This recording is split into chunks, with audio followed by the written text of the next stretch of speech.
Hello, everybody. I'm Larry Ridley. You're tuned in to the NFL on EA Sports. It would be no surprise if today's matchup turns into a grinded-out affair. The Jaguars are top 10 in defensive yards allowed, and they go up against the Chargers, who will need to find a way to move the football. With that, we head upstate to Jacksonville and a rainy Everbank Field, where we say hello to our broadcast team of Brandon Godden and Charles Davis. Larry, first opened in 1995. There's a look inside Everbank Field here in the River City of Jacksonville, Florida. This crowd excited to see their Jaguars as both teams emerged from their tunnels a moment ago.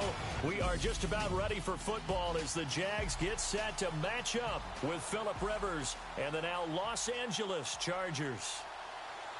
Alongside my partner, Charles Davis, I'm Brandon Gaudin. Charles, you look at this Jaguar team. They come in off a loss last time out, but they've been playing better than 500 ball the last couple months. 5 wins.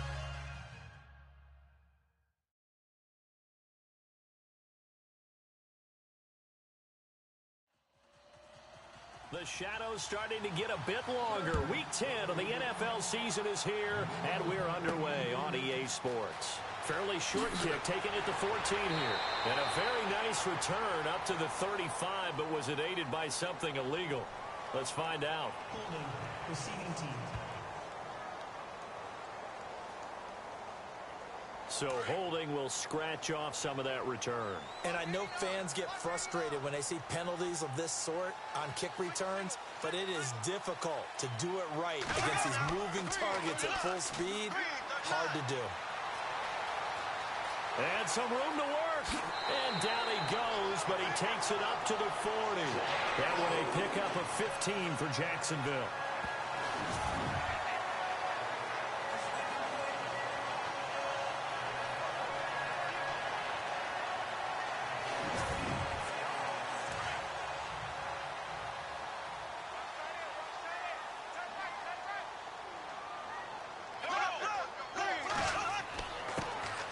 Here's Chris Ivory with his first carry. And he's going to bowl his way forward to the 48. 7 yards on the pickup there, and it'll leave him with a 2nd and 3. So 2nd down, 3 yards to go now.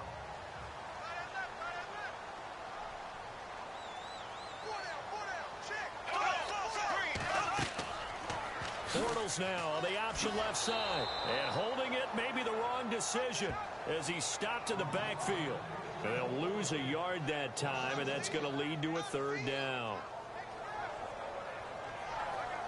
3 yards left to grab here on 3rd down.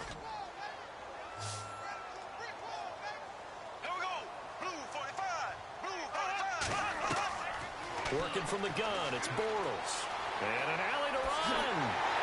And he will have a 1st down here at about the 40. A 14-yard 1st down pickup for the Jaguars.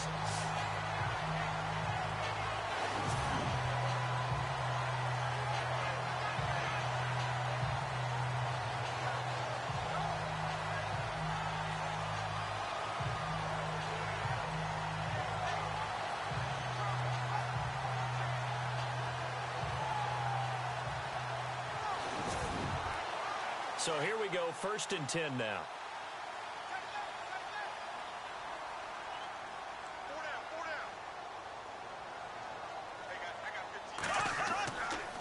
They give it to Ivory.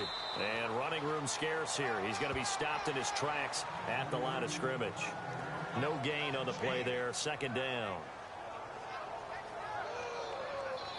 So they're still at the original line of scrimmage here. 2nd down and 10.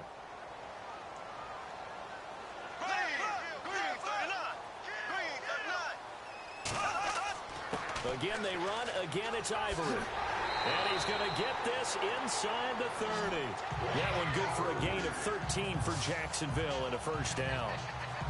That O-line, they cleared a big hole there on that run. The athleticism of offensive lines continues to evolve, and we're seeing it here. Not only they're controlling things right at the line of scrimmage, but they're able to get upfield to get to what we call the 2nd and the 3rd levels. You know, get to linebacker spot, the secondary spot, getting all the way downfield with their blocking, which helps keep the running back clean. They'll try to continue that trend here this afternoon.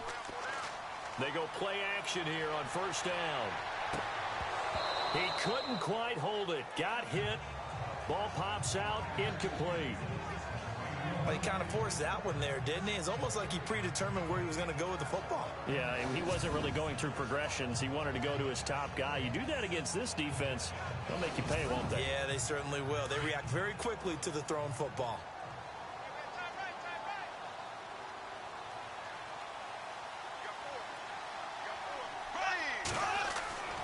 Bortles will try again on second down. Throwing the out route incomplete. It's Lee.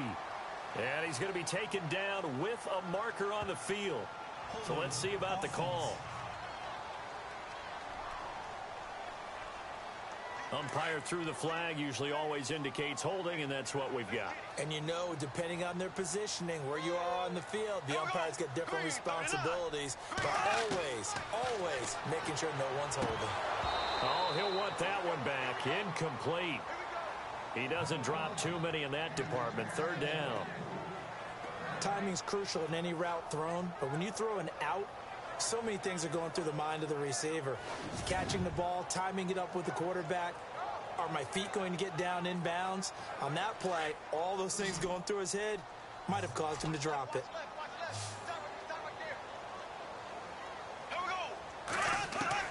On third and long, it's Bortles. And he couldn't hang on to it through the contact. Incomplete. It's a great job by this secondary. When I watch them, they remind me of elite defenders on a basketball court, right? They want to contest each and every pass. Great contest on third down to bring up fourth. So on fourth down, on comes the Jaguars' Jason Myers now for the field goal try. From the right hash, this from 53. And this one is no good. He missed it. And this will remain a scoreless game. I tell you, it's not easy kicking field goals in the best of conditions. Yet in a downpour like we're in right now, it makes it that much harder. And sure enough, they can't convert here.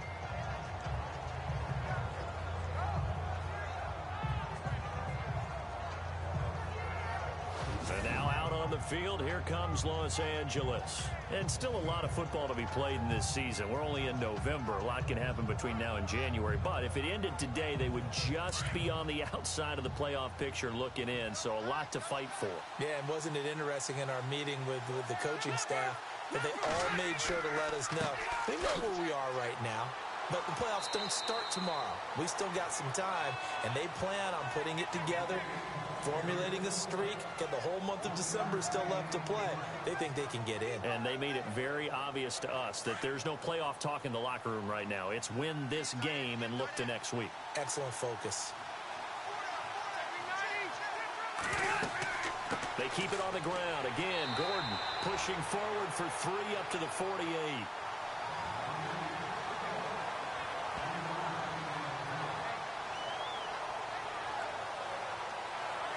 So they run it on second down. Now let's see what third down brings here for the offense. From the gun, Rivers. And incomplete. The contact made the ball roam free and brings up fourth down. So we have to remember this offensive unit, they've been off for the last 2 weeks. Had an open week. And so it might take them a little while to get back into rhythm. I know they worked hard to try and get past that in practice, but practice isn't game speed.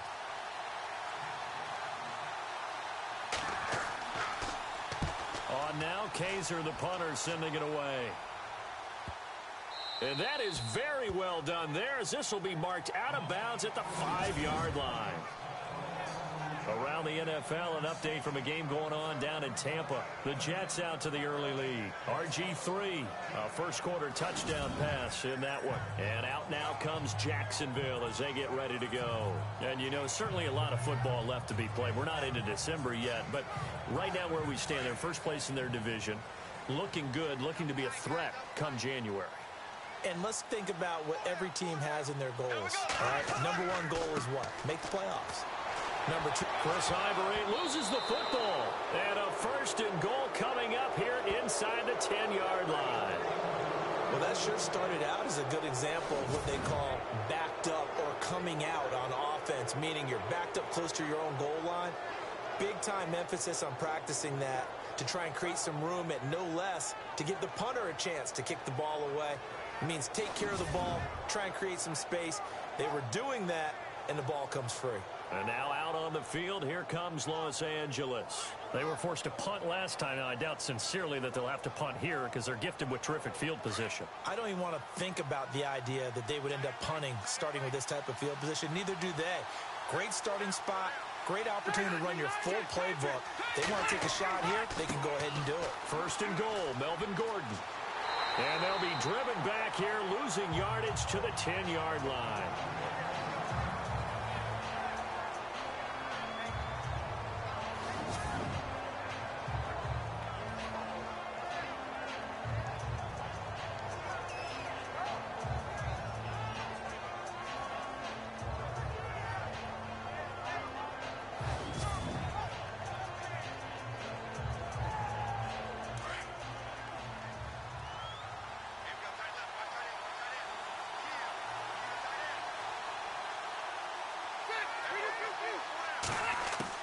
Second down, Rivers. And the hit jarred it loose. It's incomplete. Sometimes the coverage is so good, no matter what you're doing on offense, you just can't shake anyone free. They try their best to find someone open, but they took away every passing alley, every angle, and shut the play down. Boy, you'd hate to squander this great field position. Here's third and goal.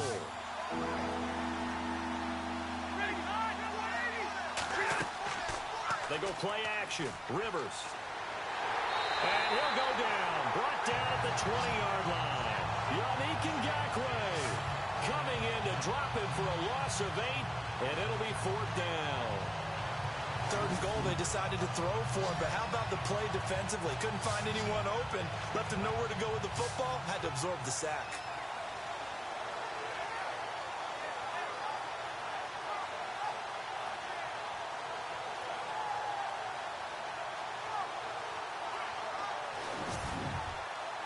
Here's Josh Lambo now for the Charger field goal. This from 36 yards out.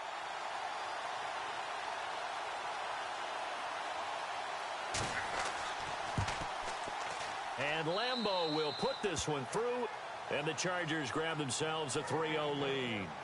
So they recover the fumble in plus position, but they can't go anywhere. In fact, they go backwards, but they do get a field goal out of it. They'll take the 3, but in a lot of ways, they feel like they let themselves down by not capitalizing, and they definitely let the defense down for getting the key turnover. Now after the made field goal, back out Lambo to kick this one off. This is taken just shy of the 10 here. And a good effort on the return there. Gets him across the 30 to the 33-yard line. The Jags offense now gets set and heads back onto the field. And last time they coughed it up, led to a field goal. They're fortunate that it only led to a field goal, but still, they're not happy about it. Could you sense the relief, though, when they only gave up the field goal?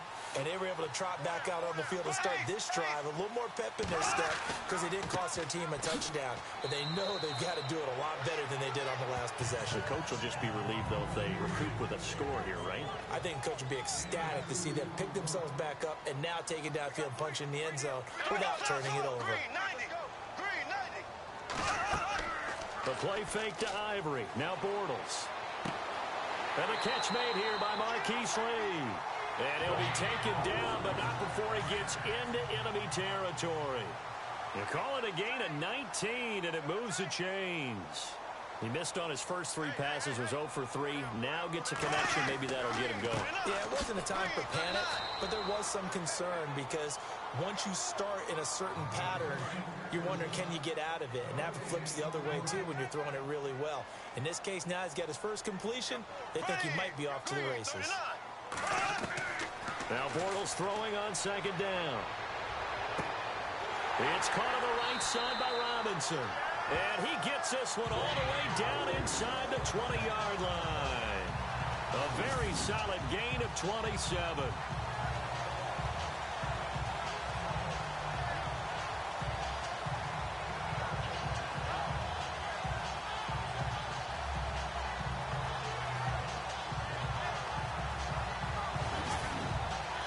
So after that big play, let's see if they can catch their defense maybe on their heels.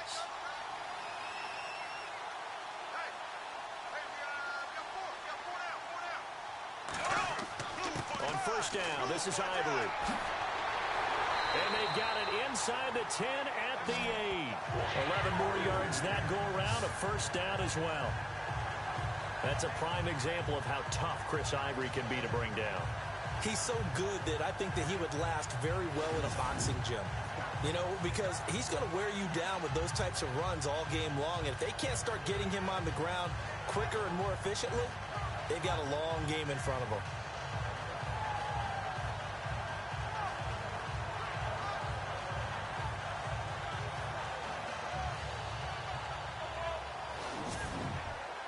So it'll be first down here after the run.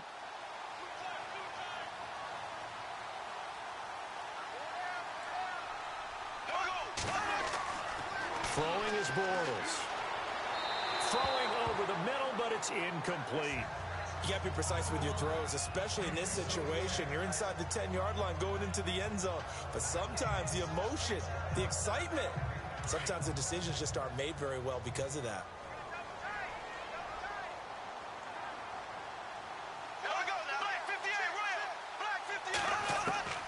On second down, here's Bortles. Now he's hit, and Bortles fumbled. It's loose, and they will score. It's a Jacksonville touchdown.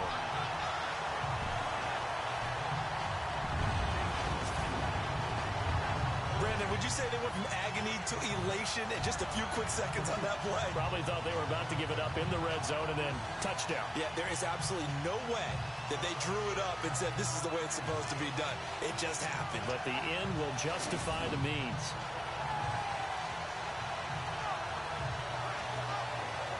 Jason Myers now for the extra point.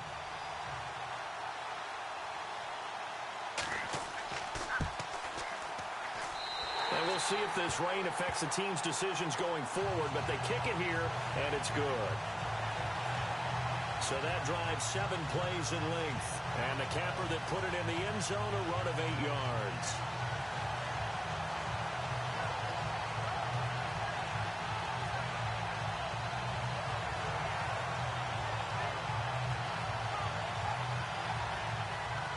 Here's Myers now to kick it away.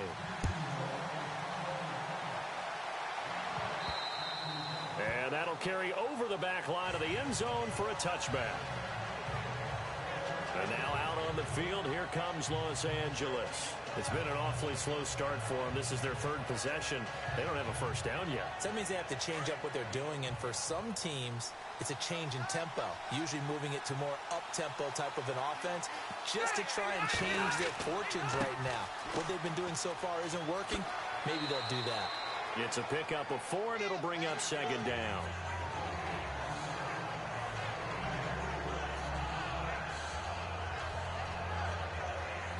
Second down following the run.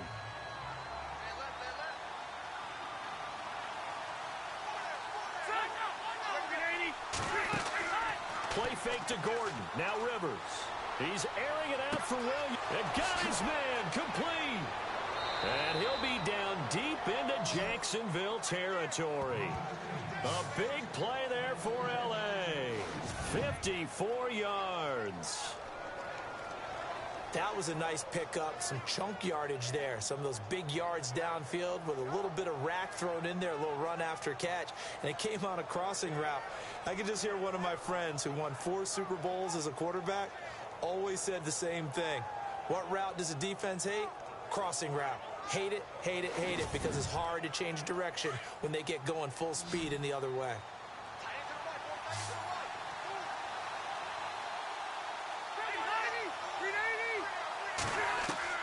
From the red zone now, Rivers.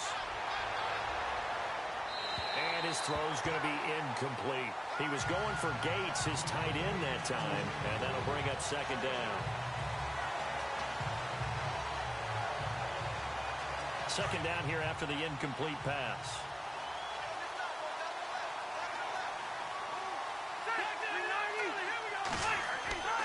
Rivers going to turn and give this one to his running back, Gordon. It's a first down and more for Gordon. A solid pickup at 13 sets him up first and goal. Offensive linemen are famous for doing their job no matter who's carrying the ball. But when they have the confidence that the person carrying it can break off big-time runs, that makes them block just a little bit harder.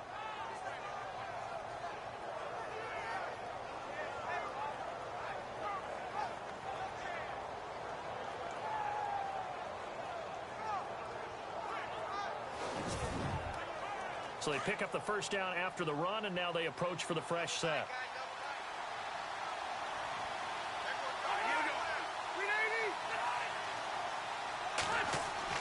Rivers to throw it. And this will be caught in the end zone for a Chargers touchdown. Travis Benjamin, his 6th touchdown of the season. And the Chargers are able to strike for 6. And down near the goal line here, they're able to throw it in. And the key word, quick. Quick hitter, out of his hands fast, into the receiver's hands even faster. Josh Lambo now for the point after.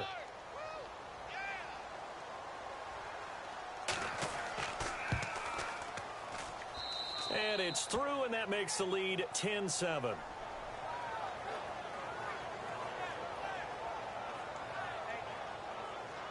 Here's Lambo out to kick this one away.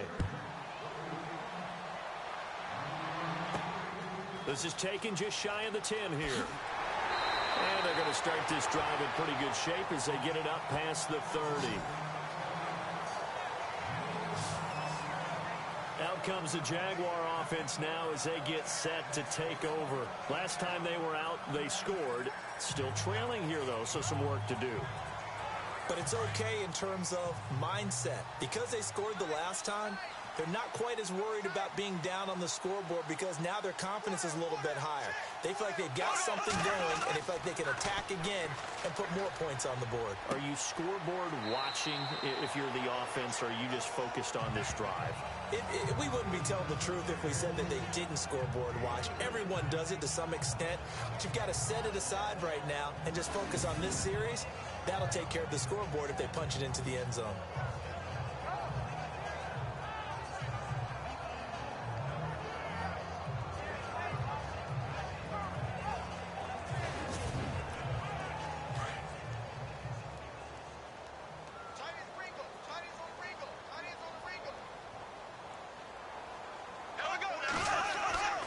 On second down, Ivory. And he is swallowed up right at the line of scrimmage. No gain on the play, and it's going to bring up a 3rd down. Wasn't able to get anything, no gain. Fumbled once already. Maybe he's being a little careful. Not necessarily on that play, but I'm sure that's in his mind somewhere. Oh, without a doubt, because protecting the football is job one for anyone who's carrying it. And that's exactly what he tried to do on that play, but it didn't gain him any yardage. He goes underneath for Yeldon. And he's going to be taken down here with a penalty flag on the field. Holding offense. A penalty is declined. Brad Nortman in his 6th year in the league on to punt it away. Travis Benjamin deep for the Chargers. And he gets this away, and look at this. This is a good one. And that'll hit in the end zone. Much too much leg there. That'll be a touchback. And now out on the field, here comes Los Angeles. And for them, a touchdown their last go-around. Obviously, they'll be hoping to do that again. And when you start plotting for this drive, when you start thinking to yourself, okay, what are we going to do? You don't go away from what you did before because that worked, but you have to be prepared for wrinkles and counters because you know they'll make some adjustments. A first down throw here for Rivers. And to the right side here, it's Allen.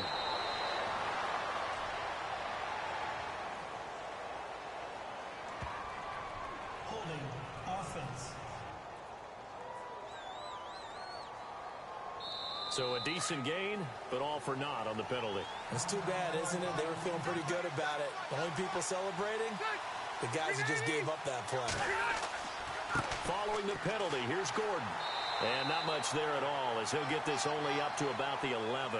Only a yard on the pickup there, and it'll be 2nd down.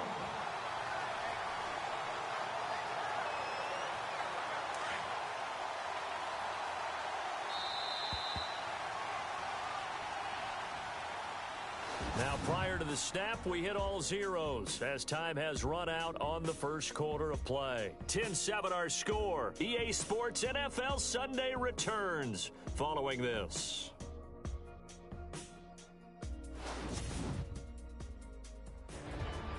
Back now to begin the second quarter with Charles Davis, Brandon Gaudin. It's the Chargers here with a football, but they face a second and long to start things out.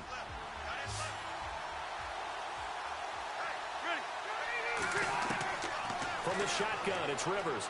And this one's incomplete. He was trying to hit Melvin Gordon there, and it'll bring up third down.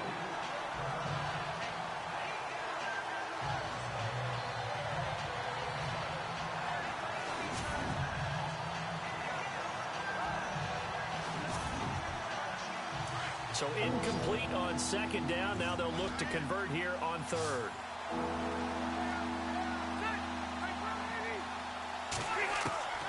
Working out of the gun, Rivers. Finding his safety valve here. That's complete.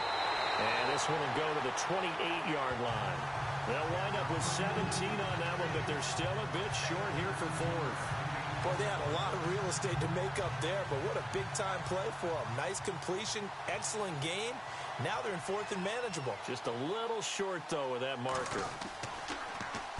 And he gets it away, and it's a laser. Headed for the sidelines. And they won't risk defending a return here. That one's out of bounds, and it'll be spotted at the 14-yard line. Around the NFL, second quarter down in Tampa. The Jets out to the early lead. RG3 with 2 first-half touchdown passes.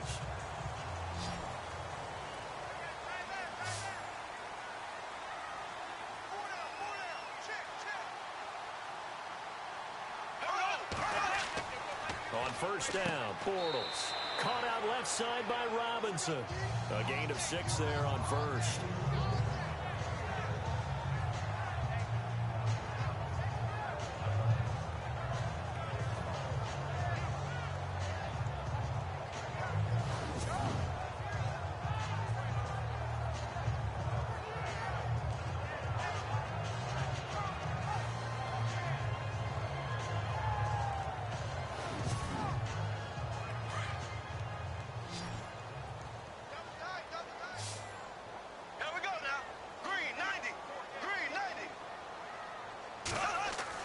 Bortles to throw on second down.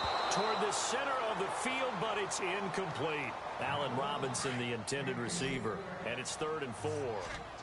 One thing I have learned, receivers don't mind high throws so much to the sideline, but do that over the middle to them, and not only the DB's going to throw a little verbal trash their way, when they get back to the huddle, they're going to have a few words to say to their QB, aren't they? Yeah, hung out to dry a little bit there on the high throw. Luckily fell incomplete. So that'll back them up 5. The Jaguars on 3rd down. Just 1 for 3 thus far. This is 3rd and 9. From the gun, it's Bortles. And some room to roam now. He's got a first down past the 30. And he gets it to the 34. Good enough for the first. And the play goes for 19 yards. Gives him a new set of downs.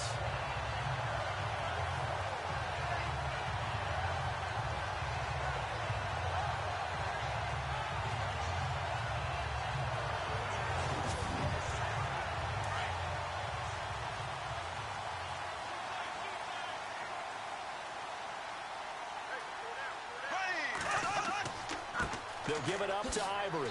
And he'll work this one up to about the 38. 5 yards on the carry. Good pickup on first down.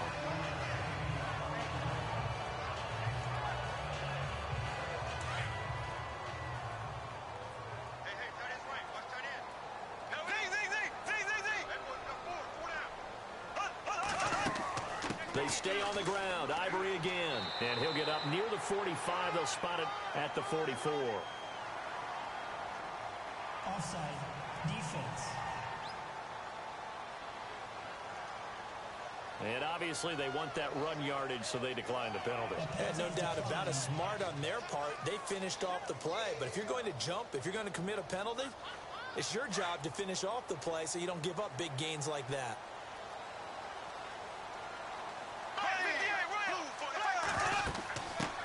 penalty. It's Ivory. And he's got this one just across midfield to the 49. It's a 7-yard carry to set them up with a 2nd and 3.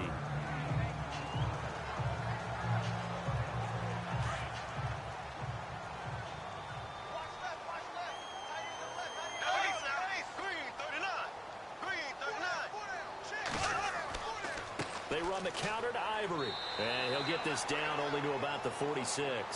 Call it a gain of 3, but not enough to move the sticks. It'll be 3rd and about a foot or 2. The offense on 3rd down tonight, they've hit 2 for 4 thus far. They're looking at 3rd and the nose of the football. They run with their short yardage man, Ivory. And he has the first down yardage before they bring him down right at the 45. Officially a gain of just a yard there, but they do convert on 3rd and inches. It's no accident they've been moving the ball well all game long. This offensive line has done an excellent job adapting to everything the defense is throwing at them and creating holes for their runners.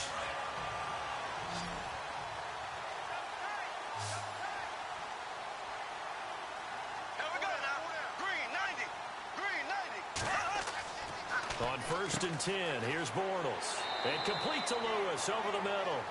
And the stop here will come at the 38-yard line. 7 yards, the pickup on the pitch and catch. Now that's staying ahead of the chains. Really good pickup on 1st down, hitting the tight end there. Now it brings up a 2nd and manageable. Just found a hole in that zone. Now Bortles. And hauled in here by Rivera. Touchdown, Jaguars. Michael Rivera, his first touchdown on the year. And the Jags are able to cash in for 6.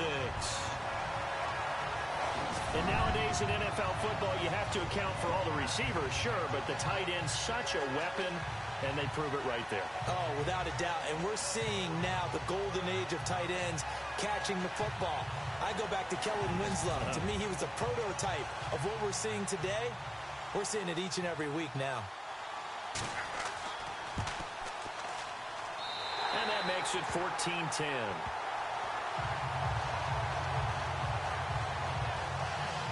A 10-play drive that time. And it culminates in a Jags touchdown.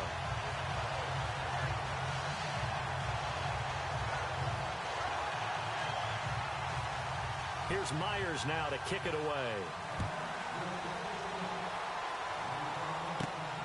Fairly short kick, taking it to 14 here. And it's a pretty good return here as he'll get it up to the 29-yard line. Here now a look at Melvin Gordon. They've given him some touches. They haven't had a lot of success on the ground. Do you maybe keep going to that well, or do you mix it up more? I think you mix it up more, try and loosen things up. Get the defense to react to other people, other plays, but don't forget about it. That's your horse. You know, Secretariat lost twice in his career. So educational. That's very true, kids. Look it up. Gates has it over the middle. And he'll be brought down right around the 37. A good pickup there. 8 yards on the first down completion. Well, clearly one of his advantages as a passer is his height. Sit back in the pocket, fired over the middle. That makes things tougher defensively, doesn't it? It really does, because your goal is to move the quarterback off his initial spot when he gets his drop back completed. But when you have that type of height, he can stay in there. If he's willing to take the hits and just fire over the top, which saves him time and actually completes a play a little bit quicker than it normally does for a quarterback who has to slide and find open space to throw. Time to give a little credit here. That was an excellent read by the guys on the defensive side of the ball. Oh, you're crediting your defense. Got to credit them on that one, because they tried to fool them, right? Tried to trick them. Ran a screen, and they went to it and smothered it for a loss of yardage. The Chargers on third down. 0 for 3 to this point. They could use a conversion. This is 3rd and 7. Operating from the gun. Rivers. He's going to flip one out here to his running back. It's a gain of 5 on the play, and that's going to make it 4th down. One hallmark of good defenses is understanding the game, understanding positioning, and tackling immediately in the secondary after catches. I think we just saw that on display right there. Got to him before he ever had a chance to think about turning it upfield. He steps into this one, and this is a rocket. And this is going to carry well into the end zone for a touchback. Here comes Blake Bortles now to lead his offense back out there. And he's been fun to watch run the football. We know he can pass, but using his legs effectively here in this one. No doubt about it. Watch him maneuver in the pocket, out of the pocket, making the plays that he's making, which are breaking down the defense. I thought back to when we had our morning jog before the game, and I couldn't keep up with you. Those legs, they're valuable for his team. That one a pickup of 15 for Jacksonville. Partner, we always talk about how important third down is, but I think first down is equally important because everything comes off of that play. If the defense wins the down, they are able to attack. If the offense wins the down, they might go faster, do other things, and change things up. That big play right there allows this offense to really get in gear.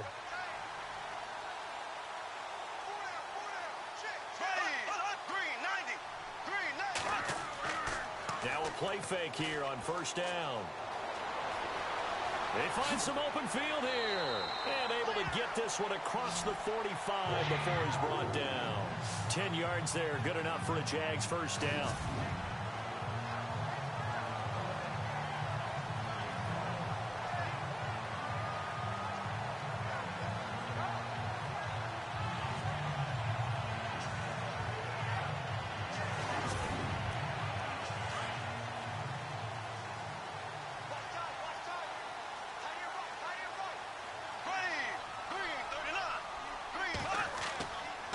Here's Ivory.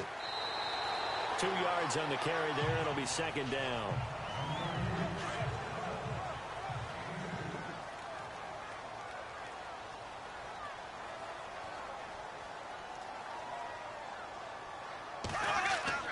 And a busy afternoon continues for Ivory.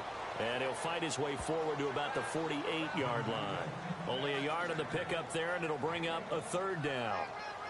But now they're in a spot that every team tells us when we have our production meetings they don't want to be in, third and long. And that's because those back-to-back running plays just didn't accomplish a whole lot. Throwing his Bortles on third down. And this is going to be incomplete. Basically, you're not going to outwork two guys very often. Double coverage. I thought he was going to go somewhere else with the football. I get it. That's a stud wide receiver. You want to try to get him the football. Yeah, sometimes you rely on him a bit too much. You forget the other options that are out there. Here's Brad Nortman now. On for his second punt. He'd take a repeat of his first. This is away, but boy, headed straight for the sidelines. And no return possible here as they angle this one out of bounds. Melvin Gordon now, he and the offense, they trot back out there. He's just been looking for some space. You know, I'm not going to pin it on him or the offensive line, but they need to get this run game going better. Sometimes you just have to credit the defense. They came in with a plan themselves. So I think now you try and mix things up a little bit. Get the ball in the hands of some other people, find some other playmakers, but always let the defense believe that he's still a threat. I was going to say, don't forget about it. No, don't take him totally out of the game. And they get him down, but not before he takes it across the 40-yard line. Give him 15 yards on that one and a Charger first down. Okay, let's face it. Most of the offensive linemen in today's NFL, they're going to weigh over 300 pounds, but that doesn't mean they don't have agility. And the way that they can get out in front of a runner and create a space, sometimes it looks like they're going in one direction, and the runner uses his eyes to take him in another direction because it's been blocked so well. Love those misdirection or counter plays, and this one worked really well for a nice piece of yardage. They go play action here on first down. Across the formation, he's got a man. That's Allen. And he's going to get this all the way down inside the 35. That one goes for 24 yards. That's the number 2 receiver in the NFL in terms of yardage. And tell you what, a few more plays like that, he won't be number 2 for long. Well, that's what often happens when you have competitors running around the field. These guys know where they stand in relationship to yardage, totals, numbers, the whole deal. And let's face it, all of them, they all want to be number 1.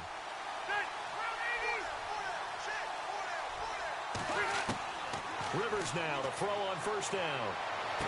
And the throw left sideline here is caught, but they'll rule it incomplete. couldn't keep his feet in. Second down. I don't know about you, but I wanted to reach out of the booth and snatch that pass myself. That thing floated forever up there. I think that threw off the timing of the receiver. That's why he couldn't get his feet down even though he caught the ball. You know, Charles, I would have liked to have seen that. Yeah, me too. For you. I wanted to see you reach out and catch that. Yeah, you've heard about my hands, huh? The Chargers on third down. Not good. 0 for 4 thus far. This is 3rd and 4. 2 minutes remain here in the first half.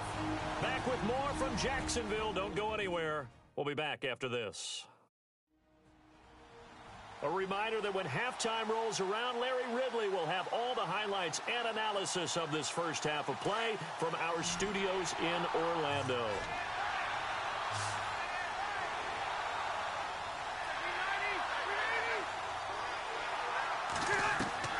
They'll throw again. Rivers. And he's got a man open. That's Allen. And he picks up the first down yardage as he takes it down to the 16. The Chargers passing game rolling a bit here. They've got another first. I don't care how many times we see it. I still get a kick out of watching quarterbacks and receivers do the pass tree in pregame warm-up. But I always remember that when we go to practices, we see that after practices as well. They really tune it up, don't they? They tune it up. They know why they do it for these situations. First down. And they build that trust, and that's why they're able to find him in this type of a situation. And he whips that one incomplete there. One of the best routes, one of the favorite routes of any play caller. He just ran that one. Nice little angle route. That's supposed to be a catch, and usually it is in running back drop. Yeah, I mean, he's a running back, but he's got hands. He should have caught it. That's going to be caught at the 10-yard line. And he'll get it here to the 10-yard line. The reception good for 7. It's 3rd down. I think that was a pretty good read right there. They caught him in zone defense and went to the hitch. And because they're in zone, that creates a natural space between the defenders and the receiver, able to get it to him quickly and let him get upfield. 3rd and short yardage. Rivers to the sideline, and wow, what a catch there. He doesn't get a lot, but he was able to get the feet down complete. They stop him for only 3 that time, and that'll bring up 4th down. I think the training and practice broke down on that play because he simply didn't run the route deep enough to get to the first down marker, despite what was a really nice catch and toe tap on the sideline. Yeah, that's 3rd down 101. You got to go to the marker, know where it is.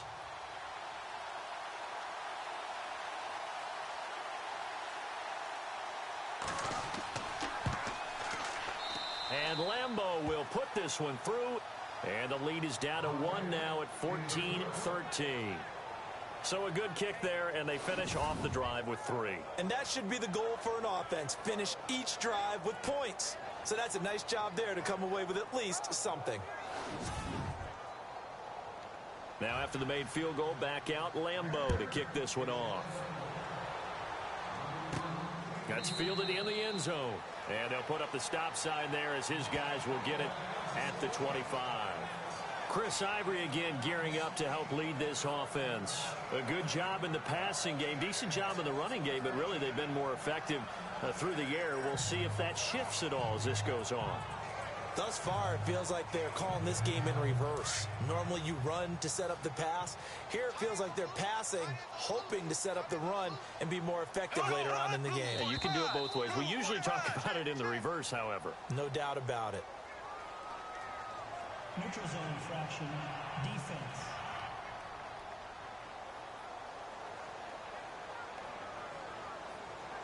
So a jump there defensively. And it's a killer. Watch the football. Don't move across the line of scrimmage until the ball moves.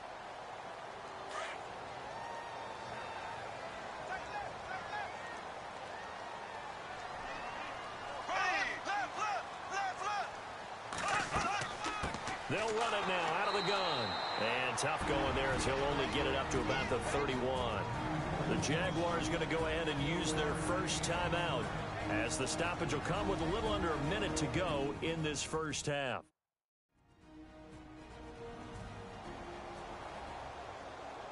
And after the play on the ground, that brings up 2nd down here.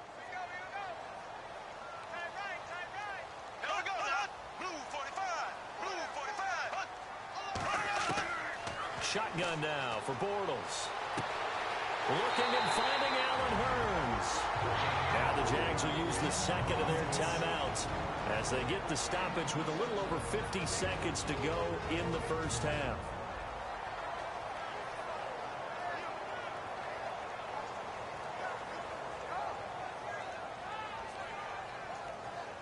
First down and 10 now for the offensive group.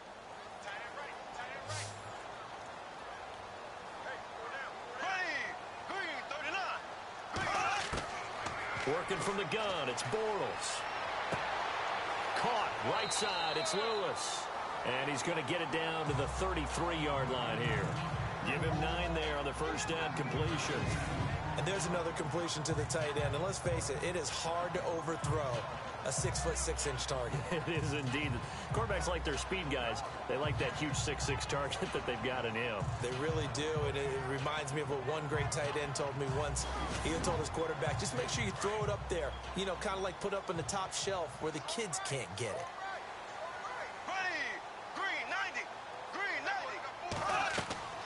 Now Bortles throwing on second down. Underneath to Ivory. And brought down, but not before they're inside the 25. First down, Jacksonville. The passing game looking sharp on this drive for the Jags. We always talk about having to read defenses and how complicated that is. Well, this was an excellent read. Read the pressure and got rid of the football before it even got to him for a nice game. And when they're blitzing like that, running back usually a good spot to go with the football? Without a doubt, because he's right in your sight line or he's near you. So you're able to just get it to him easily. And once he gets in space, that's usually a good matchup for him. They'll run it now out of the gun. And able to work his way down to the 16. So we hit the halftime break here in Jacksonville with the Jags on top as we send you downstate to Orlando to check in with Larry Ridley and our EA Sports Halftime Report. Okay, Brandon, thanks, and welcome everyone to our EA Sports Halftime Report. Let's get to the highlights. The Jaguars are up right now and are looking to keep up the pressure moving forward. The Chargers won't panic either. They know they just need to take it one play at a time. All right, let's roll the highlights. Midway through the first quarter, there's going to be a fumble here. He'd end up running for a monster gain of 82 yards on this run.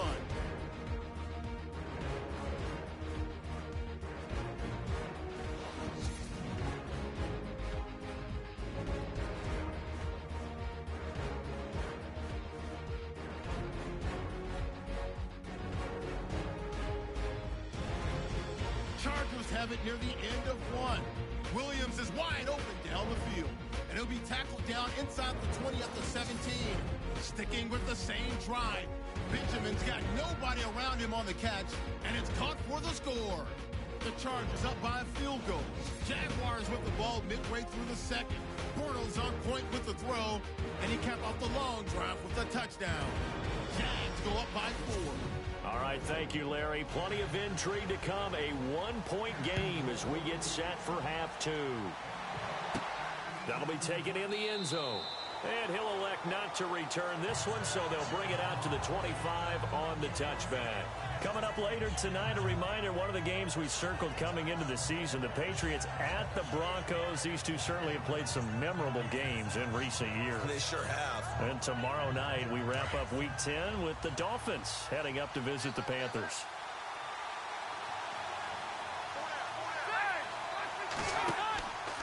They'll start the third quarter on the ground with Gordon. And he'll go down right at the 30-yard line. 5 yards is the tally on first down. That brings up 2nd and 5.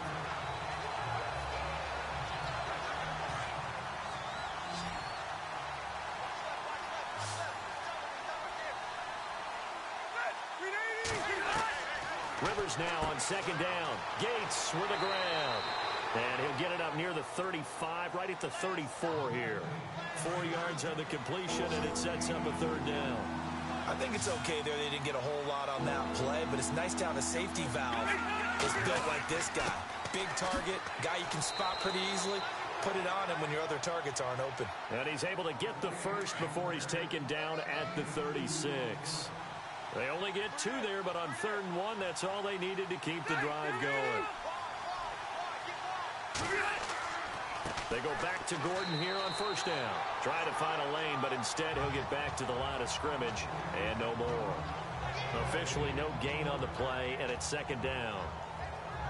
They're trying to establish that running game, but they're really having trouble, aren't they? Yeah, when you're running against a really good 4-3 defense, that means you've got big guys inside who control things. Those big defensive tackles are making it very difficult to find open space. Looking for a seam, but finding none. He'll get back to the line of scrimmage, and that's it.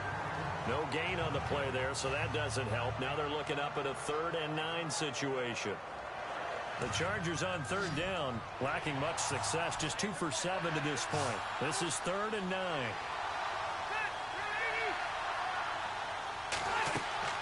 Off the play fake here, Rivers. He's going to rifle one deep left side. Oh, he can't hang on to it. Almost intercepted.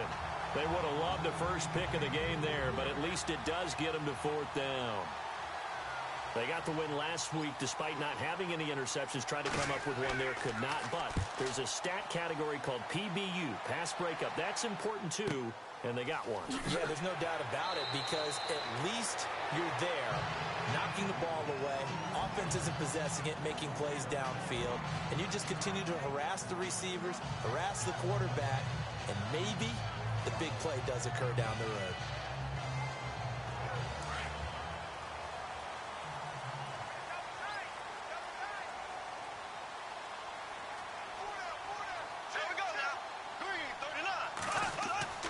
The play fake to Ivory. Now Bortles. It's a short one here, complete to his tight end. And a nice gain of 21 yards.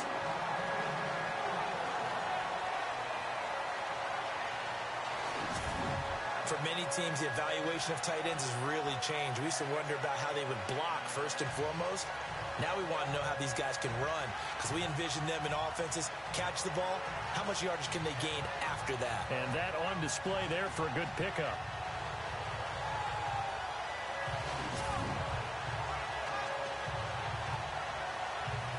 So the offense has it 1st and 10.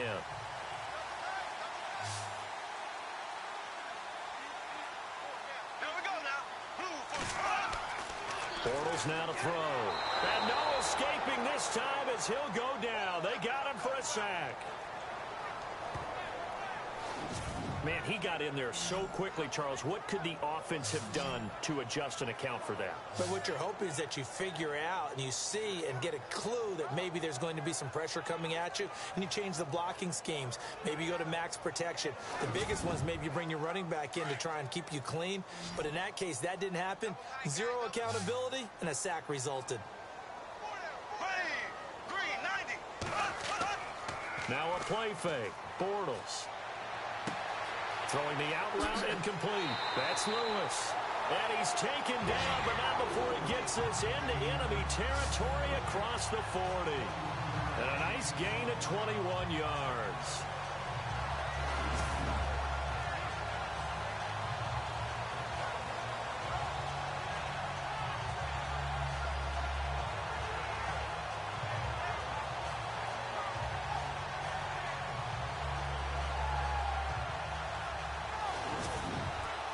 So after that big gain, let's see what else the offense has up its sleeve.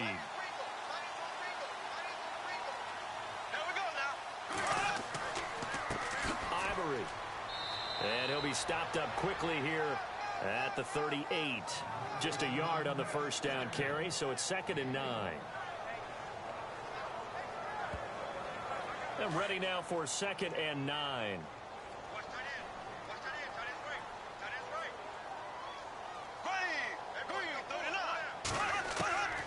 Throwing is Bortles. And incomplete there. A nice hit. Jars the ball free and brings up 3rd down. That's very well timed there defensively because it's not a bad throw, but the collision came at the exact time he was reaching to bring in the football. Really well done. Decent offense, just better defense. I think you're right. The Jaguars on 3rd down. They've hit it 50%, 3 of 6 to this point. This is 3rd and 9. Throwing now is Bortles. And he's going to be out of bounds down around the 35-yard line. Call it a 3-yard gain, and that's going to bring up a 4th down. So out comes the field goal team now for the second time here today.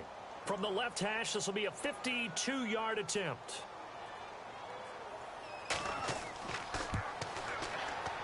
And this one is right down Broadway. And that'll move their lead up to 4 now. So a miss on his first attempt, but this time he gets back on the bike and knocks it home. I know this will surprise you a little bit, Brandon, but you know kickers can be a fragile breed sometimes. You got to wonder what's going through his mind, but he didn't let that first miss impact him one bit. Hey, I kicked back at Harrison High School. Are you calling my ilk soft? And this will not be returnable. It's out of the back of the end zone for a touchback. Here now a look at Melvin Gordon. And we have seen a decline in the numbers. Where does the fault lie? Just him? Maybe the guys up front? Combination? Well, as you and I both know, it's almost always a collective deal. But in this case, I think maybe the offensive line got a little overconfident. They had blocked so well in the first half, picked up on what the defense was doing. I think we've seen an adjustment now that they have not picked up on, and now they're being a little bit overwhelmed. And he will lose yardage and be backed up to the 24. And now time is called as we've got an injured Charger down there on the field. While the training staff works on him, we'll step aside and be right back. And the offense behind the chains here, a touch on 2nd and 11.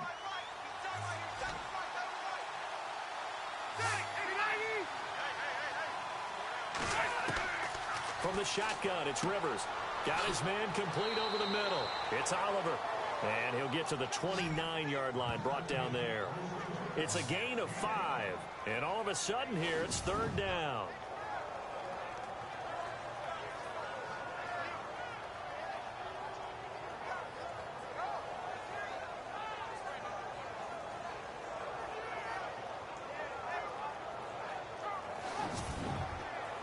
Chargers on 3rd down. They've struggled to the tune of 2 for 8 so far. This will be 3rd and 6.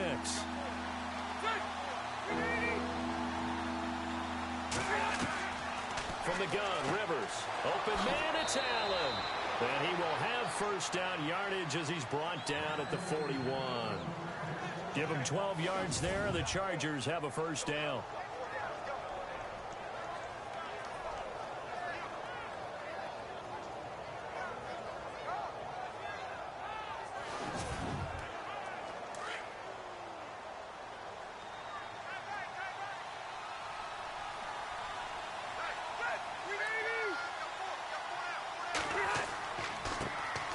Now the first carry for Brandon Oliver. Trying to run inside, but nothing there. No gain on the play. It'll be 2nd down.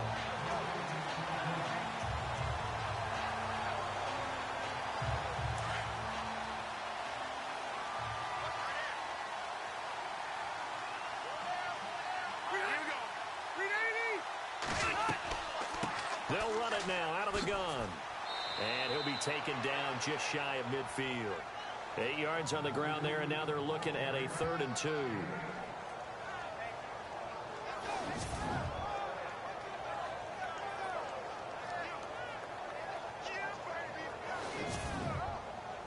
And this defense looks for one more stop here on 3rd after the run.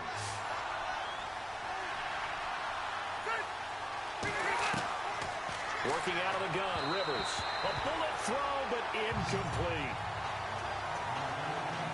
They always say that real estate is about location. Well, guess what? When it's a slant route, the quick ones, timing, timing, timing. Got to be able to lead your man with the football. And the timing off right there, threw it behind him. Here's Drew Kaiser now as he's on for the 5th time here today.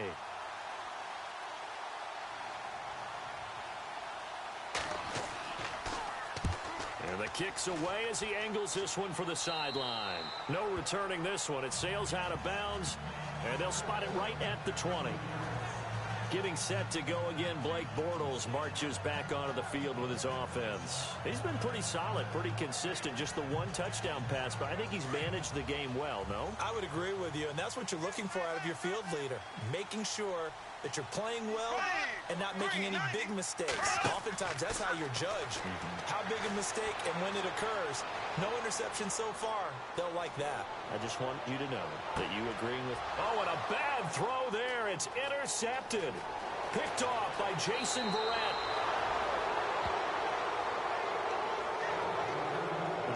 interception sets them up beautifully already in the red zone. And you can hear it all the way up here. Oski, everyone turned to block, find a spot, and now they're set up inside the red zone for their offense.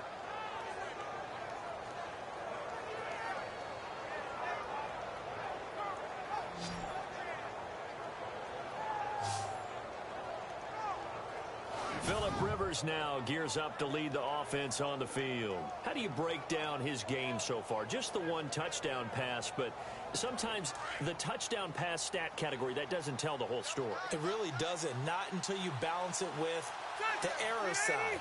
You know, and in this case, he hasn't thrown any interceptions. So a lot of people would call this almost a pedestrian game, kind of a bus driver game. That's just really wrong.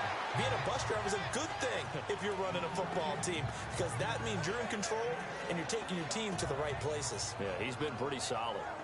Good throw, good catch, but I really like the route. The drag and being able to run away from defenders, hard to stick with them for that long. Yeah, better against man than zone, or better against man, because now you're running away from someone and you're not running into a defensive player in another zone. And here he'll get it down to the 7. 7 yards on the pickup there, and now they've got it 1st and goal.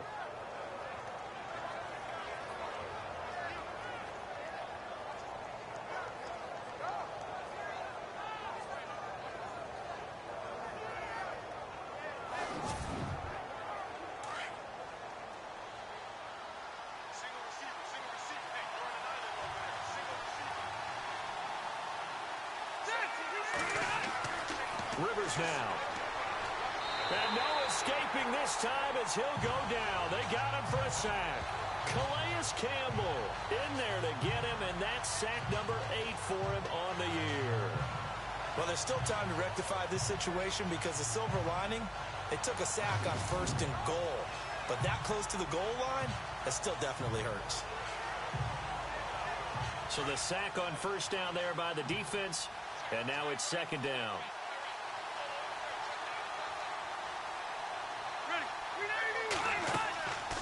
They'll run it now out of the gun. And power running here down to the 6-yard line.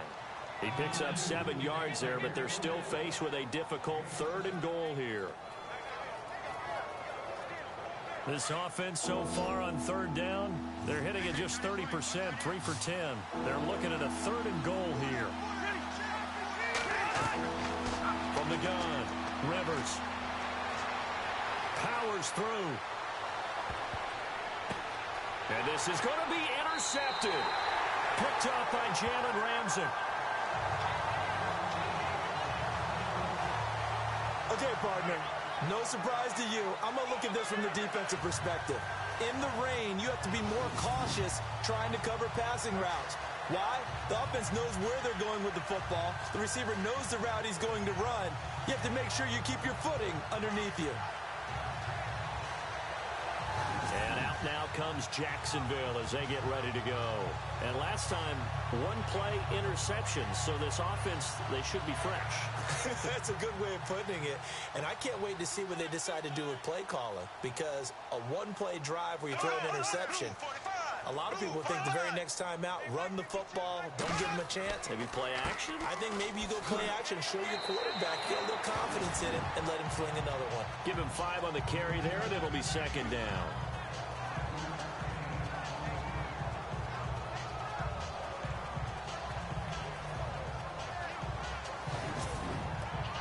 See if they stay on the ground for 2nd down.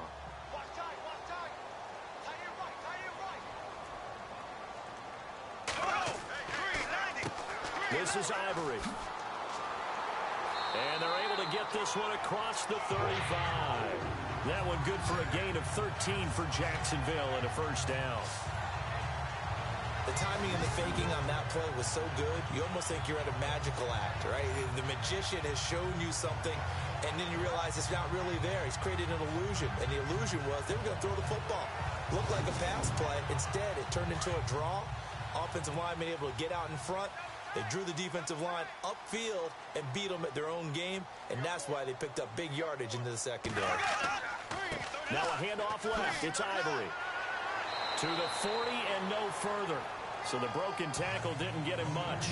2 yards on the pickup there. It'll be 2nd and 8.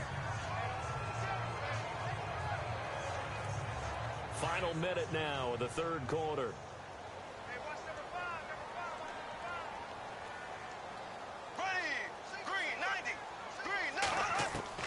Now they'll throw it. Bortles. He's got Lewis. And he'll be brought down right at the 45-yard line.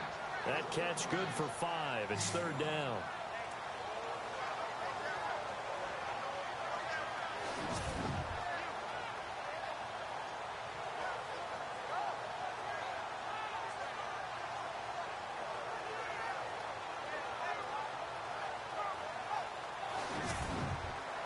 The Jaguars on third down. 3 for 7 so far in this game. Here it's 3rd and 3. Here we go. Bortles.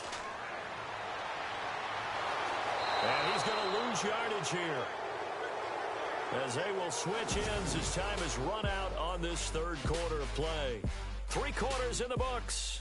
We'll return with more after this. This is the NFL, and it's on EA Sports. Back now in Jacksonville. It's Jaguar football here, and they'll look to extend their lead as we begin quarter number 4.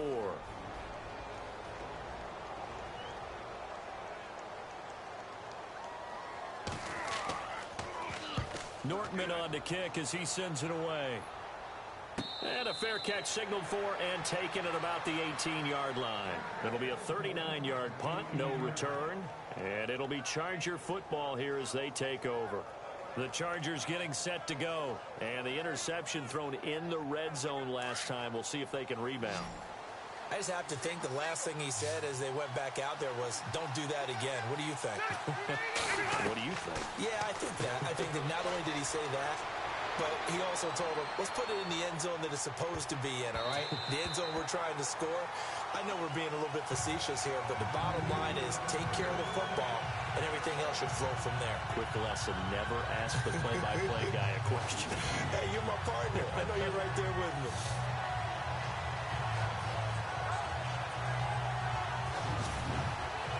Second down following the incompletion.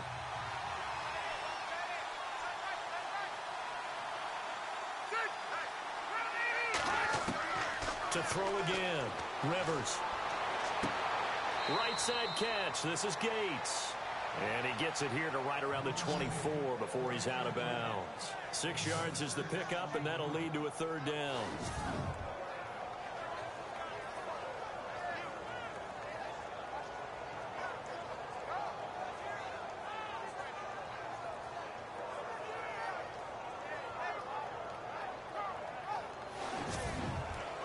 The Chargers on third down. They've had a lot of chances, but not much success, converting only 3 times. This is 3rd and 4.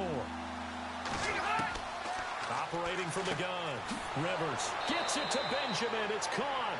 And a big collision there as he winds up flat on his back at the 33. Now a look at Smith. Not sure exactly what happened, but he's still down.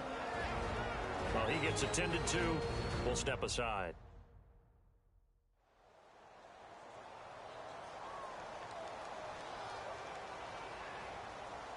Now the offense lining up 1st and 10.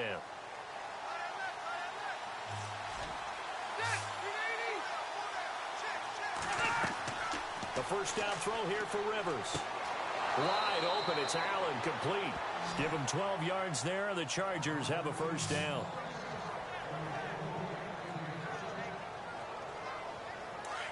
Looks like the defense in press coverage here.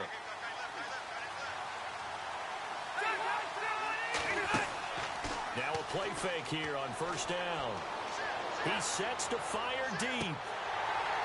And that one falls incomplete. Looked like he might have had position there, but he couldn't hold on at 2nd down. I know he wants to get his team back in the game, but a 50-50 ball right there that maybe was a little questionable. Yeah, he's pretty lucky to get that one back. I think that sometimes these quarterbacks play with a lot of confidence that borders on arrogance, and that can put your team in some Dutch. Yeah, especially maybe you want to look. Jaguar pressure and a Jaguar sack. Avery Jones in there to get him, and that's sack number 6 for him on the year. He was trying to keep his eyes downfield. Nobody came open. He's trying to do everything that he had been taught, right? Every bit of the technique. But if no one's open, there is no technique except make sure you hold on to the ball as you go to the ground when you're getting sacked.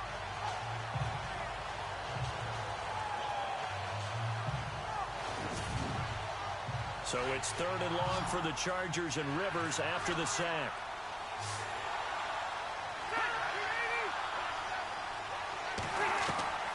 From the gun, Rivers. And Allen's got it. And he's taken down, but not before he gets this into enemy territory across the 40. A pickup of 24 on the 3rd down conversion. He's such a good route runner. Shows it there on 3rd down. Very proficient and a good pass. And you know what I've observed over the years in the NFL? The better a route runner you are, the more confidence your guy's going to have in you to go to you in important times because he can trust you being in the right spot, and they connected there and picked up a 1st down. On 1st and 10, Rivers throwing for his running back, and he's got him complete. Give him 8 on the play, and that'll bring up 2nd down.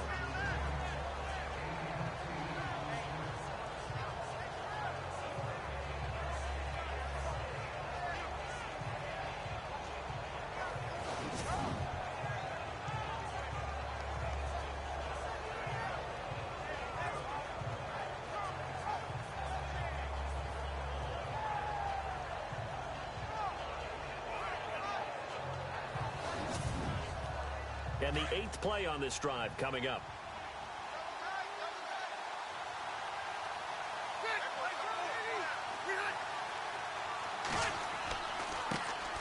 They'll run with a backup. This is Williams. And he'll go down here right around the 23-yard line.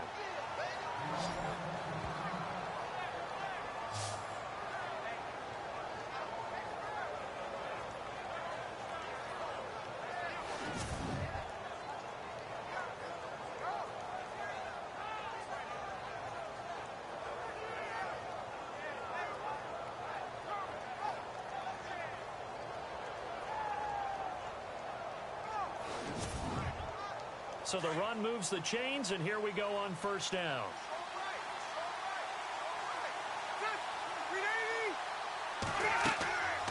They'll run it now out of the gun. And a short gain here down to the 22. Just a yard on the pickup there, and it'll bring up a 2nd and 9.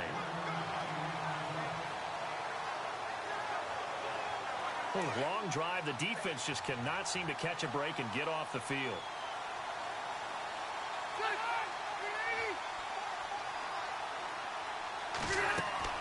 Second down, Rivers. Now they set up the screen. That's complete. No, bottled up. Fumble. It's out. It's loose. And the Jags grab it. And they are going to set up shop at the 32-yard line. And maybe that one caused by the weather. Of course, the rain coming down. Charles, can you maybe, when you're carrying that football, grip it too tight in the rain? I think that you can, and it's such a delicate balance, too, because when you grip it so tight, sometimes it'll slip out from your body. You squeeze it too hard, and it'll pop out on its own. I've actually had running backs talk to me about that, and when they've tried too hard, even in perfect conditions, the ball gets away from them. They've got to find that good balance, carrying it firmly, yet at the same time under control.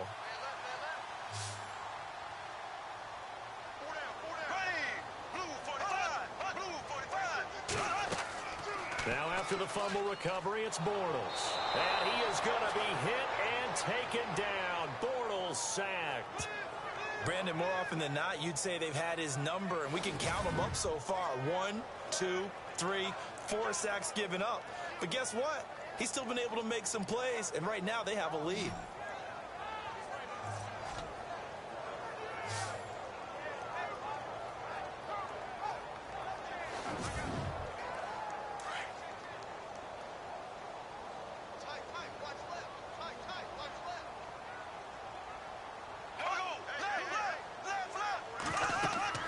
On second down, here's Bortles. They set up the screen to Ivory. They'll wind up getting 10 back as that sets them up for third down.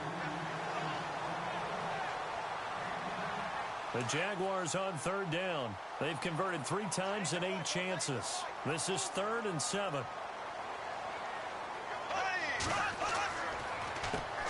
Here's a carry for a former starter. This is T.J. Yeldon. And he'll get it out near the 40 to the 39. 4 yards on the pickup there, but it's going to take him to 4th down. Here's Brad Nordman now, as he'll punt it away for the 4th time today.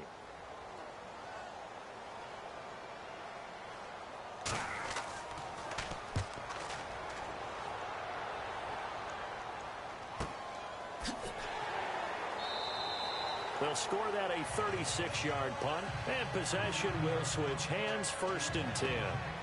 So out come the Chargers. And last time the turnover on the fumble, and they were in enemy territory, so that had to be very frustrating. Down on the scoreboard here, can't do it again. You nailed every part of what was frustrating. Down on the scoreboard, had a drive going, and pushed it past the 50-yard line, so they thought they were in striking distance, and to come away with nothing, not a good feeling. And that's caught inside the 30. And all the way down to the 26. It's a big one there for the Chargers. And even 50 yards.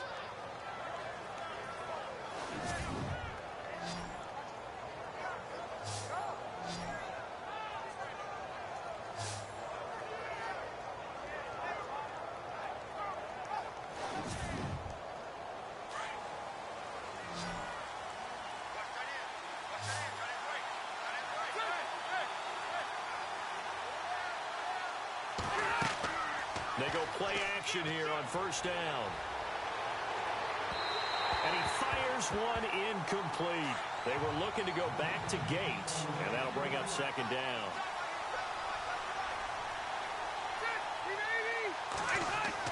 On 2nd down, Rivers again. Finding his safety valve here. That's complete. And he'll go down here right around the 23-yard line. Give him 3 on the play, and it'll be 3rd down. On 3rd down, Rivers trying to get it to Williams, but it's intercepted. Picked off at the 17, and he's able to get it back to right around the 27. All right, work with me, partner. This is a classic understatement. Their execution has been very poor. Last 3 drives, 2 interceptions and a fumble. Winning football? We're not seeing it right now.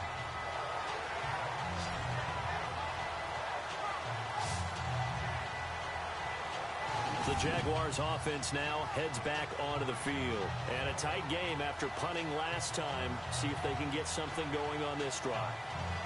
As they head to the field now, with the game this close, you've got to feel there's a sense of urgency for them going on offense right now. But they have to do it without letting panic creep in and affect their play. They start on the ground with Ivory.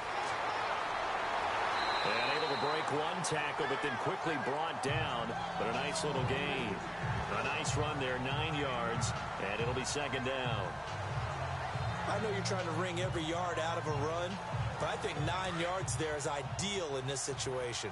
Yeah, now next couple plays, you only need 1 yard. Keep that clock rolling with a lead here in the 4th. Yeah, what you're saying is maybe if it takes you 1 or 2 more runs to get the 1st down, that's extra time, extra plays. Really hurts the team on defense. He lost 2 there, and it's 3rd down. They threw the screen to the perimeter, but to no benefit at all. Tackled behind the line of scrimmage for a loss of yardage. Now Bortles. Toward the sideline. Did he keep the feet in? Yes, he got them both down, says the side judge. And that's good enough for a 1st down. That one a pickup of 15 for Jacksonville. Couldn't just sit on it here, could they? Had to throw the ball 3rd down. Got the big completion in the pickup. Fresh set of downs now. They've got to feel great. And defensively, a backbreaker.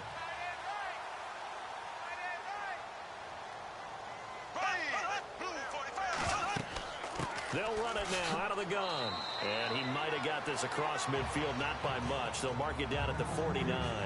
A gain of 3, 2nd down.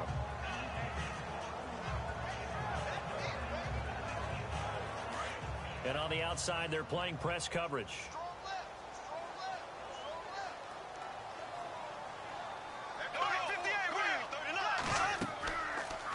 Bortles trying the option to the right. And maybe the wrong read there as he's going to go down immediately. So he loses 3 yards there. Now 3rd down. And on this play, the read for the quarterback was the defensive end, and he was totally focused on the quarterback. He should have given it off inside to the running back. Instead, he kept it and ended up taking a loss on the play. Throwing his Bortles on third down. And that's complete to Lewis. And they're able to get this one down to the 25. A gain of 26 on the third down conversion.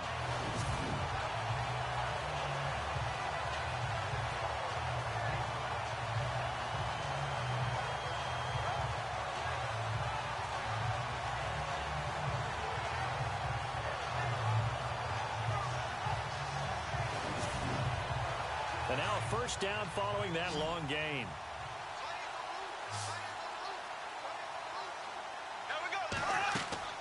They fake the handoff. Now Bortles. And the tip there altered the ball flight, and it falls incomplete. It'll be second down. You got to give some credit. They're able to hop up in the air and bat that one away. And that's frustrating for an offensive lineman because the only recourse is when he goes in the air to try and give him some type of a pop or a shove, hoping to bring his arms down. Bortles again here on 2nd and 10. And complete to Lewis over the middle. And down inside the 15 he goes. First down, Jacksonville. The passing game looking sharp on this drive for the Jags. So they're leading. They have possession of the football, and certainly this is where they just want to milk the clock. Into the red zone. It's Bortles. And it pops free. The collision there jarred the ball loose and brings up second down. That would have been a great catch, but it's real difficult to hold on to it because it was contested all the way. Would have been a great play if he'd been able to haul that one in.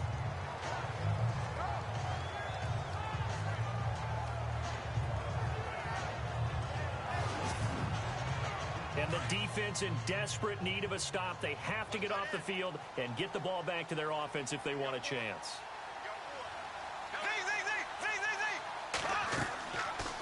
Bortles trying the option to the right. And he's brought down.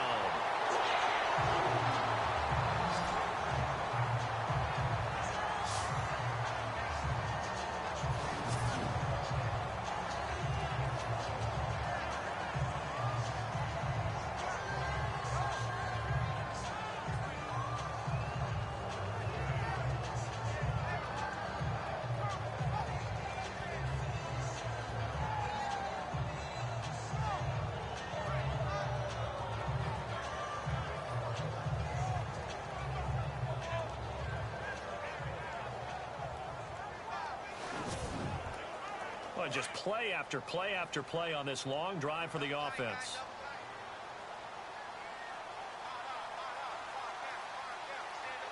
They come out here in the eye. Bortles going to throw. Oh, the ball comes out on the hit, but they'll say it's incomplete. The strong windows get a lot tighter near the end zone, don't they? And here's the thing. You already probably have 3 points in your hip pocket. You force a throw here and give up an interception, you come away with nothing. Especially tough in the middle third of the field. And that is caught. Touchdown, Jacksonville.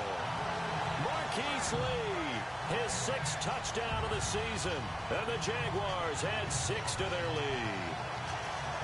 Well, that was absolutely ideal for them, wasn't it? Trying to salt this game away. I think one of my kids just graduated in the amount of time they had the football. That was absolutely impressive. Everybody wants those salt-away-the-game drives. What makes them successful? Well, when you're able to mix run-pass, when you're able to control the football and stay ahead of the chains, I'm using every cliche I know, but that's how you get it done because you're not taking negative plays, and that way you're able to run what you want to run when you get a chance to call it. Now Myers for the extra point.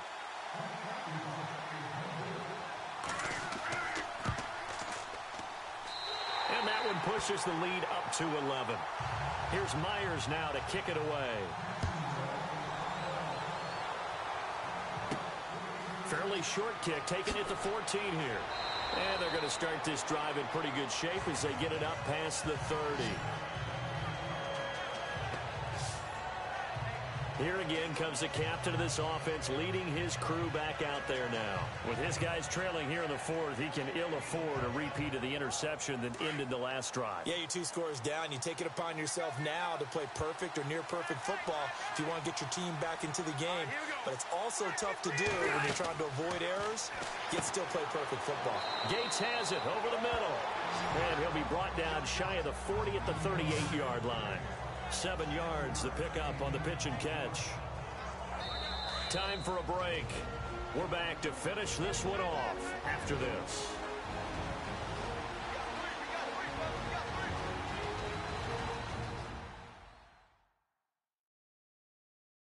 So it's Charger football as we welcome you back from the 2-minute warning.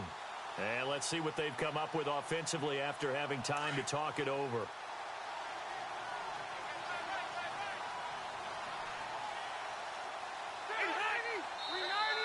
Now flags will come in. I think this one's going to be on the defense for jumping. Neutral zone infraction, defense.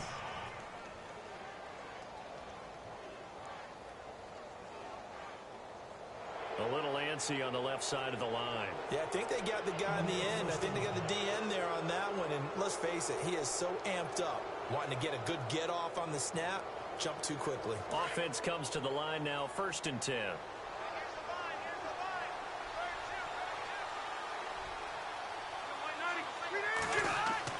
Rivers now to throw on 1st down. Looking for Allen. He's got him on the slant. And he'll be brought down somewhat awkwardly here, and a late flag as well. I think this one's going to be a face mask. Defense. So they'll take the yardage and tack on 15 more for the face mask. Talk about a play that absolutely costs you in the end. Just trying to do your job, right? Trying to get him on the ground. Next thing you know, they're march up another 15 against your squad.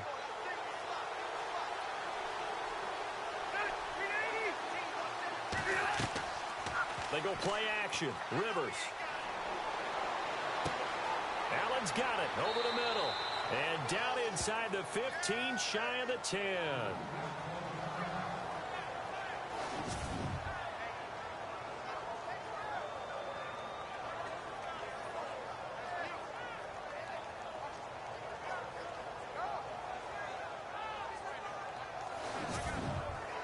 So they're operating in the red zone.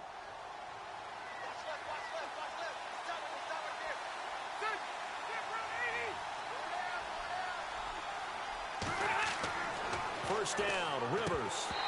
And he slings one that's incomplete. Well, he'll definitely say that that's one he should have held on to. But when you're playing in elements like this, sometimes those bullet passes, those ones with a little bit of pace on them, they can be difficult to hold on to. Looking to jam the receivers at the line here. Press coverage look defensively.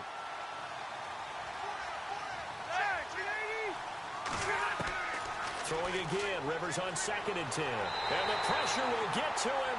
He goes down. Now there is a flag on the play, but this looks like holding on the offense. So they will take the sack instead of the penalty. And it takes another down off the series. But the biggest one of all, do you want to tell the guy who just got the sack that it no longer counts? No. No, not at all. 3rd and long for Rivers. Now a desperation throw deep downfield. And incomplete, almost intercepted. Had a great shot of picking that off in the end zone. And now 4th down. This defense was definitely alert to the possibility of the deep ball, and they were more than ready for it. They've got the lead, 4th quarter. Maybe can expect more passes like that downfield.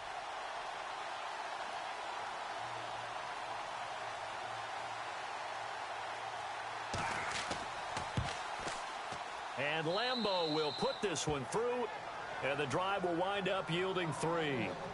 So you knew one way or another that you needed 2 scores. They get the easy one out of the way. Now they'll need to get the ball back. So, Brandon, the question is, how do you accomplish that? You can onside kick it, or remember, since you've got all 3 timeouts, you can still kick it deep and try to play defense.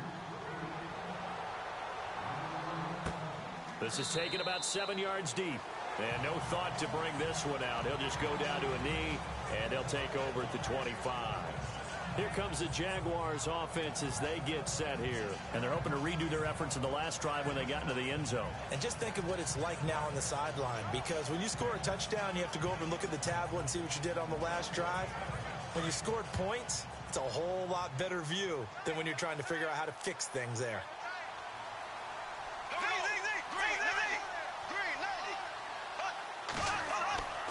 The drive begins with a run by Ivory. And not a whole lot doing there as he'll get it up to about the 28-yard line. And now the Chargers are going to look up here and signal for a timeout. It's just their first. They've got 2 more to use here in the final stages. Second down following the run.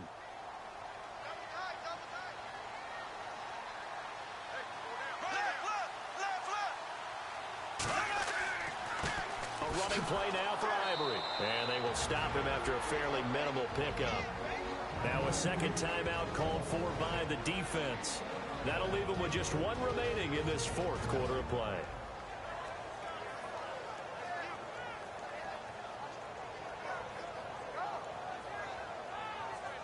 And now following that timeout, the defense back out onto the field.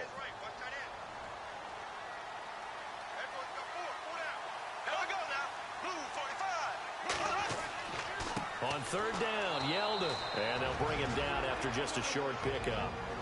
Now the defense will burn their 3rd and final timeout.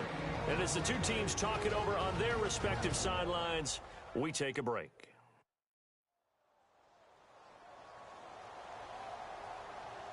So a defensive timeout, chance to regather, regroup, and get set as we resume action.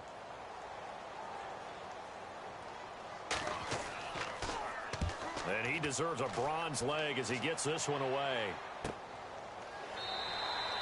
So a change of possession here on the punt. And out will come the offense as they take over.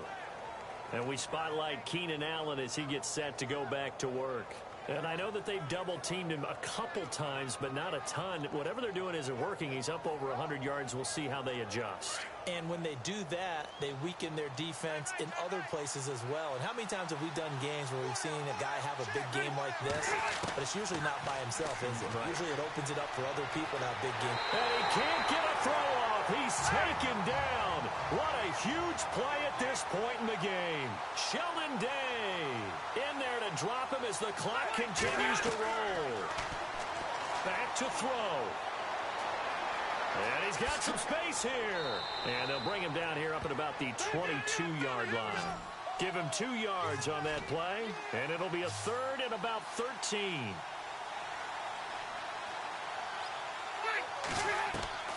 He'll look to throw. Finds his target. It's Gates. And he's got the first down yardage before being taken down at midfield. A really good pickup of 28 yards. And 26 seconds now as the spike comes in.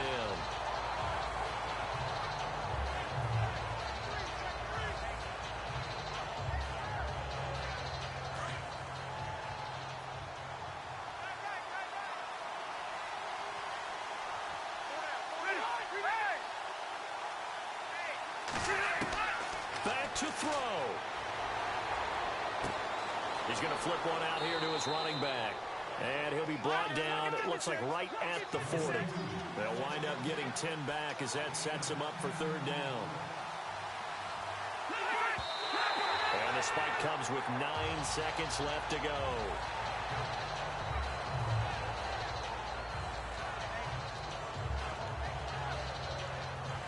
Anthony Lynn says now's the time. His guy's going on 4th down.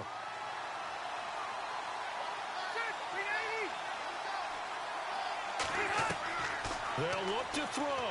He's going to let it fly. And that will be incomplete. 4 ticks left here on the clock. They had to go for it with such little time remaining. And it's looking like the Jags are going to win this football game. And he'll have a tough time living that one down. It's one thing, Charles, to drop a pass. It's quite another to drop it on 4th down. And so many teams work on that in terms of locking in on those key downs. You know, I've seen, you know, you and I both been to practices where we've seen Hey, third down situation. Big third down alert. Lock in here. Fourth down play. Make sure you're focused just a little bit extra. It didn't pay off in that situation.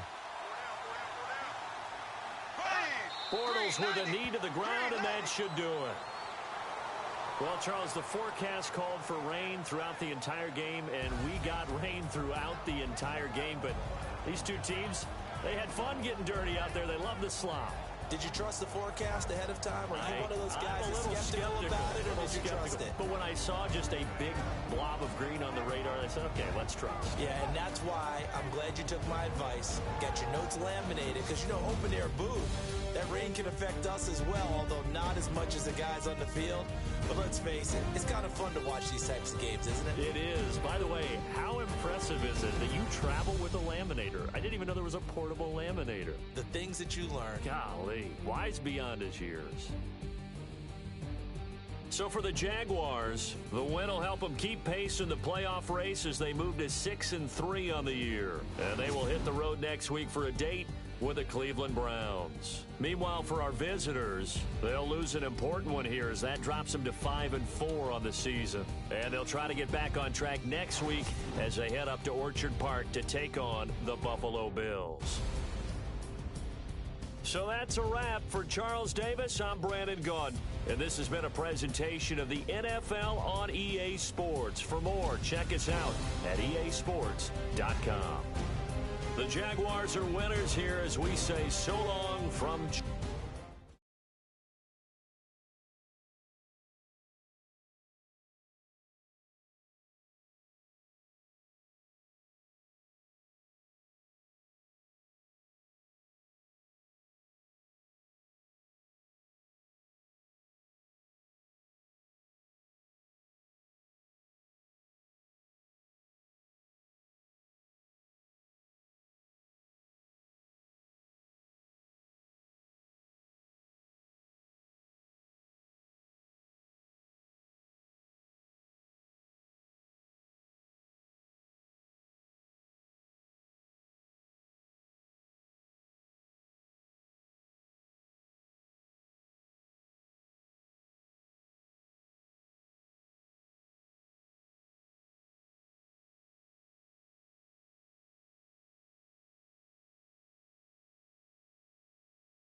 Hello, everybody. I'm Larry Ridley, and this is the NFL on EA Sports.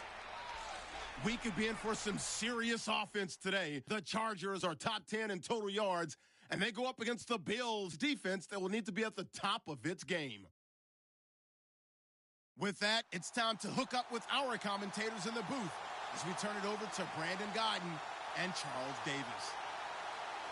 All right, Larry, it will be the home for NFL football until 2020 as you get a look inside the intimate StubHub Center here in Carson. The scene a moment ago, unlike any other in the NFL for a lot of years. The crowd here in Carson might be half the size of a normal NFL stadium, but they are twice as loud as their Chargers get set to face off with the Buffalo Bills. Hi, everybody. Brandon Gaudin alongside Charles Davis. And, Charles, we take a look at this Charger club entering play here. We're in November now, so this is where you really need to settle in, start getting down to business. And in baseball, they talk about the dog days of August.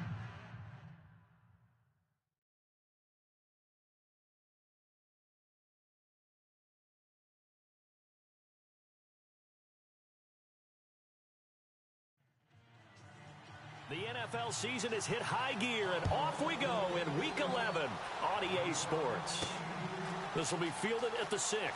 Dances by him. And not a bad return here. He gets it out to the 25-yard line. So here's the Charger offense making their way out. They'll be led out by their quarterback in his 14th year now. Played his college ball at NC State, Phillip Rivers. He had the numbers of a game last week that if you win, you talk about him being a gritty guy, managing the game, getting it done. But they lost. So obviously 2 interceptions, 1 touchdown pass, that's not going to be good enough. Got to get that changed around. They run. It's Oliver. And this first play will get him back to the 25, but that's going to be it. Call it no gain on the play, and it'll be second down. And the big boys up front in the trenches, what do you think of the O-line, Charles? I love them because this is a group that's so cohesive. They know what the man next to them is going to do at all times, and they operate as a terrific unit.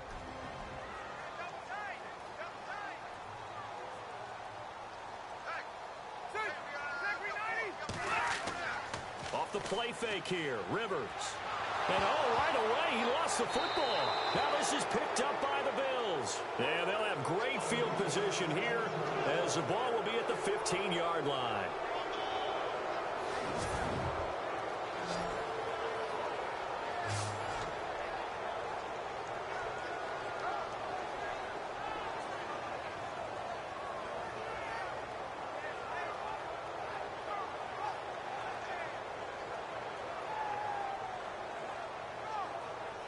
Here's the Buffalo offense now as they get set to take over here. And to be frank, they're just in a tough spot. It's only November, already eliminated from playoff contention. I know their fan base doesn't want to hear that, but that's the case. What are they fighting for now going forward? You know exactly what they're fighting for. Is that word that some people don't want to hear, but it's pride. Draft. Oh, okay. I was going to go draft, but pride's better, right? You know something? You're right, because that's part of it, but that's 2 different mindsets. That's front office mindset, draft position, where are we going to be and what do we need to get? And then the players and the coaching staff right now, pride. Can they win some games and feel better about themselves despite the fact they have no shot at the playoffs?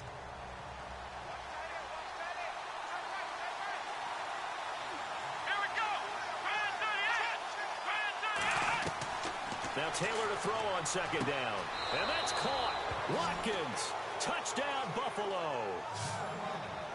Sammy Watkins, his 4th touchdown on the year. And the Bills have taken the early lead.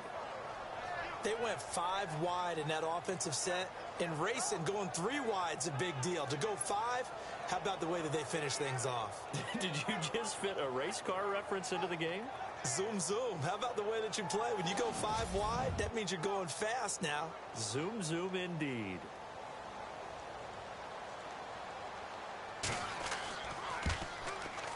And it's 7-0 Buffalo.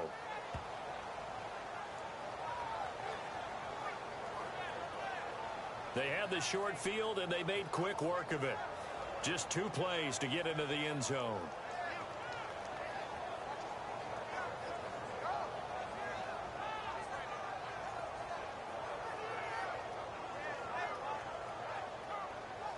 Here's Hauschka now to kick it away. This is taken at the 3. They'll bring it back to just about the 25. Call it the 24-yard line. The Charger offense making their way back out there. And still a lot of football to be played in this season. We're only in November. A lot can happen between now and January. But if it ended today, they would just be on the outside of the playoff picture looking in. So a lot to fight for. Yeah, and wasn't it interesting in our meeting with the coaching staff that they all made sure to let us know, we know where we are right now, but the playoffs don't start tomorrow. We still got some time, and they plan on putting it together, formulating a streak, got the whole month of December still left to play. They think they can get in. And they made it very obvious to us that there's no playoff talk in the locker room right now. It's win this game and look to next week. Excellent focus.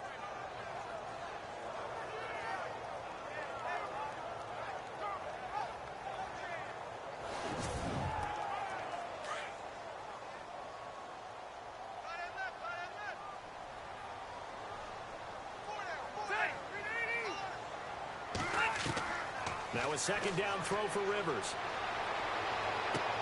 To the sideline. Wow, what a catch. Doesn't get a lot out of it, but he is able to keep the feet in bounds. 4 yards on the completion, and it sets up a third down.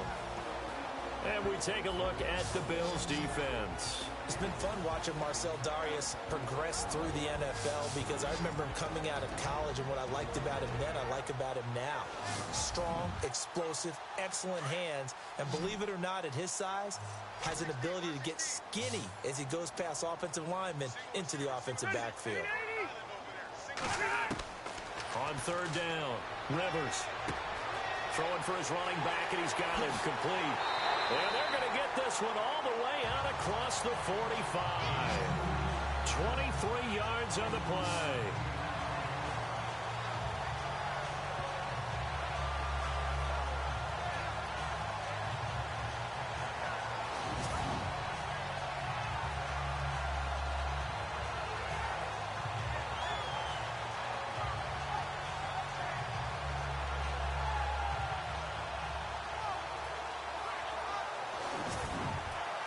Fresh set of downs here.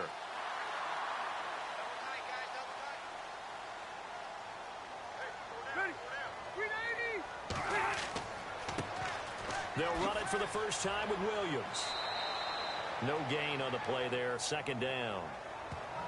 He makes a wonderful play there off the corner, protecting his side of the field. Oh, that reminds me of the great defenses of old, doesn't it? The Pittsburgh Steelers, Steel Curtain, they would not let you get on the field if you could only do one thing. You had to be a complete guy, and you had to be able to tackle. Now, I know I've said this before, but you know I wasn't alive when the Steel Curtain was playing. I know them, but I just want to let you know I wasn't alive. I'm going to keep peppering that in there, and one of these days you're going to think that you were.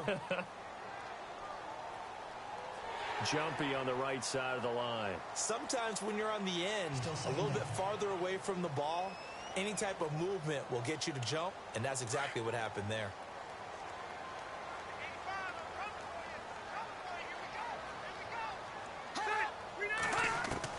Rivers now on second down. He's going to flip that out to the flat. It's complete. It's a 4-yard pickup, and that is going to set up a 3rd and 1.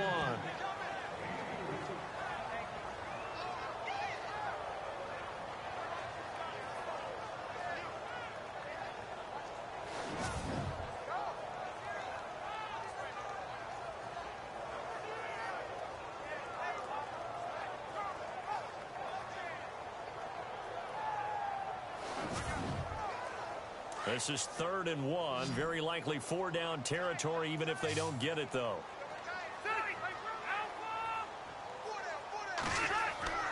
Now it's a bootleg with Rivers. And he's going to be swallowed up. Sacked back at the 45-yard line. Marcel Darius in there to drop him for a loss of 10. And it'll be 4th and long. You and I both know we're into a whole new realm of football because we're not just looking at tendencies anymore. We're looking at analytics, and I've got to think the analytics on 3rd and 1 say run the football.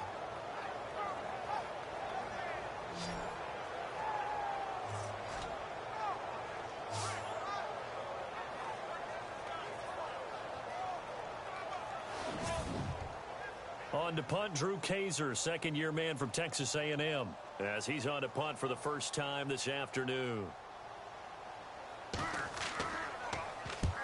last week in the loss, 5 punts as he gets this one away.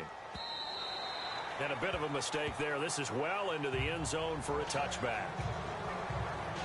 And the Bills getting set to go. They'll be looking to duplicate that first drive, the one that got them that 7-0 lead. Of course they would. I mean, look, they're on the road. So getting the 7-0 lead was huge for them, right? Imagine getting up 2 touchdowns on the road, taking the crowd out of the game. It'd be ideal. They'll throw on first down with Taylor.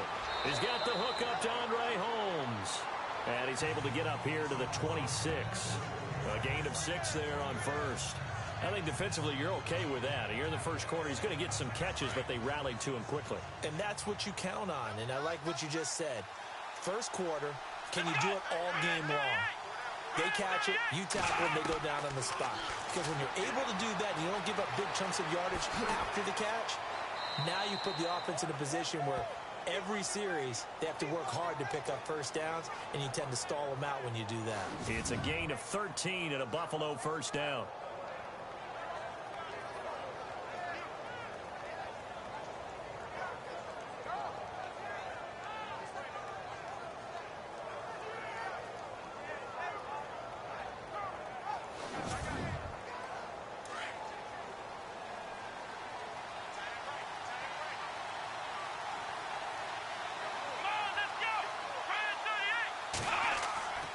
Now a first down carry here for McCoy. No dice this go-around. He's hit behind the line and taken down.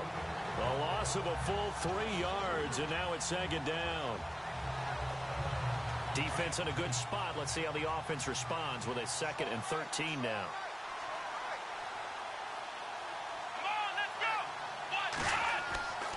They'll go again to McCoy. And running room scarce here. He's going to be stopped in his tracks at the line of scrimmage. Calling no gain there, and it brings forth a 3rd and long. Well, that was better than the first go-around when he lost yardage, but still nothing there, and that sets up a 3rd and long. Tough spot here. Put it mildly. Chargers able to get the pressure and bring him down. Well, certainly some teams are not intimidated by down and distance on defense, are they? 3rd and very long? Let's go get this guy again. Big-time pressure.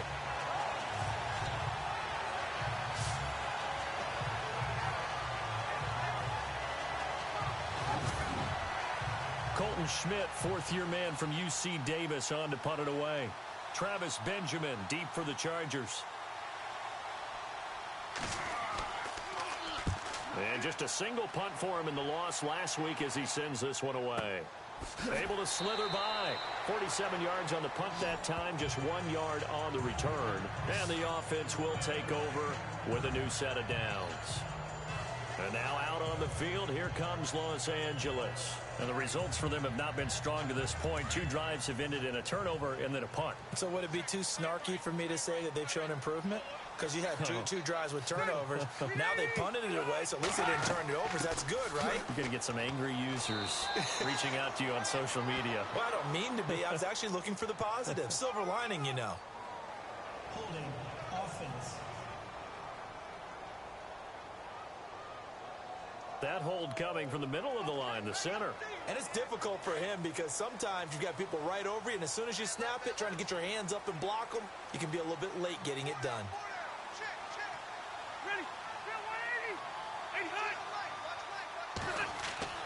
Rivers now.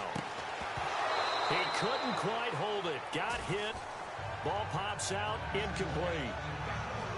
So he can't hang on, and as I watch that unfold, I remembered an expression that I've heard, maybe from you, I don't know, but you're going to get hit anyways, might as well hold on to the ball. Right, you know a coach said that, right? Yeah. Not an actual player. Not a chance at all. Way easier said than done. So the incomplete pass brings up second down.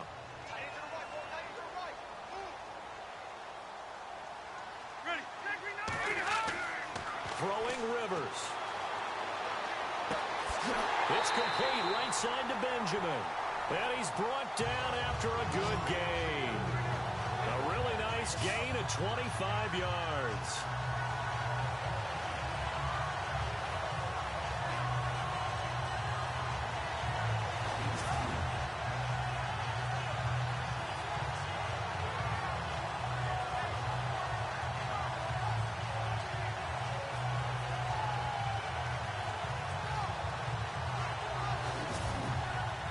So after that big play, let's see if they can catch their defense maybe on their heels.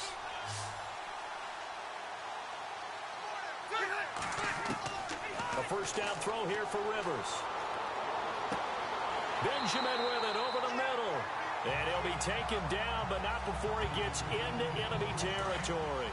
15 more there, and they're on a roll. It's another first down. On 1st and 10, Rivers finding his safety valve here. That's complete. 5 yards on the pickup, and it'll bring up a second down.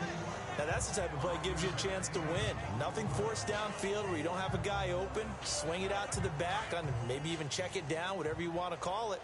Gain of 5. You're just trying to get 4 on first down. They're ahead of the chains now. Here's a carry for Oliver. And he gets it inside the 35 and just shy of the 30. A 10-yard pickup, and it's enough for a Charger first down. I don't care what anyone says. I want a big-time backing in this kind of yardage each and every time I step on the field. A tone setter, those guys are hard to find.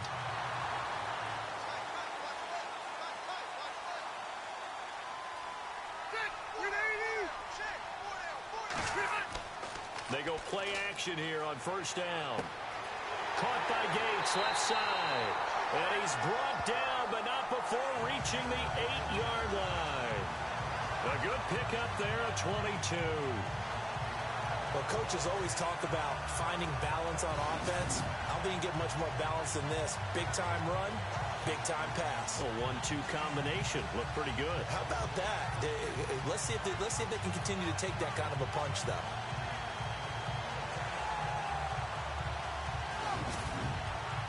So now it's 1st and goal.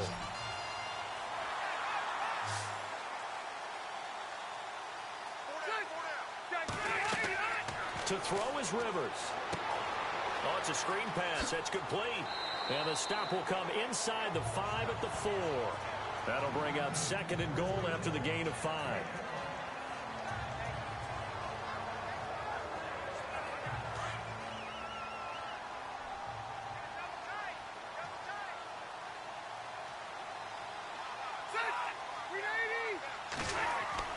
Second down, Rivers. This is caught. And he's in for a Charger touchdown. Hunter Henry, his 2nd touchdown on the season. And the Chargers are an extra point away from tying this thing up. The tight end can kind of be that diamond in the rough secret weapon that you have, and right there they show you why. And it's becoming less of a secret, isn't it, partner? Every game that we do nowadays, the tight end is a featured receiver, not just a blocker, as in the days of old.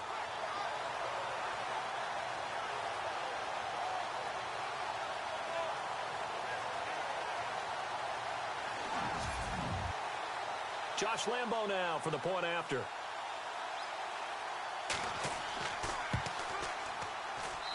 It's good, and we're all tied at 7 apiece.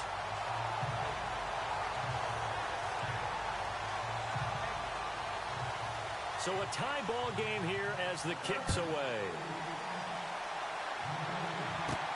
Fielded about a yard deep. And a good return as he'll be stopped just shy of the 30-yard line. And here come the Bills, and hoping to do better than they did their last possession when they punted the football. Appeal to the vanity of your offensive line. Tell them that they control your fate. Leverage guys. Win the line of scrimmage. If you do that, you start to win first down. You win second down. And guess what? You start accumulating first downs. And that's what they need in order to not pump the ball again. They'll start on the ground with McCoy. And he works his way forward for a couple up past the 30.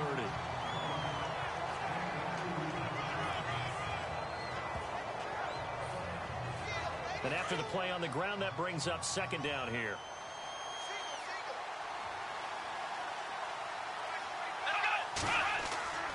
To throw is Taylor. Blitz coming, and down he goes. Melvin Ingram. He's the one to get him, and that's sack number 7 for him on the year. Well, they go play fake. The problem is nobody was faked out. And when no one's faked out, what's the end result? Quarterback gets hit.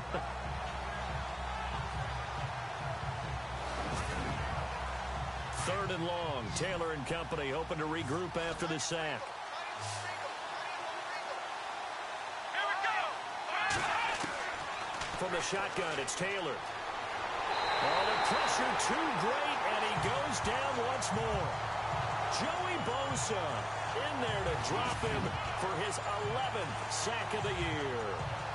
I remember when I was a kid and all I wanted was a nickel so I could get that soda down at the fountain. And guess what? The nickel came into play well. 5 defensive backs, they covered well, allowed for the sacks. Sodas were a nickel when you were a kid? No, I just needed the extra nickel so I could pay the proper price. Okay, how much were they? A dime? What were they? 15 cents. And before the punt, time is going to run out on this first quarter. 7-all is the score. EA Sports NFL Sunday returns following this.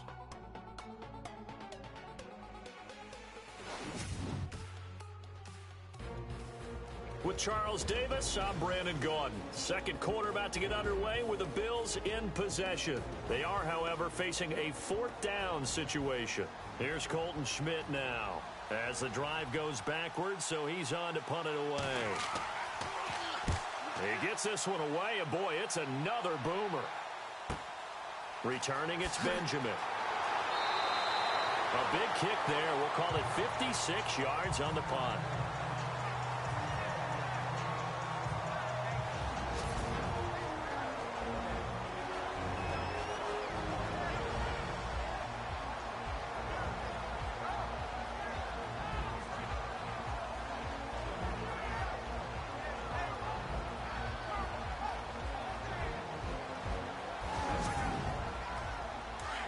Looks like the defense in press coverage here.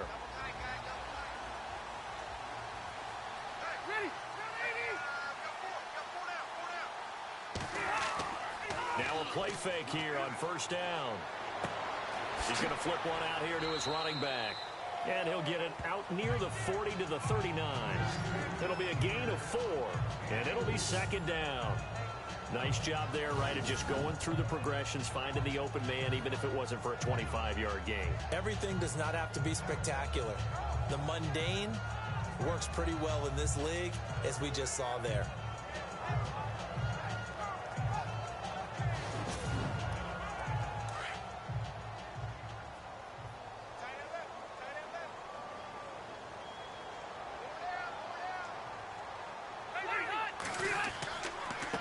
They run it here with Oliver. No gain on the play there, so they're left with a 3rd down and 6.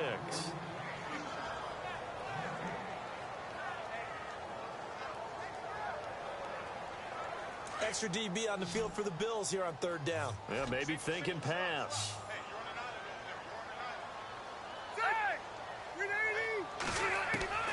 From the shotgun, it's Rivers. Open man, it's Allen. And he's taken down, but not before getting this across midfield and just shy of the 40. It's a gain of 20 and picking up the 1st. And that's one of his advantages of a passer, is it not? With his height, setting back there in the pocket, firing over the middle, he can really see everything clearly. It is, and I know that other quarterbacks get it done different ways, all right? You don't have to be his height to make a great play.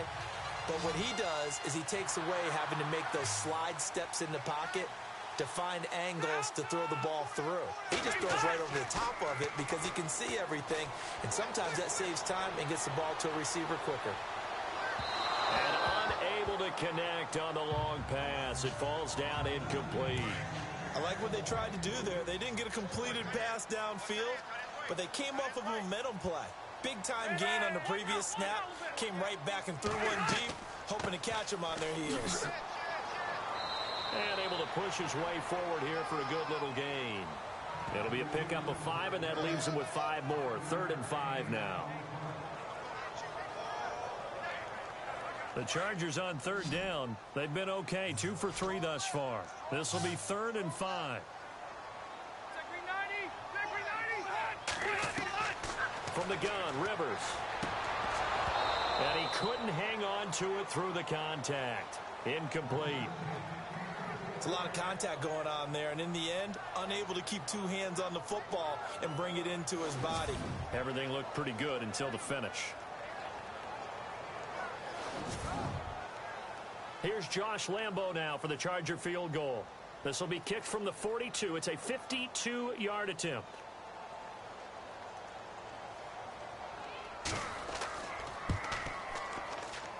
And Lambo will put this one through. And they take the lead here now at 10-7.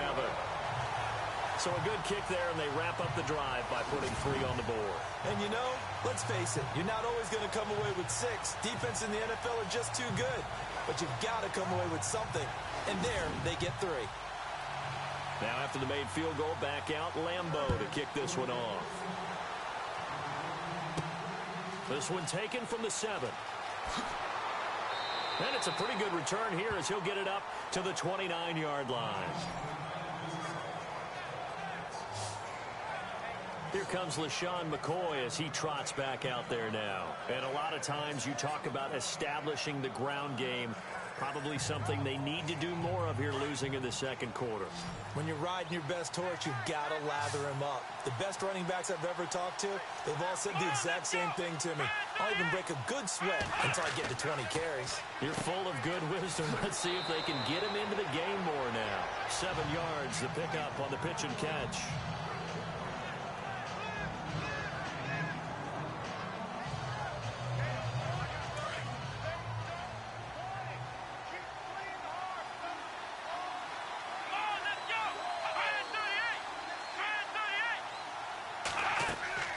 Second down, it's McCoy. And to the 42-yard line here and brought down there. They get 6 on the pickup there as the drive will continue. I'll bet there's just a big sigh of relief now, having finally gotten a first down running the football. They've struggled all game long. The defense has had their number. This may help their confidence moving forward.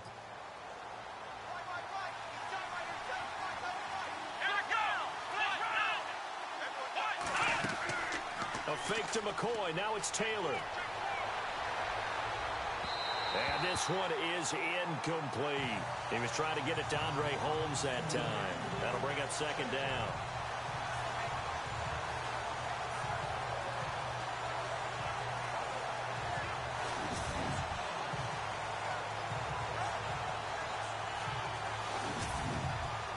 And on 2nd and 10 now.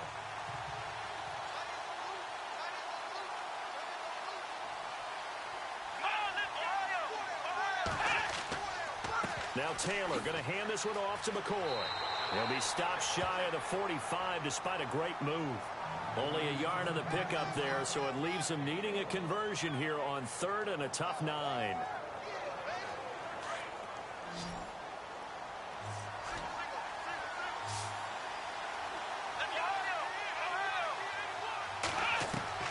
On 3rd down, Taylor. And he'll check this one down to McCoy. And he'll get it out to midfield. Looks like, yeah, they'll spot it right at midfield at the 50. Call it a pickup of 7, and that'll bring up 4th down. A short gain that doesn't get them the first down brings up a 4th down situation. Really nice job defensively. They knew where the sticks were. They got the stop before it.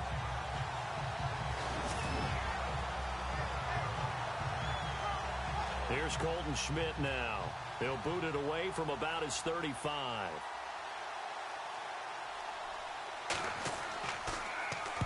He gets us away. It's a good one, drawing toward the sidelines. And this is going to carry well into the end zone for a touchback. There again is the running back as he trots onto the field. He's been good. His guys are winning. So far, the recipe working here in the second quarter. He doesn't like to just tote the rock. He wants to carry his team on his back. And that's what he's done throughout this game. Yeah, he's done that. He'll be hoping to continue that trend. On the run, it's Oliver. So a nice job to break the 1 tackle, but not much daylight after that as he's brought down. 5 yards on the carry. Good pickup on 1st down.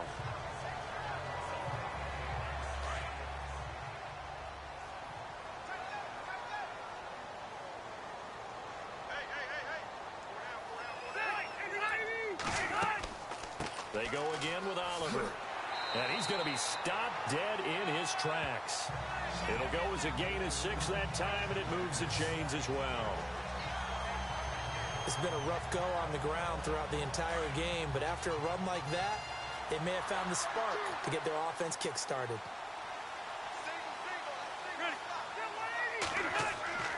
Play fake. Rivers. Going deep here for Allen. Into heavy traffic, and it's intercepted. It's Tedrick Thompson, the rookie from Colorado, and he's able to get it back here to the 43-yard line. When you're in man coverage, you have help over the top, you become a much more confident defender. Trail the receiver and know that someone over the top can make a play, and that's exactly what happened here. The free safety coming up with the interception.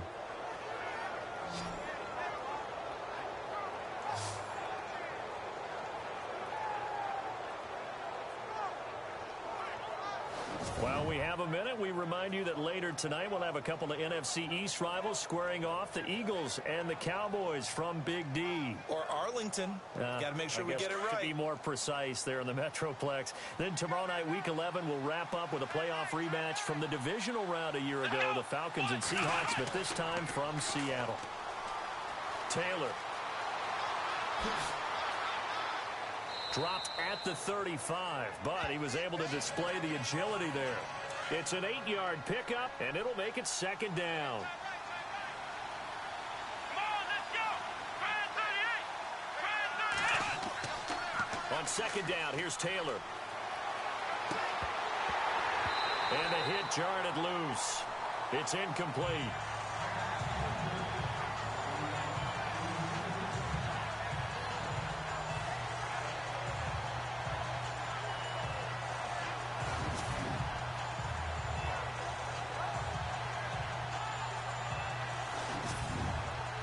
The Bills on 3rd down, 0 for 3 to this point. They could use a conversion. Here it's 3rd and 2. Taylor now to throw on 3rd down. Going to drop this off to McCoy, complete. And all the way home for a Bills touchdown. LaShawn McCoy, his 5th touchdown now on the year. And the Bills have taken the lead. Getting your back involved, what's the importance there in the passing game? Well, oftentimes you can create mismatches because who's going to cover him? And you get him into space, which is where he likes to operate with the ball in his hands.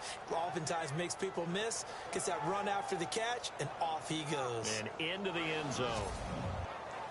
Now Hausch could attack on the extra point.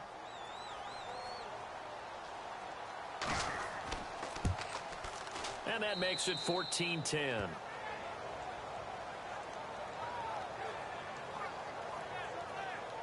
The drive there only spanning 3 plays. And it culminates in a Bills touchdown.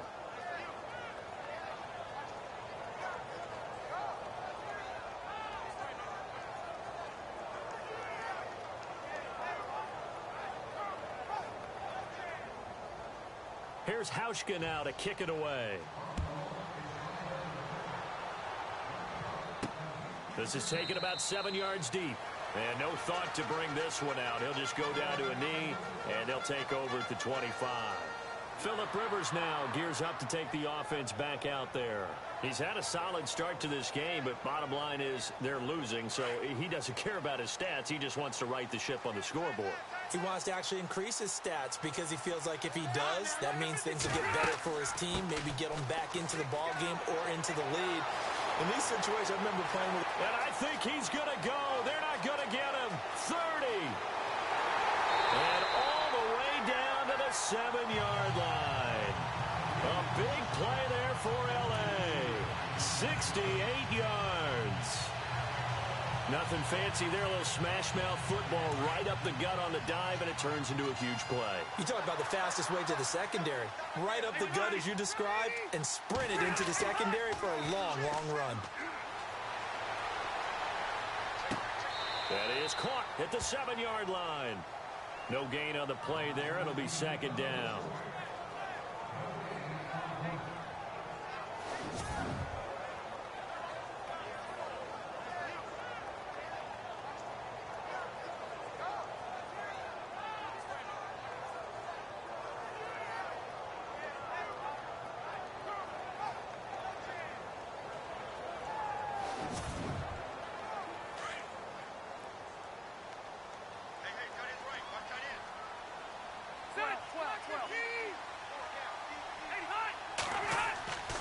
second down. Williams. And he takes it in for a Charger touchdown. Andre Williams, his third touchdown now on the year.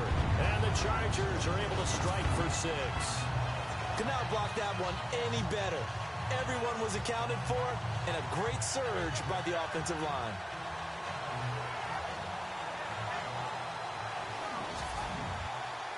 Lambeau on for the extra point. It's good, and they'll take a 17-14 lead. Here's Lambeau out to kick this one away. This will be fielded at the 8. And a nice return sets him up pretty good here at the 30-yard line. Here now a look at LaShawn McCoy. He's been good. They've utilized him well, but they're losing here in the second quarter. What might they change offensively? I think that what you try and do is expand how you get the ball to him a little bit. Get him out in open space, maybe swing the ball to him. What's that they used to call it in the West Coast offense, the long handoff? Yeah.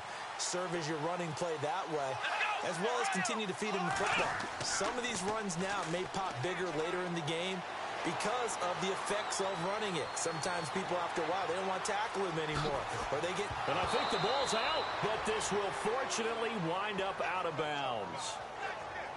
Now, I have to admit, partner, that I've often thought that I don't like this rule, where the offensive player fumbles the ball, it goes out of bounds, and they get to keep it. That's just because you're a defensive guy. That's why you don't like it. Yeah, you're right. It is a slanted view, isn't it? But this is where, for the offensive team, the sideline is their friend. Usually it's not there for him. Yeah, exactly right. I actually played for a guy in college. You know what he used to name the sideline? Sammy. Sammy sideline, and use him well.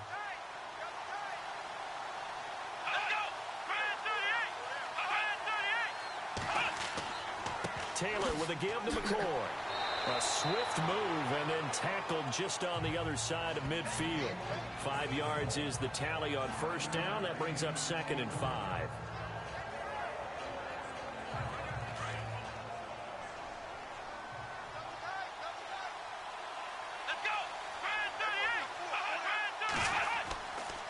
Again, it's McCoy. And he's going to be stopped up at about the 47-yard line. It'll be a pickup of a couple, and it leaves them with a 3rd and 3. The Bills on 3rd down. They've only converted once in 4 tries. This time it's 3rd and 3. Let's go! They'll try and run for it with McCoy. And he's got the first down yardage before he's brought down at the 42. At 5 yards on the play there as the drive will continue.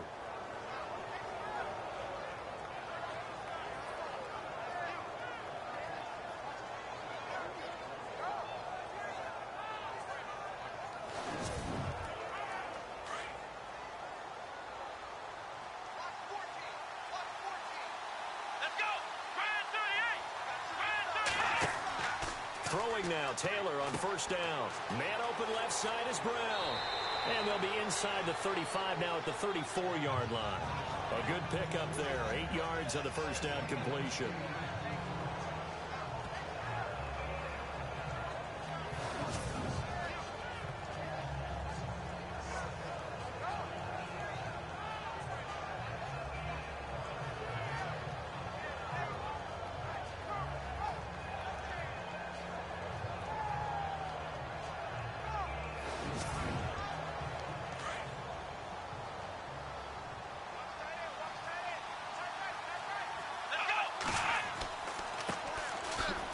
Room here to run. Jukes by at the 20. And inside the 20 before he's brought down. 16 yards there, and the Bills have a first down.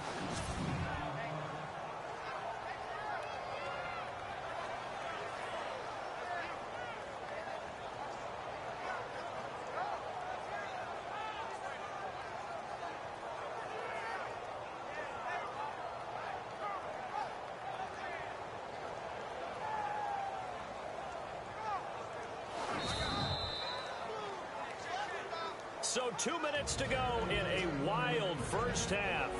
We'll come back to Southern California after this.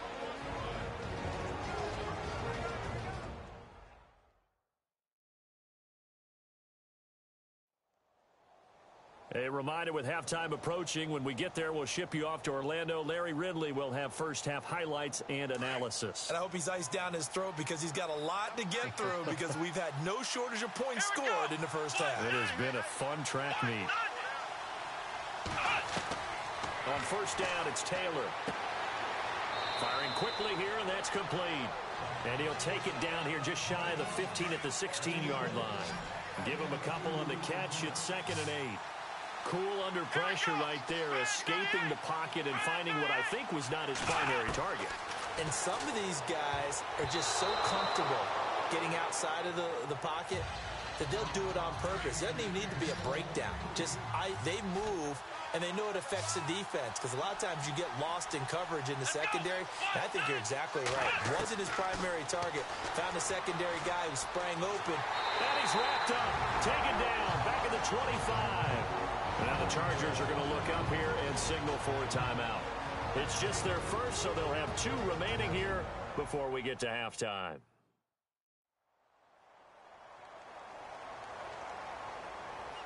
So the defense had a chance to catch their breath, and now they're back out and ready.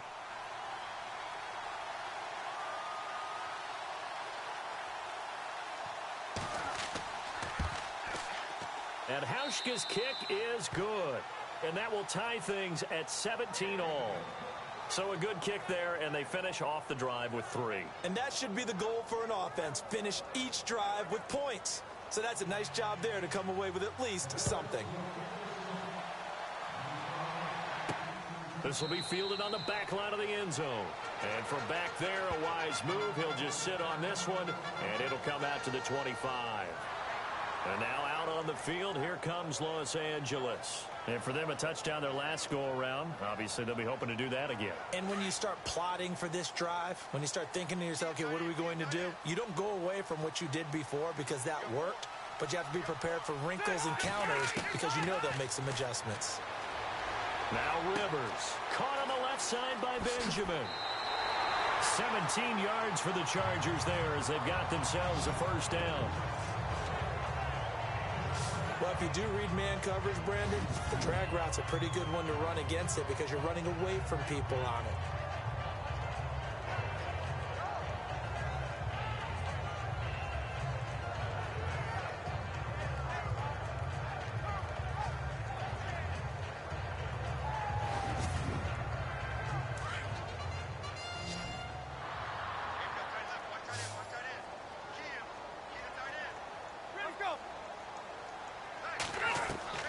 First down, Rivers.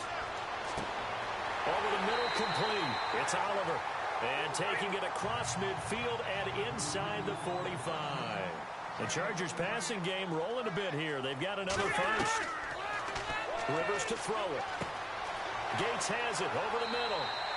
12 more yards there and another first down. Now the Chargers will use the second of their timeouts as they'll stop it with just over a minute to go before halftime. Do you get the sense, Brandon, that people are trying to retire Antonio Gates? They keep thinking this is almost the end of the line, and then he keeps making catches like the one we just saw there. He's the old reliable, you're right, just one of 9 players in the NFL with 100 or more touchdowns.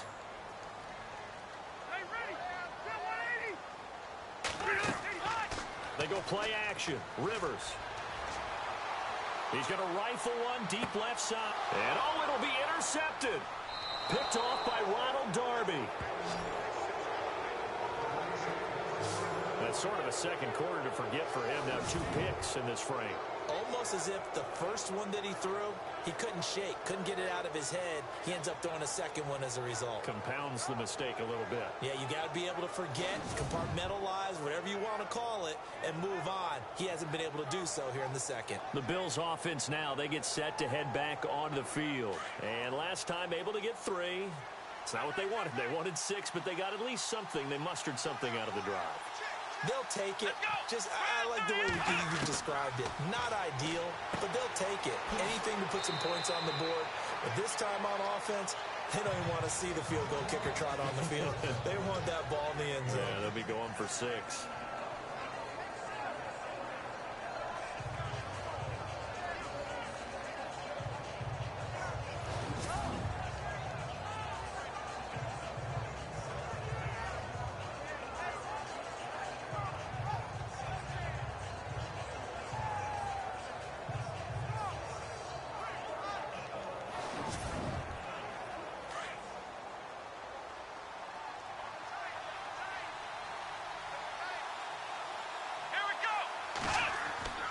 10th carry now for McCoy. And not a whole lot doing there, so he'll get it up to about the 28-yard line. Give him a yard on the run there, and that's going to set up a 3rd down and 2.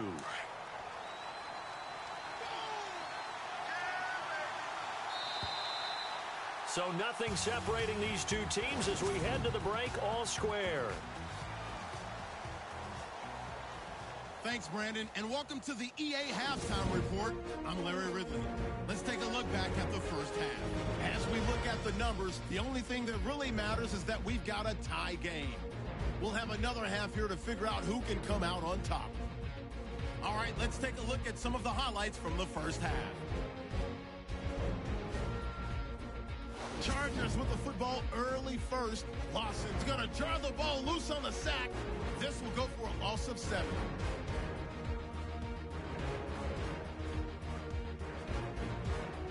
Offense on the field now after the fumble. Taylor's on target here, and this will go all the way for a touchdown. That takes the lead up to 7.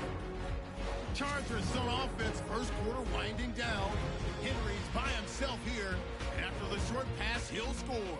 Chargers tied up at 7. 1st and 10. Under pressure here, the ball is picked off.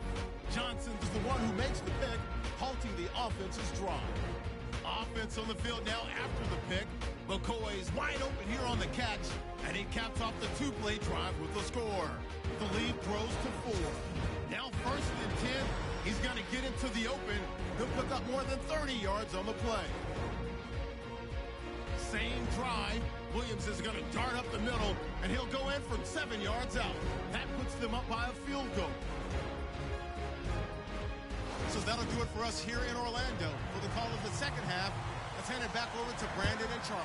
Brandon. This one fielded at the 5. And he'll get it up past the 20 to the 22-yard line. Now the quarterback, Tyrod Taylor, is our focus here in this player spotlight. He's playing pretty well. I don't think it's necessarily him changing up something he's doing, but that O-line, they've got to protect him better. They do. They've got to make sure that they give him more than enough time in order to find targets downfield. And sometimes what happens when these things are going on is that the field general will step up and say, hey, that's on me, guys. I didn't get rid of it fast enough. Anything to try and relax them a little bit and take some pressure off, because they do know that they are trying. Yeah, well, we've seen the 4 sacks so far in this contest. So they complete the pass, and now they face a 2nd down.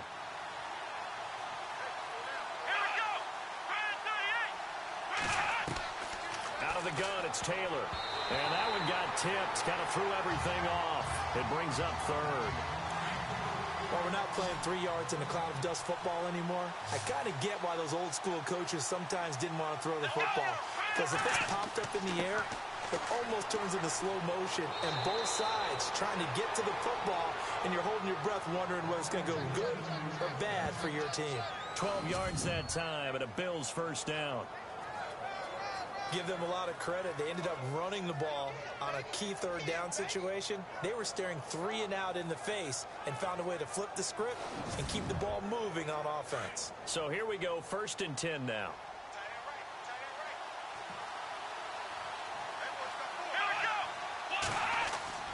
Taylor will throw.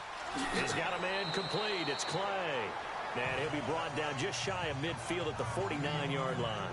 7 yards to pick up on the pitch and catch.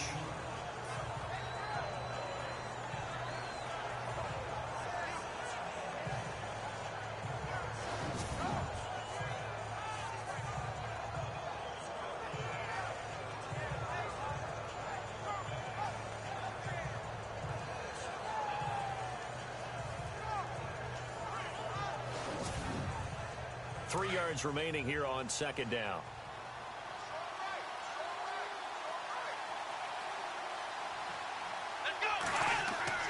A give to McCoy. Takes to midfield, but no further. Just a yard there. The Bills on 3rd down. 3 for 7 so far in this game. This time they face a 3rd and 2. Let's go! Brand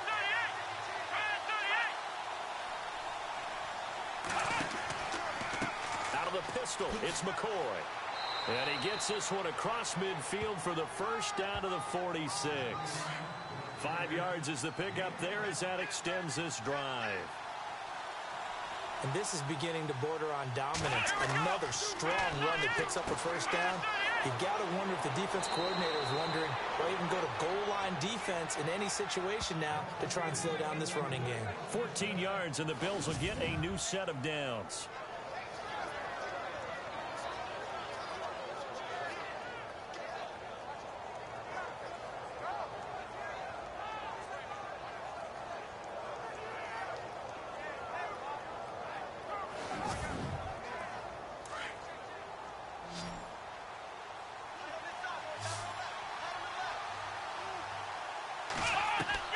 They'll throw on first down with Taylor.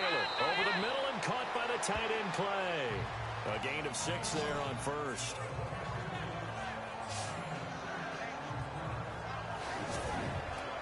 So the offense readies for a 2nd and 4.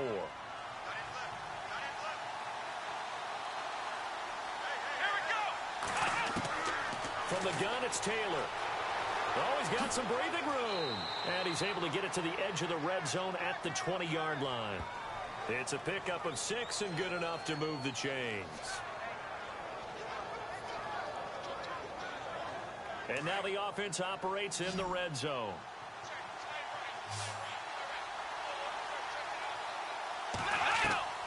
From the red zone now, here's Taylor on first down. This is complete to Watkins on the slant. And he's brought down just outside of the 10 at the 11. Give him 9 there on the first down completion. And this seemingly endless drive continues.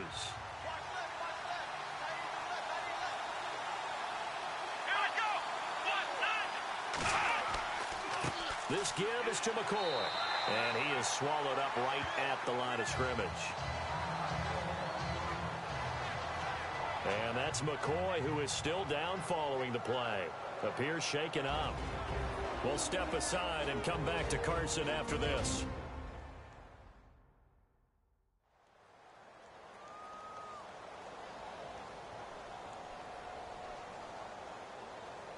The Bills on third down. They're at 50%, 4 for 8. They need just a yard here. It's 3rd and 1.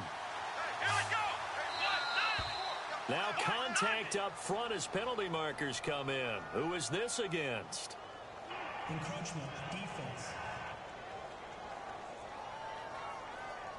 A pretty big third down mistake right there. No doubt about it, and everyone's going to be upset. But they have to get out of this now and go ahead and play. They could have someone come at them in a big way on the next down. And a really long drive here, and it goes on and on.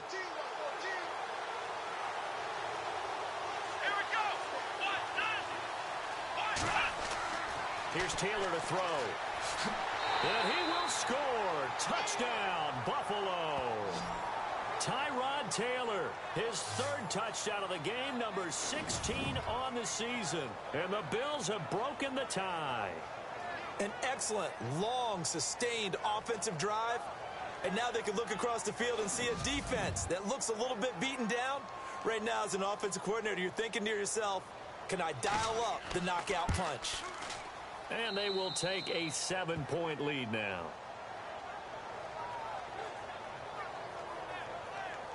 So that drive, 12 plays in length. And it's finished off with a 5-yard touchdown run.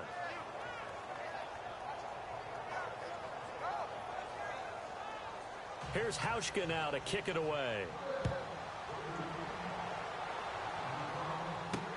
This will be fielded on the back line of the end zone. And no thought to bring this one out. He'll just go down to a knee, and they'll take over at the 25.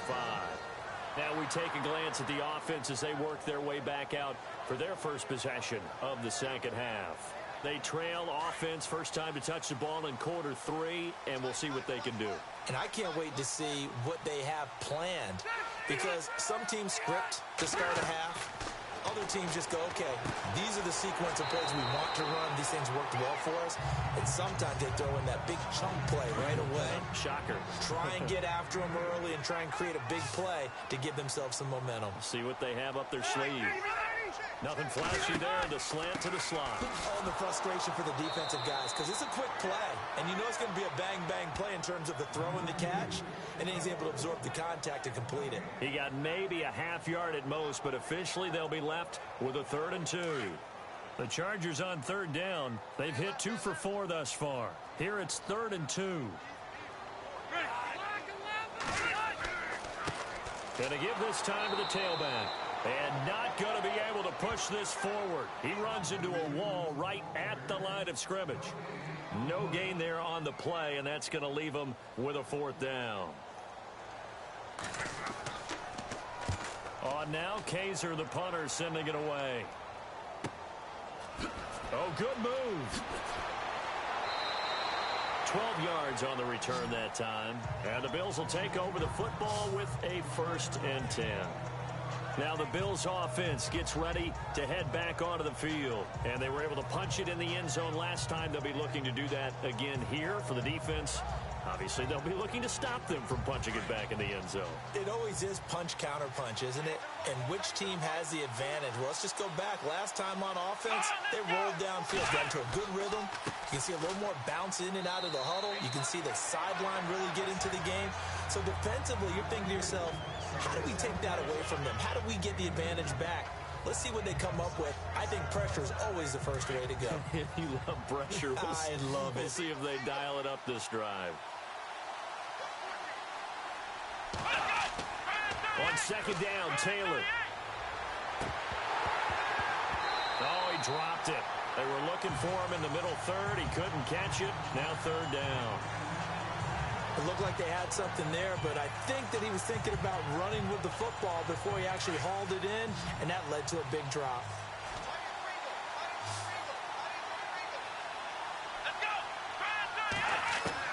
To throw on 3rd down, Taylor. And he's got his man. It's the tight end, Clay. And he's got the 1st down yardage as he brings this up to the 47. 16 yards there, and the Bills have a 1st down.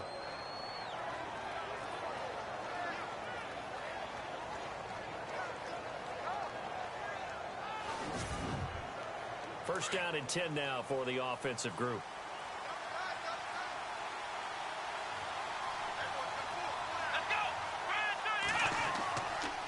McCoy trying to find a lane, but instead he'll get back to the line of scrimmage and no more.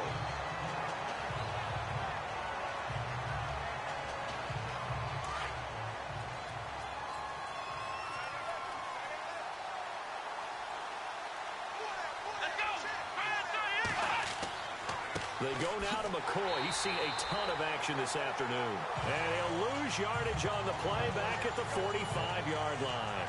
This will be a 2-yard loss on the play. And that'll bring up a 3rd and 11 situation. I would not want to be an offensive lineman in today's NFL, especially not a center or a guard if you got to deal with these massive defensive tackles who could not just beat you with strength, but they can beat you with quickness and guile as well. They can get upfield and make plays. And a lot of times what they're taught, just go ahead and tackle everyone that comes in your area and keep the run with the ball. Taylor. And he will force his way forward for a yard or two, but I have a good feeling this will be coming back. Holding offense. So instead of giving them another 3rd down, they'll decline it, brings up 4. Now that's smart football right there. You don't even have to really spend a lot of time considering it. Just know that you're probably going to get the ball back. Good job declining that penalty. Schmidt on to punt as he sends it away. And that'll hit in the end zone. Much too much leg there. That'll be a touchback. And now out on the field, here comes Los Angeles. And they're coming off a 3-and-out, my friend. I think they've got to look at that play sheet and go to a spot that they haven't gone before. Time to shake things up a little bit to try and get this offense moving. Okay, so how do you do that? How do you shake things up? You look at what you called before, realize it hasn't worked Go to so something well, else. and maybe you try and find one of those special plays from one of your better players, and maybe try and hit something big and get things going in the excitement area. Shaq Lawson's one of those guys that after a while you quit just trying to define him by a position. Defensive end, outside linebacker, doesn't matter. He knows how to get upfield and spill some plays. So disruptive. What makes him so disruptive? I think it's strength. If you see his upper body, I mean, he's got some strength up there and some really good hands. but he's got some surprising quickness as well to get him upfield. Off the play fake here, Rivers. And they take him down. The Bills get to him. Jerry Hughes in there to drop him for his 5th sack of the year. Well, it was 2nd long. Now it's 3rd and even longer. They're going in the wrong direction here. Because they're moving them exactly the way they want to, but you're exactly right. Definitely going in the wrong direction for the offensive guys.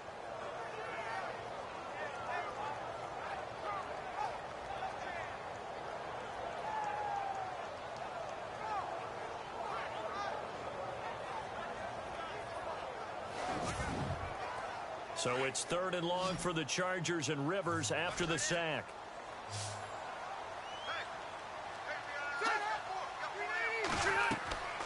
From the gun, Rivers.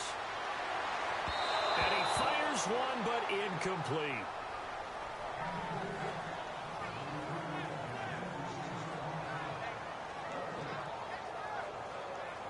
Here's Drew Kaiser now, standing about a yard deep in his own end zone.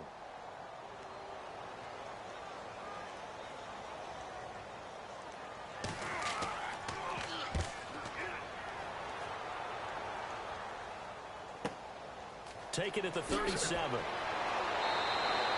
So possession goes over here on the punt. And possession will switch hands, 1st and 10. Here comes LaShawn McCoy as he trots back out there now. We've seen him be good so far. He's hoping to continue that trend here in quarter number 3. And typically when you see guys running it this well, they see the game in slow motion, don't they? They see the cuts happen. They see the blocks happen. They feel really good about their vision. And then they use their legs to find that open space. And he lost the football.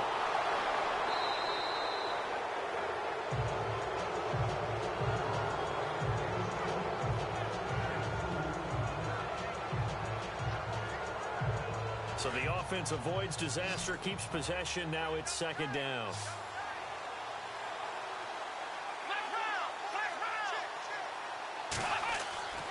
Here's Taylor.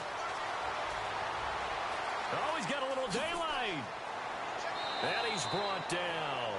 14 yards, and the Bills will get a new set of downs.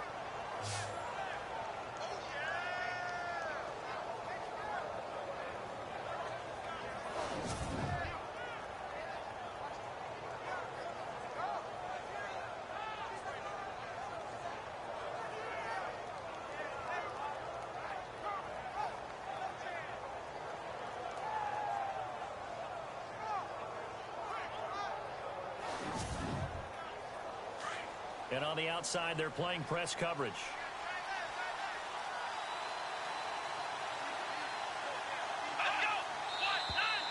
Now flags will come in. One of the Bills got going a little early. False start, offense. And that'll set them back 5.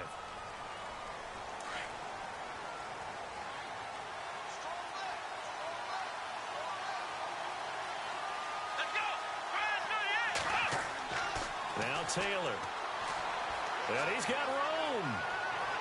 And he gets this one all the way down inside the 20-yard line. In the red zone this time.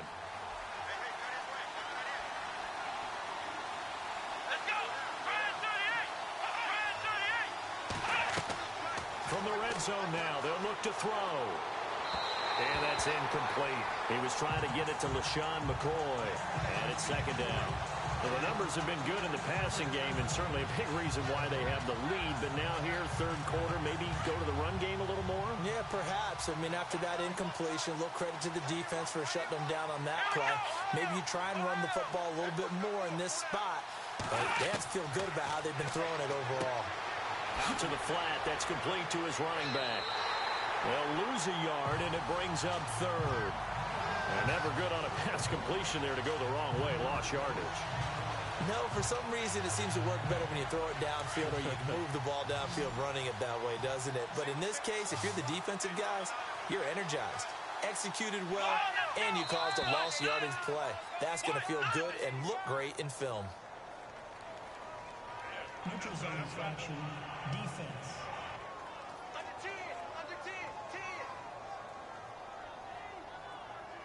And he got a little aggressive too early. And he did, wanting that quick takeoff as the ball was snapped. But I think sometimes those big guys on offense, they're pretty cagey too, right? They make those little sudden moves or those little subtle moves that get you to jump.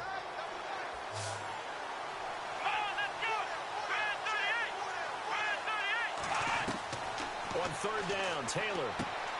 That's going to be caught at the 10-yard line. And he'll go down here at the 12-yard line. They stop him for only 3 that time, and that'll bring up fourth down. He wasn't the primary target, but I think it was almost like a check down situation, wasn't it? Yeah, hoping he can break some tackles, a big tight end, but he couldn't do it. Yeah, get it to that big frame and hope he can scatter some bodies, unable to get it done.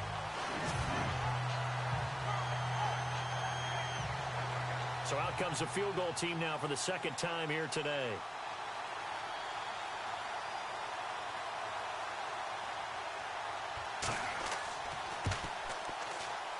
And Hauschka's kick is good.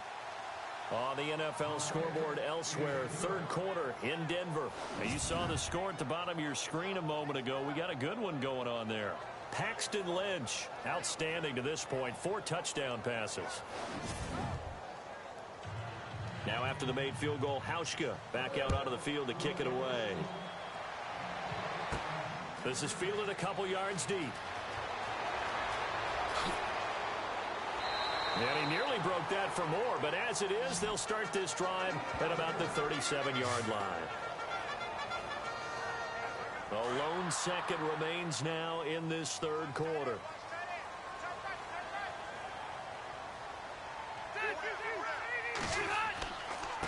Now a handoff here to his running back. And he'll go down, and that will do it for the third quarter of action. 3 quarters have come and gone. We'll return with more after this. You're watching the NFL on EA Sports. Back now at the StubHub Center in Carson. It's Charger football, but they trail here as we get going in quarter number 4.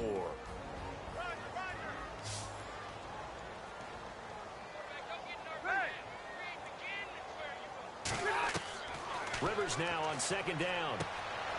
Gates with a grab. It goes as a gain of 8, and it moves the chains. Many different ways to create space, but on that play, he did it with that big, wide body of his. Didn't get a whole lot of yardage on the play, but it did what it was supposed to. Pick up a first down. So the offense has it 1st and 10.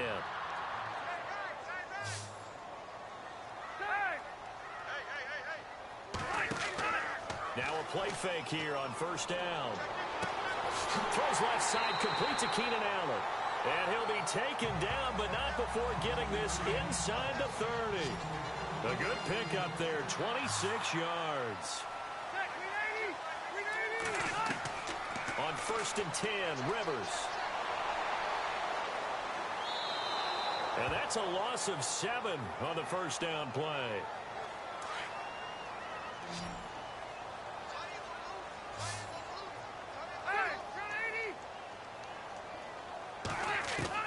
Now a 2nd down throw for Rivers. Now he'll dump it underneath to his running back, complete. And he'll work it inside the 30 to the 29-yard line.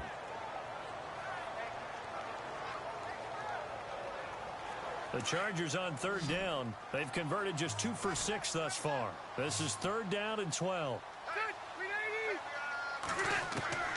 From the shotgun, it's Rivers.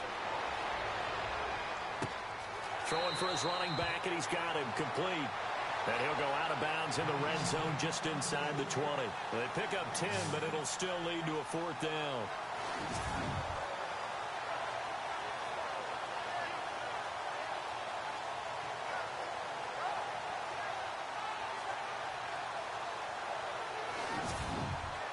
So on 4th down, out trots the kicker in a big spot here. From the left hash, it's a 36-yard attempt.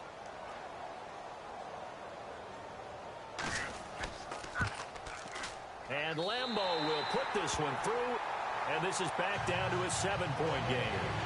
So a good kick there, and they wrap up the drive by putting 3 on the board. And you know, let's face it, you're not always going to come away with 6. Defense in the NFL are just too good.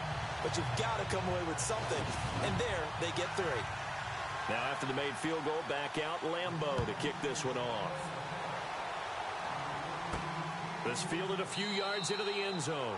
And he won't return this one. He'll go down to a knee, and they'll start at the 25. Back onto the field now comes the Bills offense. And last time they got 3 points, but it was a chip shot field goal. And when you go to the sideline after a chip shot field goal, maybe the offense not too happy.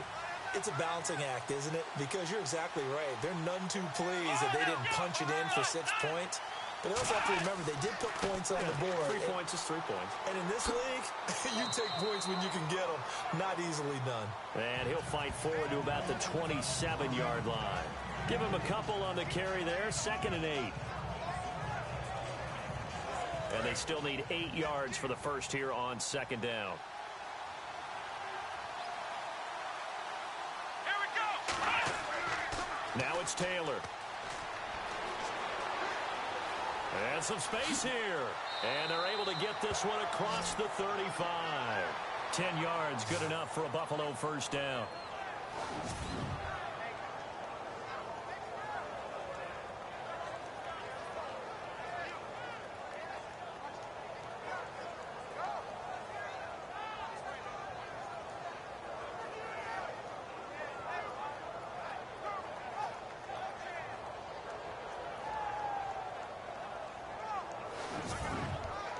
Now the offense lining up 1st and 10. Here we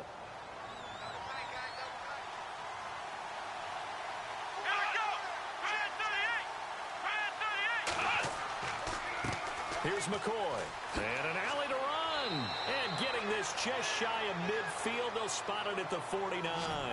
Back-to-back nice plays. 12 yards that time and a first down. I'd sure love to offer some advice to the defensive coordinator, but his guys are just getting run over by an offense that's executing like a well-oiled machine.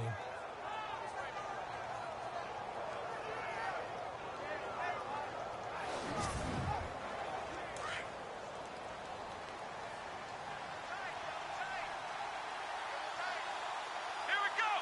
Try 38. And they'll keep it on the ground with McCoy. And he's going to take this one down inside the 45. A solid run on first down. Gain of 7 leaves him with a 2nd and 3. The recipe's pretty simple, I think, right? Just give your superstar the ball, continue to feed him. Yeah, don't overthink this one, right? Make sure he's touching the football, but you're also counting on his intelligence in playing the game as well. If it's not there, don't force the run. Just make sure you hang on to the football and keep the clock. And he's going to go down. Back near midfield at the 49. Melvin Ingram. He's the one to get him, and that's sack number 7 for him on the year. The amount of sacks that they've absorbed in this game is absolutely extraordinary. Let's just face it. This offensive line, flat out, cannot handle this pass rush. It's been demonstrated time and time again.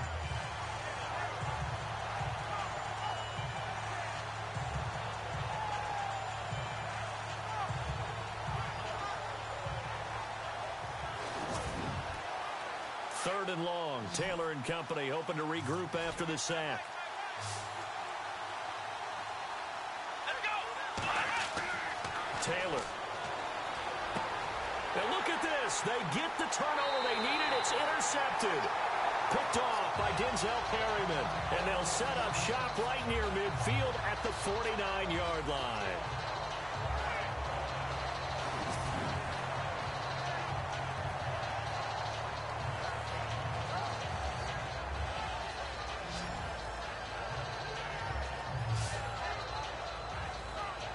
And the Chargers coming out of the field now. And after the field goal last time, we'll see what they can get here. At least they got points out of the last drive, Charles. I've never met an offensive coach that didn't want to drive to end with a kick. Most of them wanted to end with a PAT, right? In this case, a field goal, they'll take it way better than the alternative, which is a punt. Yeah, but you met fan bases that wanted that. And the Bills are going to get him as he goes down. Jerry Hughes in there to get him, and that's sack number 6 for him on the year. A rough couple of weeks for the man under center. 5 sacks last week, 4 now this week. Do you try to design some quicker developing plays if you're an offensive coordinator? I think you do that. I think you also change his launch point at times. In other words, move your pocket to the right, to the left. roll him out, bootleg him, do some different things so they can't just rely on the fact that he's going to take 3 to 5 steps back in the pocket and line up and throw the football. Yeah, current formula is not working right now. Second down, Rivers. Caught on the left side by Benjamin. That one goes for 24 yards.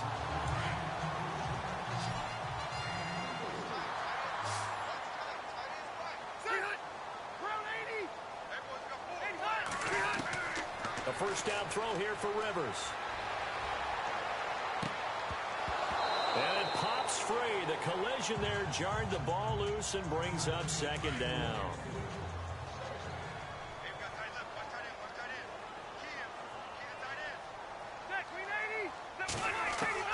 Throwing again. Rivers on 2nd and 10.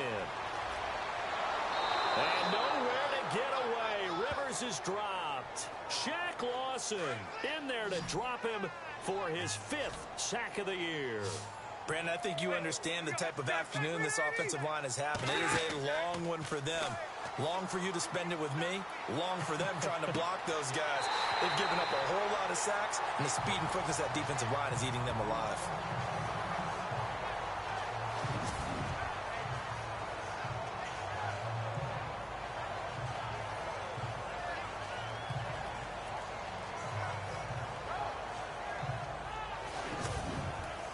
And the defense with their backs against the wall a little bit here as the offense is in the red zone.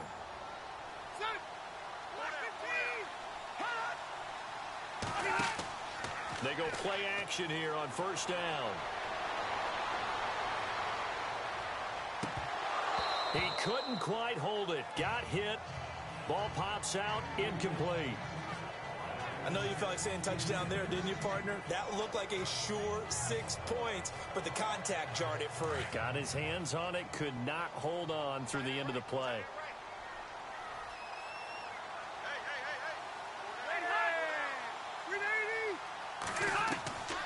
On second down, Rivers again.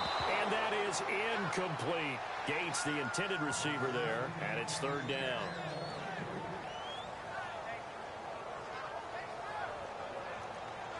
This offense was on the move. Now 2 straight incompletions have them looking at 3rd and 10.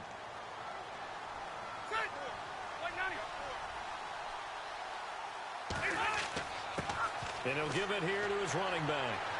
And able to break 1 tackle, but then quickly brought down. But a nice little gain. He gets a good chunk of yards there, 8 all told. But they're still looking at a 4th down. After another really nice run, this is where a defense coordinator earns his money. His guys have been on the field a long time, so he's got to decide what he wants to do to try and slow them down. Is he going to substitute some players in, get some fresh guys, or is he just going to try to attack and try and find a way to take the ball away from them? 4th down, no problem. It's a good piece of power running right here and a confident decision to go for it. And that's going to get him a 1st and goal.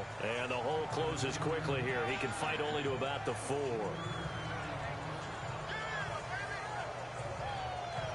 Long drive. The defense just cannot seem to catch a break and get off the field. They'll try to throw here. Rivers. That's complete right around the 8. Oh, and now he bowls him over. And he was able to shed the tackle, but the reserves come in for the stop. A touchdown-saving tackle there. Now it's 3rd and goal. In order for a screen pass to break big, a lot of things have to come together and be well executed. But all it takes is one small thing to go wrong and keep it from being a big game. 3rd and goal. Can the offense punch it in? And he is into the end zone. Touchdown, Los Angeles. Brandon Oliver with touchdown number 7 on the year. And the Chargers are an extra point away from tying this thing up. But they decided to run it in and got it done on 3rd and goal. A lot of times that's a passing play. And the kicker, this has to come out for the PAT. He can breathe a sigh of relief as well, right? Although I don't know if he's really breathing a sigh of relief. I think he likes to put 3 points on his ledger. And now a critical extra point attempt here. And we are tied here in the 4th quarter.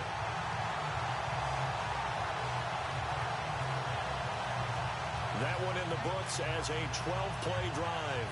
And it ends with a 1-yard touchdown run.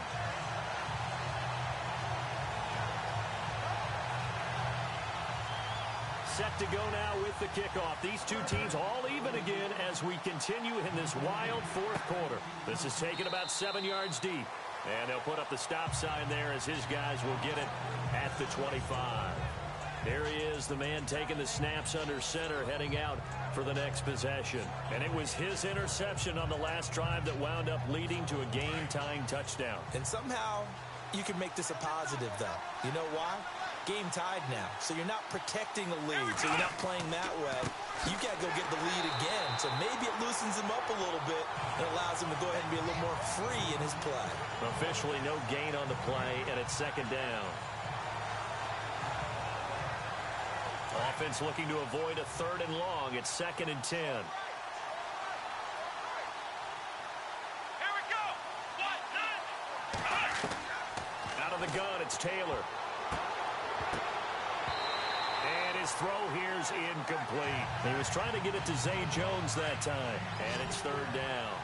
So many qualities coaches tick off when they talk about, hey, what is it going to take to make an excellent quarterback? Accuracy has to rank near the top of every list. Talk about arm strength, that's great. Mobility, great. But you need that accuracy in there. That one well in front of his man. Yeah, now they got to face a big 3rd down. Good defense holds him to only a yard, and it'll be 4th down. Partner, I think that completion takes the definition of dink and dunk to a different level, doesn't it? It does, and the defense was right there, kind of played into their hands.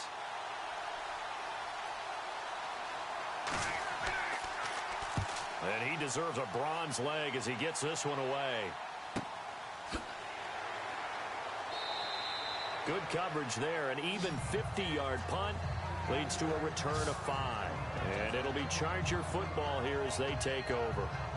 Here comes the Chargers offense now back out onto the field. The last possession, these guys were able to tie the game with a touchdown, and now they'll have a chance to move out in front. Yeah, let's give a big assist to the defense who got the ball back. The special teams went out there, handled things.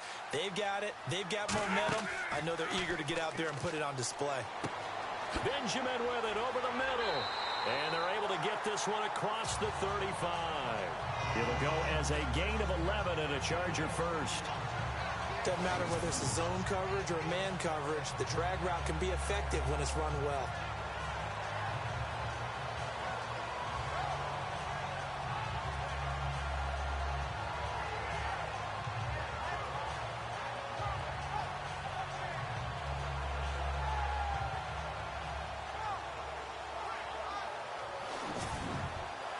We saw a number of good games earlier today. This one might top all of those. It's been a dandy as we come up on 1st and 10.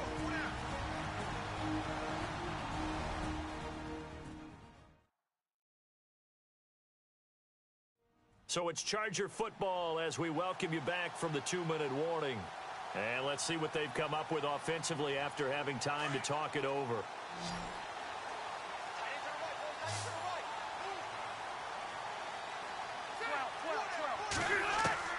First down, Rivers. It's caught on the right side, Williams. A good pickup there at 22.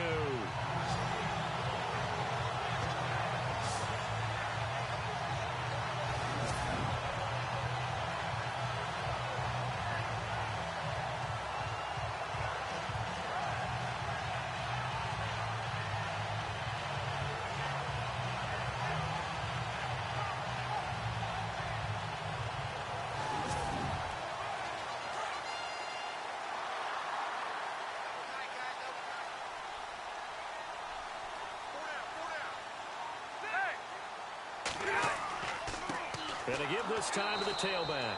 And maybe a measure of revenge there. He's had his way in this one, but this time they get him behind the line. Partner, you got about 20 coaches on your payroll, but there's 60,000 of them in the stands. I don't think any of them like that play. And the later we go, it's starting to sound like 100,000 in here.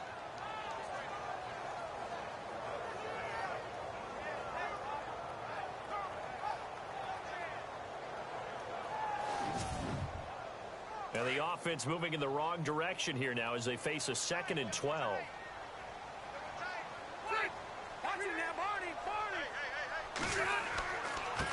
Now a handoff here to his running back.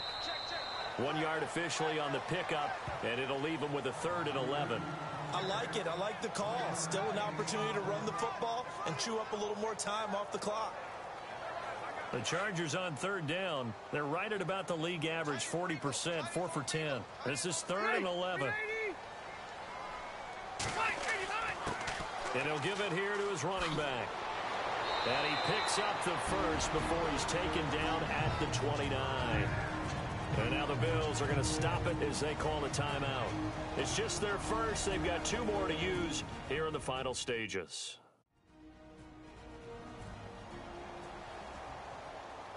So just about a minute to go here, tie ball game. As fans, we love free football. But the guys in the field don't. They're going to attack and go for the win right now. And to give this time to the tailback. Might have gotten this one down to the 28, and that's all. Now a second timeout called for by the defense. That'll leave them with just 1 remaining in this 4th quarter of play. See if they stay on the ground for 2nd down.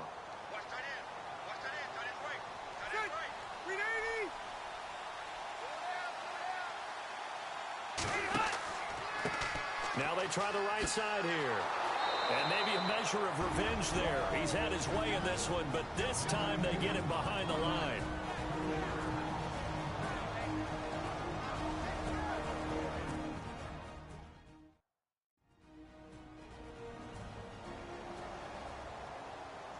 The Chargers on 3rd down. They've converted 5 times in their many chances thus far. This is 3rd and 11.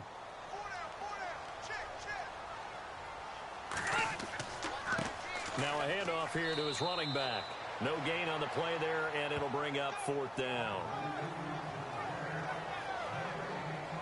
Great play there off the end. Question, Charles, in a 4-3, you hear about the D tackles a lot. What's the role of the ends? What they want to do is control the edges of the defense. And you always hear about an offense talking about setting the edge in the running game. Well, the defense wants to do exactly the same thing. In the defensive end, often against an offensive tackle, sometimes a tight end, they can't let themselves get a hook and let a running back get outside, because if they do that, that hurts the integrity of the defense overall. My man, the encyclopedia. And it's off the left upright. Oh, my goodness. Heartache. It's no good. They're in the 4th quarter in Denver. Now, you saw the score at the bottom of your screen a moment ago. We got a good one going on there. Paxton Lynch. He was the story there with 4 touchdown passes.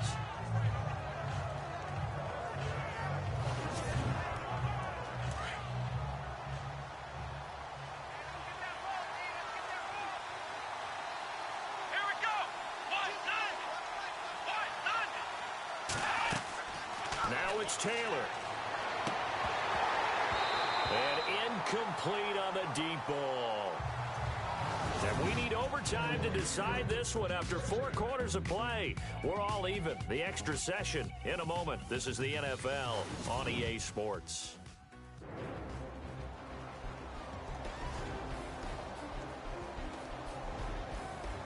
It's a little teaching moment here. Overtime rules. Remind us how this goes, partner. Okay, so in the past, we had sudden death. First team to score wins, but no longer. Now, if the team receives the ball, scores a touchdown, they win the game. If they kick a field goal, though, or don't score, the other team gets a possession. And after both teams get a possession, then we're into sudden death. First team to score wins the game. This is taken at his 4th. And he'll get it up across the 20 to the 21-yard line. The Chargers offense gets set. They head back onto the field. They control their own destiny here. They have the football in overtime. Obviously, a touchdown would win it. And I think teams around the league are still adjusting to the idea of going downfield, scoring a touchdown wins the game, because they were used to just going downfield and trying to get in field goal range to win a game. Still having to make that transition. Let's face it now, the ones who are doing it best know they need to go down, attack, put the ball in the end zone, and not leave it up to a field goal and give the other team a chance. Yeah, as we said, they control their own destiny now. Give him 9 there on the first down completion. He decided to run a hitch route. It really helps to have a guy who can turn it loose. And, boy, he rifled one in there on that one. Not much run after catch, but it worked really well.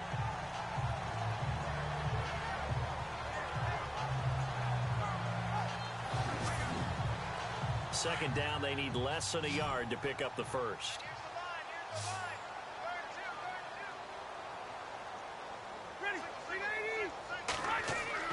On play action, Rivers. Got a man over the middle. It's Williams. And able to get this one across the 45 before he's brought down. It'll be a pickup of 16 and a Charger first.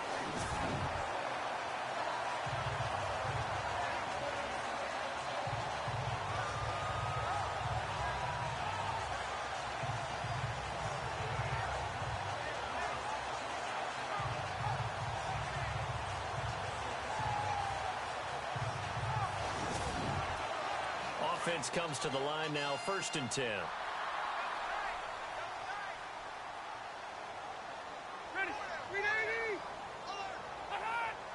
The play clock's running down. Now a first down carry. It's Williams. And he works his way forward for about 4 up to the midfield stripe.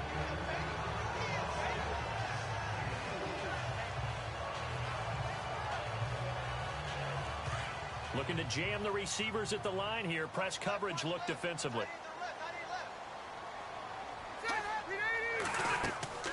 They run it again with Williams. And this time he's able to take it down to the 42. It's an 8-yard pickup and leads to a new set of downs.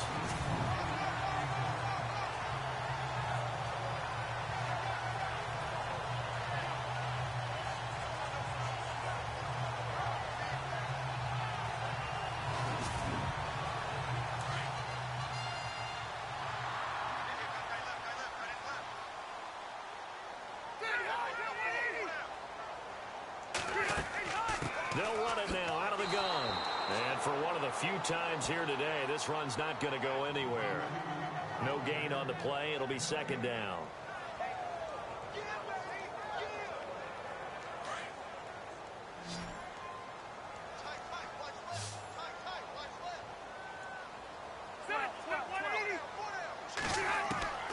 Looking to throw on 2nd down. Rivers. Oh, he almost had it. Would have been a big interception here in OT. Instead, it'll give him another shot on 3rd down. So 3rd down coming up. And, Charles, I guess the question for me, where does 4-down territory begin possibly? I guess for me it begins if you have 4th and 5 or less. Because you've got to understand your team and know what your play calls are. What do you have that you think you're confident that you can pick up that type of yardage?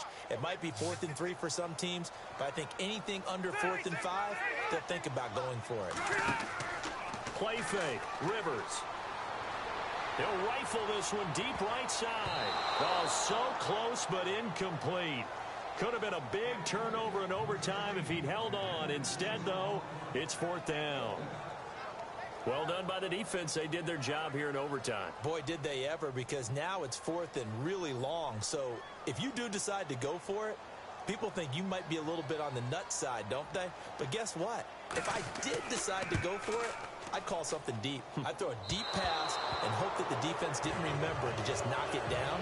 If they intercept it, it's almost like a great punt. It helps out your defense with field position. So make it 2 missed field goals for him now, but I have the sense, given that distance, you can probably forgive him here on this one. Yeah, this is out of the range of just about anybody on planet Earth except probably you, partner. But you just got to drive it out low and hope that somehow you hit it absolutely perfect. But no real chance for this one to go through. And now out come the Bills. Their defense did its job, got the stop. All they need is 3, and this is over. Couldn't have done much else other than score themselves and end it. But they turned it back over to him, and now all they need is a field goal to win the game. An excellent job by the defense. Can the offense finish things off? Well, part 1 is done, now part 2. Charles Clay is tied in the intended target, and now it's 2nd down. So incomplete on first. Let's see what 2nd down has in store.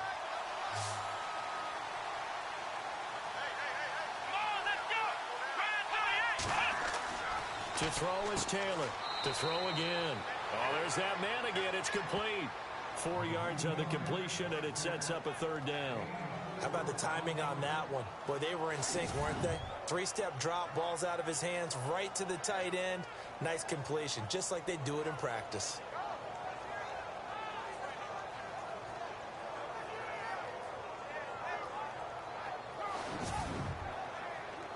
Let's see what they go to here on 3rd down and 6. Here we go. Brand 38. From the gun, it's Taylor. And that is incomplete.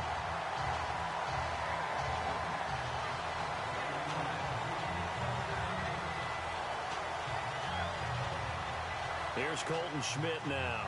On for a very important punt here in overtime.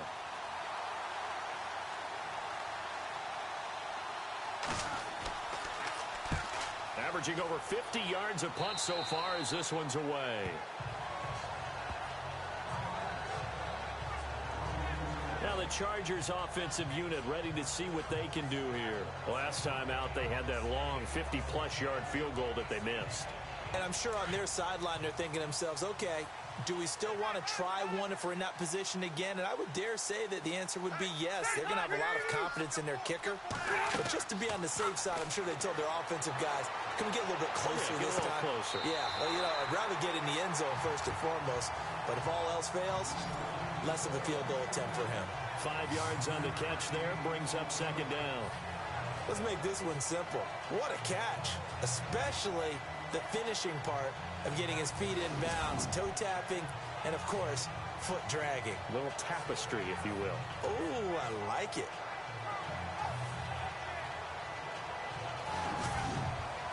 Second down now after the pass completion.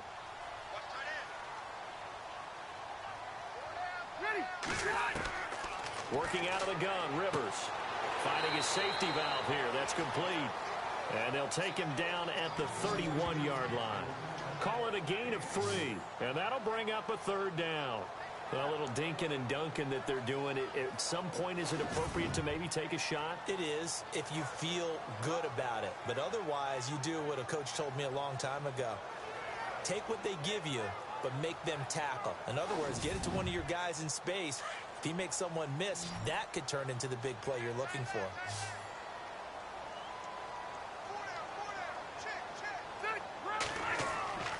On 3rd down, that's Oliver. And he'll get this up only to about the 33.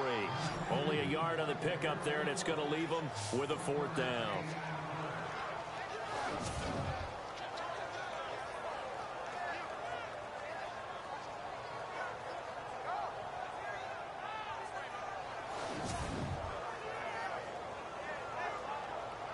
Here's Drew Kaiser now. He's been terrific so far.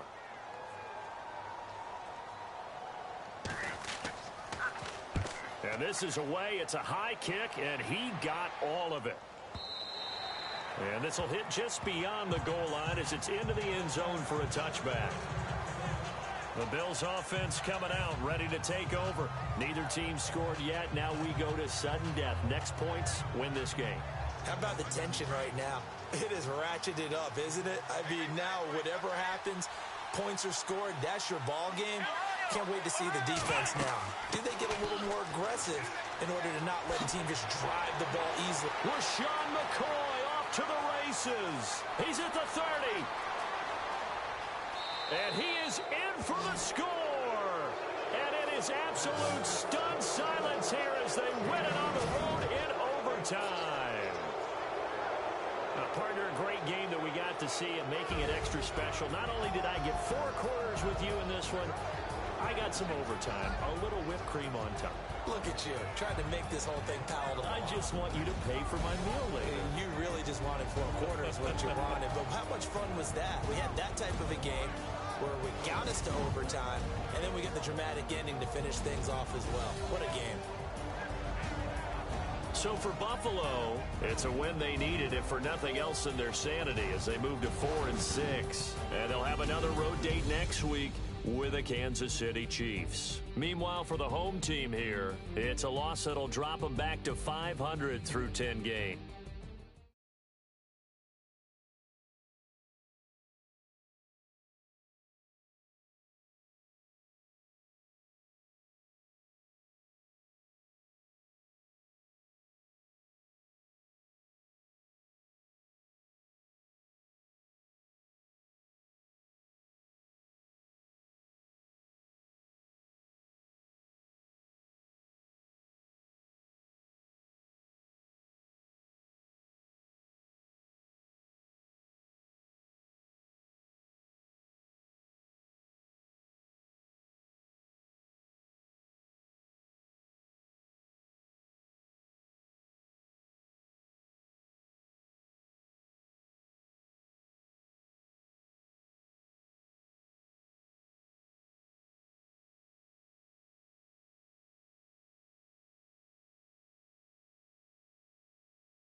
everybody. I'm Larry Ridley. You're tuned into the NFL on EA Sports. Happy Thanksgiving, everybody. Today we have an exciting matchup between two teams looking to perform on a big stage. It's the Chargers going up against the Cowboys. With that, let's hand it over to Brandon Godden and Charles Davis. They've got the call of this Week 12 matchup. All right, Larry, thank you very much. We are pleased, as always, to be bringing you coverage of the National Football League presented by EA Sports. A moment ago, the Cowboys introduced to this gigantic crowd, and as usual, it was old number 88, Dez Bryant, that got the folks going the loudest. His guys are set to go head-to-head with Phillip Rivers and the now Los Angeles Chargers.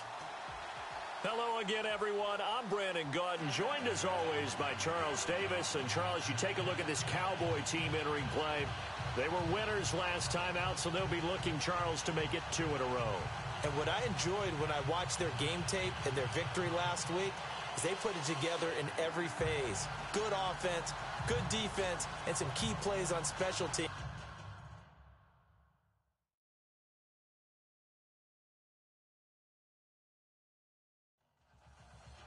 It's a tradition that began in 1966, and off we go on a Thanksgiving afternoon in Dallas. This is fielded at the goal line. And he'll take this across the 25, a couple extra yards, up to the 27-yard line. So here are the Cowboys now ready to go on offense for the first time. They'll be led out by Dak Prescott, the 135th pick of the draft back in 2016 from Mississippi State. And he ought to have a lot of pep in his step after last week's performance because he did exactly as you want him to play if you're a coach. 3 touchdown passes, 0 interceptions, which usually means you're making a lot of right decisions out there. And got him to win. Oh, he's going to air it. Throw it across his body, and it's intercepted.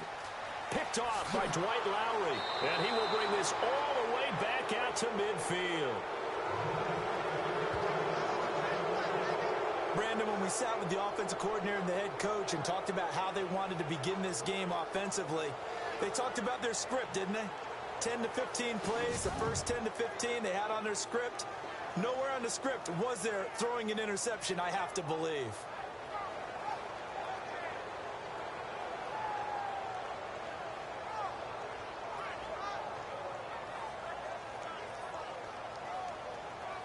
The Chargers offense now, they get set to head back on the field. And still a lot of football to be played in this season. We're only in November. A lot can happen between now and January. But if it ended today, they would just be on the outside of the playoff picture looking in. So a lot to fight for. Yeah, and wasn't it interesting in our meeting with the coaching staff that they all made sure to let us know, we know where we are right now.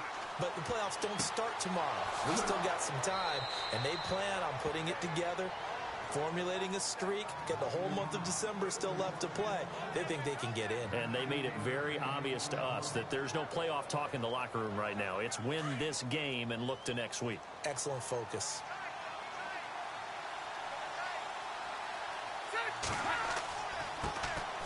Now the first carry for Brandon Oliver. And he winds up getting only a couple there, down to the 29. The rushing numbers last week for Oliver.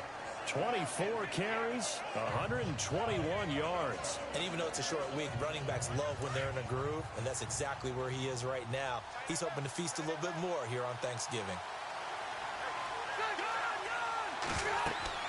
They'll run it now out of the gun. And inside the 20 before he's brought down.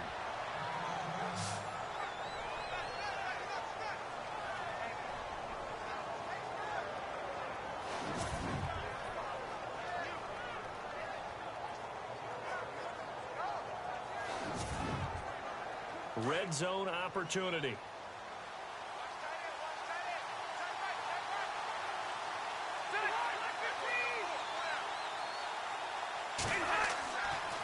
Now a handoff looking right. And the agility got him a few extra before he's taken down right at the 10. 8 yards on the pickup, and now they'll have some options on second and short. If you start assessing what went wrong last week, Charles, in their loss, had nothing to do with the ground game. They ran it well. And you also have to say to yourself as a team, don't go away from what worked. That's not the reason the game was lost. Running the football over time, when you do it consistently, usually translates into wins. And they're open to do it consistently here. Second down following the run.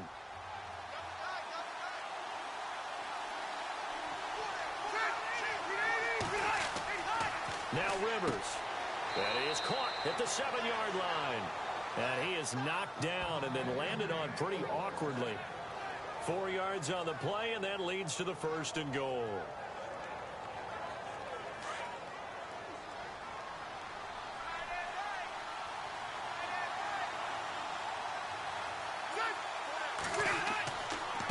And he'll give it here to his running back. And they'll get him down here at about the 5-yard line. It's a gain of a couple, and it'll be 2nd and goal.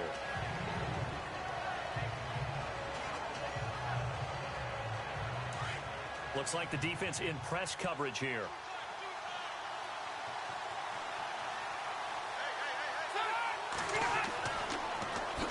And they'll go with the ground attack here. And they'll be driven back here, losing yardage to the 10-yard line. Call it a loss of 6 on the play. And that's going to bring up an interesting 3rd and goal.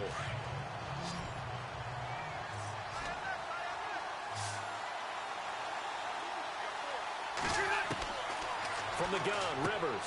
He's going to leave this for his running back. It's complete. And he's able to work it here to the 8-yard line. Able to hold him to just 2 yards, and now it's 4th and goal. On 4th down, Anthony Lynn says, let's go for 3. From the right hash, and this one just a chippy.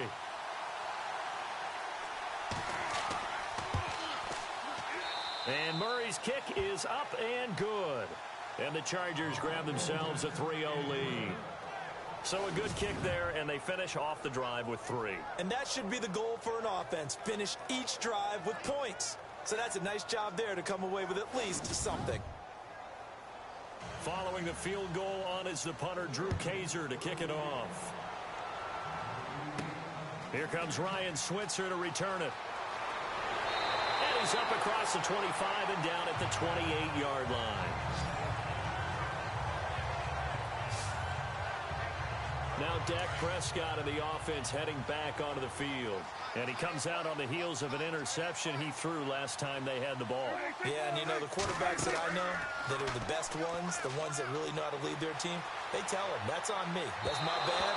But let's go back out there and move ahead again, guys. We can get this done. One good thing for him, it did only lead to 3 points and not a touchdown after that turnover. Big thanks to the defense. And this O-line, it is the lifeblood of the offense. They establish the tone. Mean, nasty, physical. They can't wait to get after people. That allows the rest of the offense to feel confident.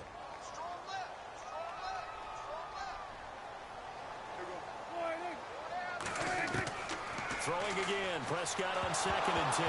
Oh, Prescott stripped.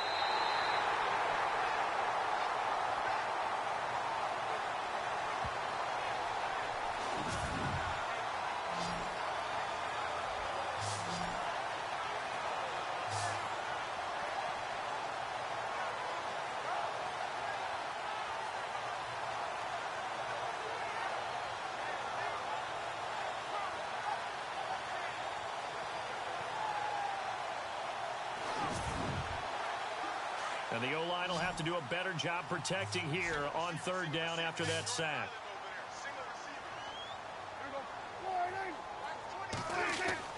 Prescott to throw it. Complete to Jason Witten. And he's got the 1st down yardage before being taken down at midfield. 23 yards on the play.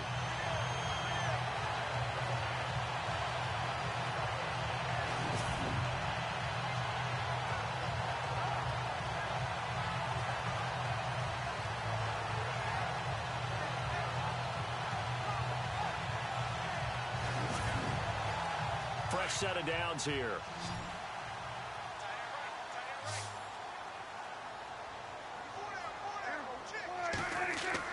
Prescott now from the 50. Over the middle to Smith. And he'll take it down shy of the 45 at the 46. 4 yards on the pickup, and that'll make it second down. The starters on defense here for Los Angeles. Typically, we highlight guys who make highlight plays, but Brandon Mebane is a guy who's blue-collar to me. Works inside, takes on double, sometimes triple teams, will make all the plays that come his way, but his best attribute is he takes care of his teammates, absorbs those blocks, and lets them run to the football.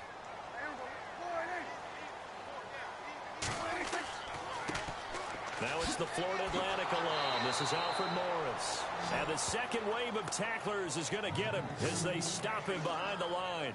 It'll wind up being a loss of 2, and that'll make it third down.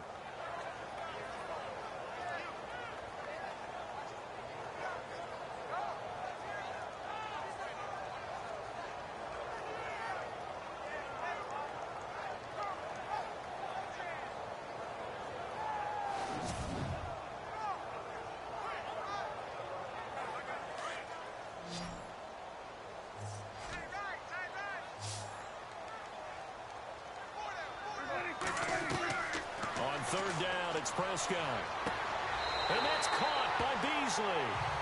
A pickup of 24 on the third down conversion. Well, maybe that'll help him settle back into a groove after the interception on the first drive here, picking up the first to start drive number 2. And it is just starting over, isn't it? Sometimes it's just how you have to do it. You have to erase things from your mind. Don't worry about what happened before, because over the course of a game, the good players, things turned out pretty well for them, and that's what he's trying to do here. So here we go, 1st and 10 now.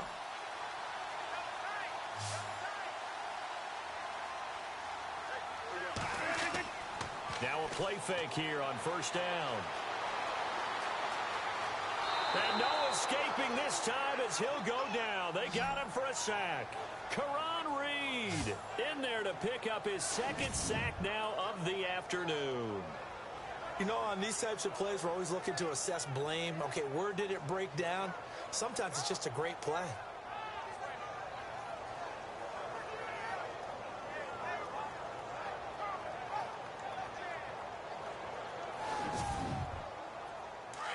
And on the outside, they're playing press coverage.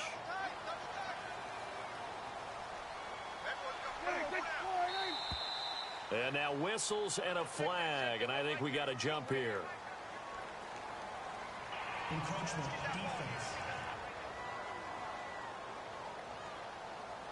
So step off the 5 yards. Yeah, and partner, you know, defensive end, he wants to get into the offensive backfield. He wants that get off to be as fast as possible. A little too quick on that one.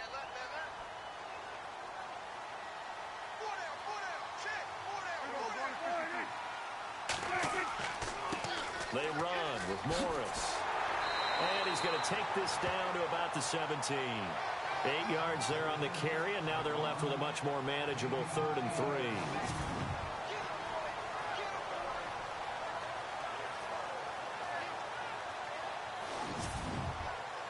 The 8th play of the drive coming up. It's 3rd and 3.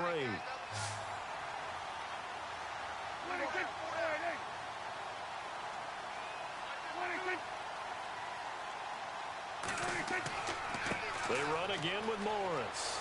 And he'll take it into the end zone for a Cowboy touchdown. Alfred Morris, his 6th touchdown of the season. And the Cowboys have taken the early lead. The touchdown was scored by the runner, but the offensive line, they feel like it's theirs. They blocked that one up perfectly, allowed him easy access to the end zone. Dan Bailey now for the extra point.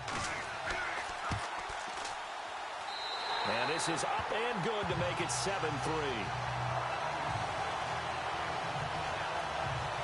That time a 9-play drive. And it was all finished off by the 17-yard touchdown run.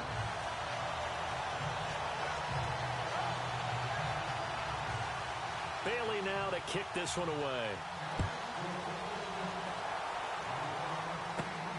This will be fielded at the 6. And he'll take this across the 25, a couple extra yards, up to the 27-yard line.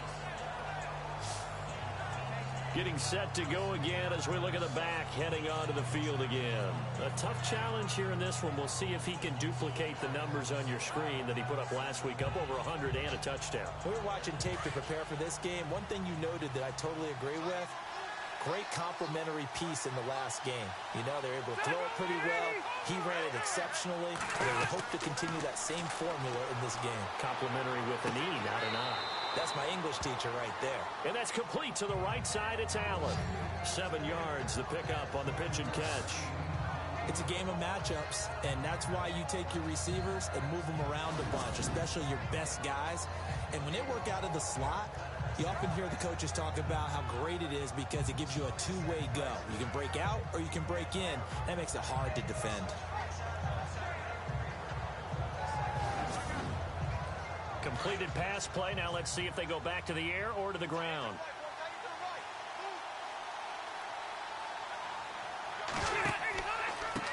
Now they try the right side here. And he'll be brought down right around the 37. Only 3 there on the pickup, but that's enough to move the chains. And that run wasn't just for a first down. That was for some confidence. They've had a tough day moving the ball on the ground this entire game. I think after that one, they'll feel a little bit better about themselves, and now they got more downs to try and get it done.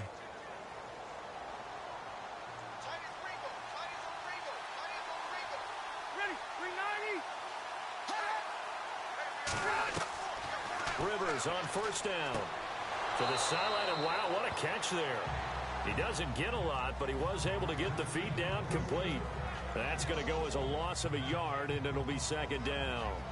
In today's NFL, we're accustomed to the tight end getting downfield and creating plays and wreaking a little havoc in the secondary.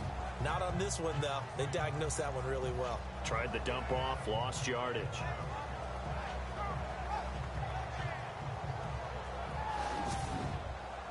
A little bit of ground to make up for the offense as they face a 2nd and 11.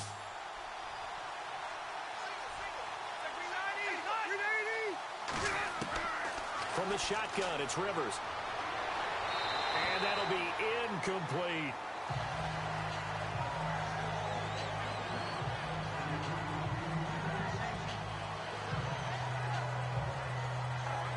And on 3rd down, the Cowboys bring in an extra defensive back.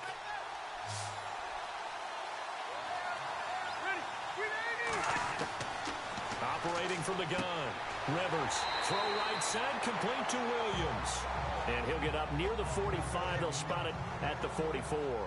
It'll be a gain of 8, but it'll also lead to a 4th down. He punted 4 times in the loss last week as he gets this one away here. And a little too much mustard on that one. It hits a couple yards into the end zone. A missed opportunity there maybe to pin him back.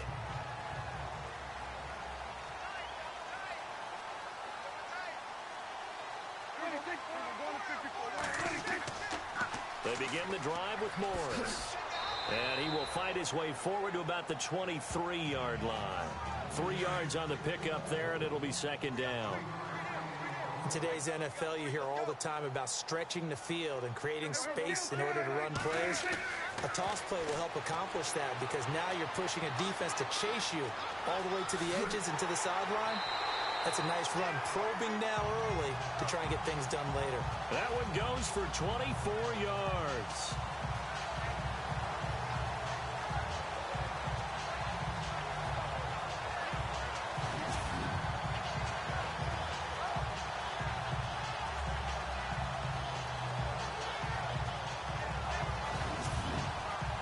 First down and 10 now for the offensive group.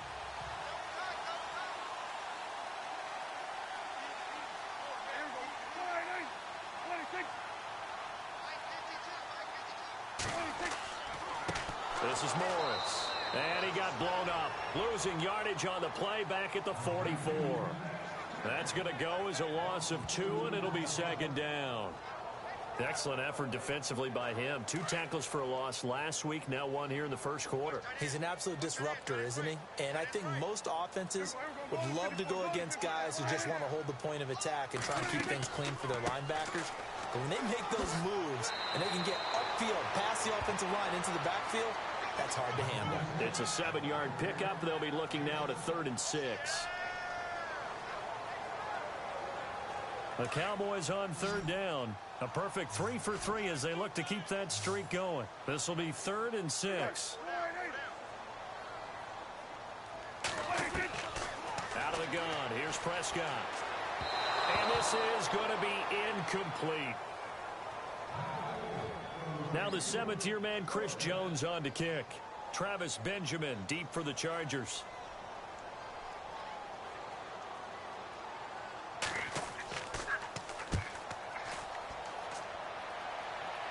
And this will depend on the spot as it sails out of bounds. And they'll say it sailed out at the 10-yard line.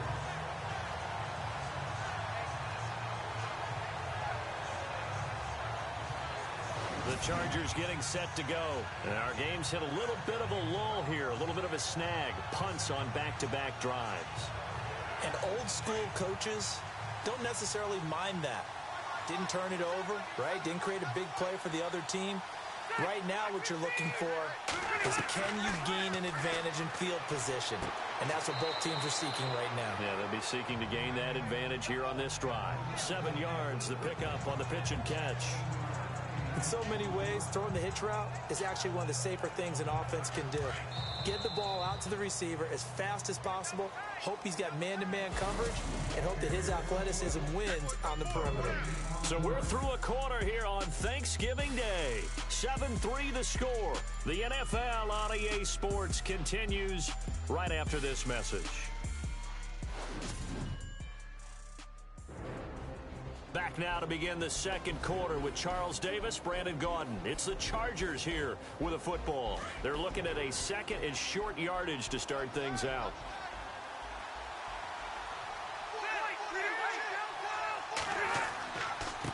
They run. It's Oliver. Give him 3 yards and a fresh set of downs. This has been an impressive drive, and picking up another first down just prolongs it. I'd hate to be the guys on defense right now trying to figure out an answer on how to get off the field. On 1st and 10, Rivers. Now they go screen. It's complete. And he'll get it up here this time to the 21. A good convergence there defensively. Only a yard, and it's 2nd down.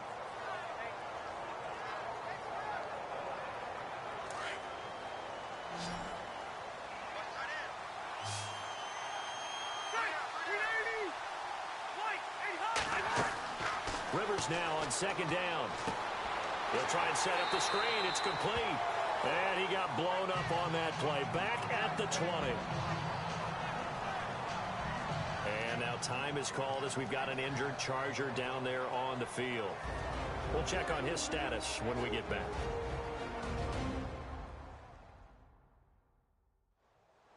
Defense has set themselves up nicely. 3rd and 10 now.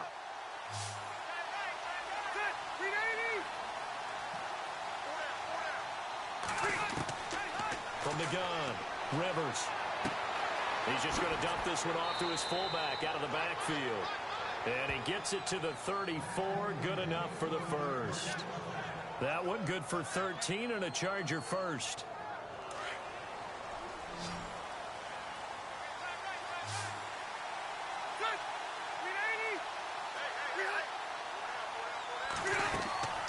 Off the play fake here, Rivers. He's going to float this one deep right side. And it drops down incomplete. Thought he might have had it. Instead, 2nd down. And it is true. You can draft the fastest. You can draft the most athletic guys. But if they don't know the art of positioning, sometimes it's all for naught. In this case, in the right spot, helped force the incompletion. Yeah, but had his hands on it for a second. Would have been a tough catch, though. Falls incomplete.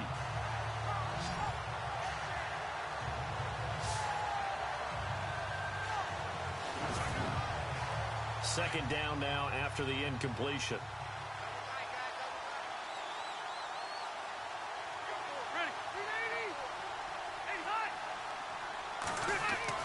Throwing again. Rivers. And this complete to Henry over the middle. The reception good for 7. It's 3rd down. The Chargers on 3rd down. Just 1 for 3 thus far. Here it's 3rd and 3. And they'll let their fullback try and push the pile. And he will be brought down at about the 43 that time. Give him a couple on the run as it brings up a fourth down. Came up about a yard short, but I can't help it, Brandon. I love it when the big guy gets the football and he tries to battle his way forward. There's something about those guys carrying the ball and watching people trying to stop them. That's just great theater. And this is going to hit the goal line and continue on into the end zone for a touchback. And now Dallas gets set to take the field. And, you know, certainly a lot of football left to be played. We're not into December yet, but right now where we stand, they're first place in their division. Looking good, looking to be a threat come January. And let's think about what every team has in their goals, all right? Number one goal is what? Make the playoffs. Number two goal is win your division. Number three goal, and the biggest goal, I think, is to be the highest seed possible that you can be heading into the playoffs so that you can have as many home games as possible to try and get you to the Super Bowl. And right now fighting for every win possible to try to at least secure home field for the wild card and or divisional round. And defensively, they were in zone coverage there. Do you have to be a little careful? You're losing playing against a good quarterback like he is to not play too much zone? Yeah, you have to be careful about how much time you're giving up. I think it's a good point you just brought up. So maybe if you still want to play zone, you go to a zone blitz scheme. And you can drop anyone out of your defensive front. Defensive end, defensive tackle. It doesn't matter. You just exchange someone to bring more pressure towards the quarterback and still try and cover downfield. And he went backwards. He'll be down at the 30. It's a loss of 2 there, bringing up second down. I think they tried to fool him on that one. You know, being able to throw the ball to the fullback position. No one was fooled on that play. No, lost yardage. You think they should yank that one from the playbook, at least for the time being? I think what you do is you take it out and you evaluate it next week in practice. Watch tight, watch tight. Tight end right, tight end right. A second down throw for Prescott. He hits Beasley right side. And brought down, but not before reaching the 45-yard line. A Dallas first down. Prescott hooking up with Beasley.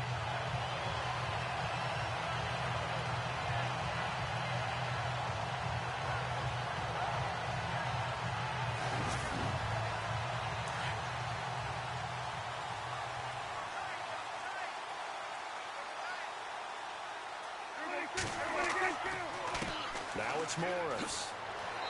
And he's going to fight his way forward here for a modest gain. He'll get a nice chunk there on the first down run, and it's 2nd and 4.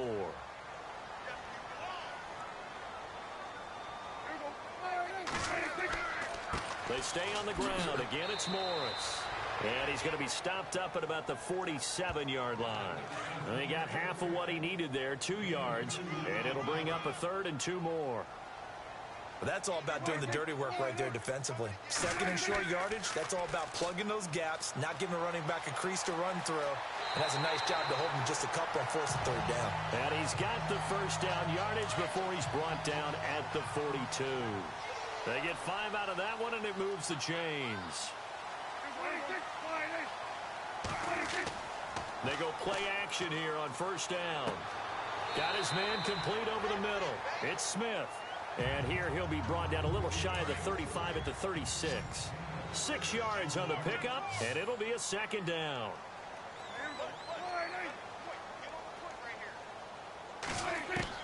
Prescott now on second down. He finds his target, Terrence Williams. And he'll take it into the end zone for a Cowboy touchdown. Terrence Williams, his 5th touchdown now on the year. And the Cowboys will add on to their lead. I think if you polled defensive backs, they would say the corner route, take that out, make it illegal, because that is so hard to recognize and so hard to adjust, because your first move is to not get beat in the middle of the field. And that's how they move you first before they break off to the corner. But then as the wide receiver, great job. It's tough to turn those upfield and go, but he did a great job with it there. Really good balance, really good body control. And how about the end result? A touchdown. Bailey now to kick this one away. This is taken at the 3.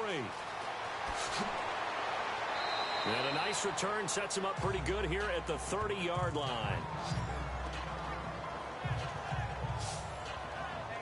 And now out out on the field. Here comes Los Angeles. And, you know, their previous possession, they were able to move the football, but still wound up punting in the end. You know, in 2016, Carolina had a 20-play drive that lasted over 10 minutes. And remember how it ended? In a punt. Yeah, I mean, how does that happen? You just don't see that happen every day. This one maybe not quite that bad, but still, you'd like to have a chance for points if you hold the football that long. Agreed.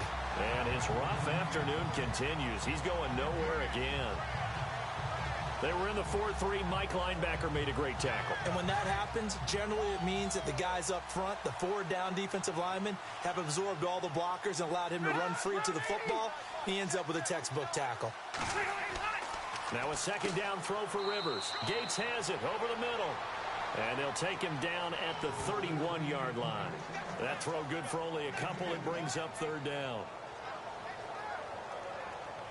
The Chargers on third down. They've only converted once in 4 tries. This is 3rd and 8. Play action now. Rivers able to get away. But in the end, the pressure too great, and he goes down. And their inaugural sack of the game coming from an unlikely source. You mean it wasn't a linebacker? It wasn't a defensive end? It was somebody like you. Oh, my goodness. Yeah, that's a surprise for the offense. That's not what they normally get when they think about pressure.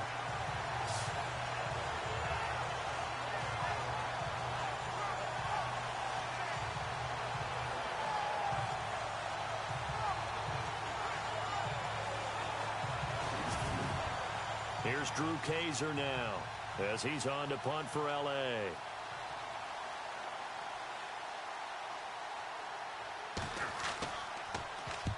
He's been a busy man here in this first half as he gets it away. Taking it about the 16. And that's going to go in the books as a 55-yard punt. Well done. And the Cowboys will take over the football with a 1st and 10. Dak Prescott on the offense heading back onto the field. 5 for 5 that last drive. Touchdown pass as well. He was clicking. Receivers, I don't want to be cliche, but running really solid routes too. And what I love about it is when you look across any team, all right, the body types of the receivers are usually different. The way that they get open, different as well. Some of them use power to get open. Some of them use those head fakes and subtle moves. Some of them just use pure speed. And the really good ones, when they're established, they know how to push off at the end of a route, too. Second down, Prescott. It's caught on the right side, Williams. 8 yards on the pickup there, and it moves the sticks.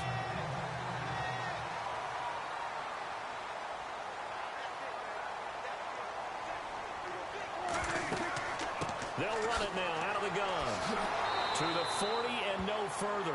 So the broken tackle didn't get him much. They give him 4 yards there. It'll be 2nd and 6.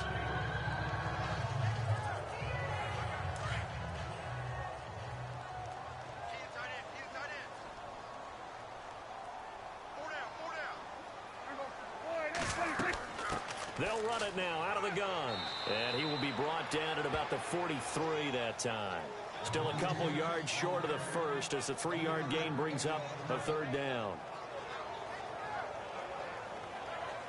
They don't need to run another play here before the 2-minute warning. Let's see if they do it anyway. 2 minutes to play here in the first half. We're back to Arlington right after this timeout.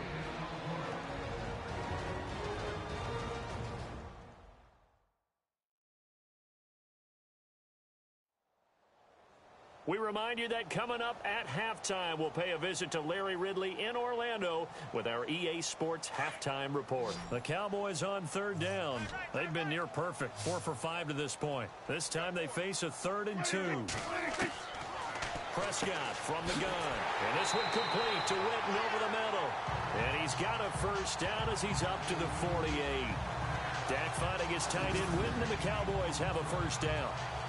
And they're on 3rd and short. They just tried to spread the field. It worked. And I think that the spreading of the field, the extra receivers, has really become the next in the evolutionary chain in the NFL. Go all the way back in that situation, you're handed to the fullback, right? As we evolve, maybe you pitched it to your tailback. Now you spread the field, and you have your choices of where to throw it and complete it for a 1st down. Quick hitter here. It's complete. And he'll be brought down at the 48-yard line. That throw good for 4. It's second down.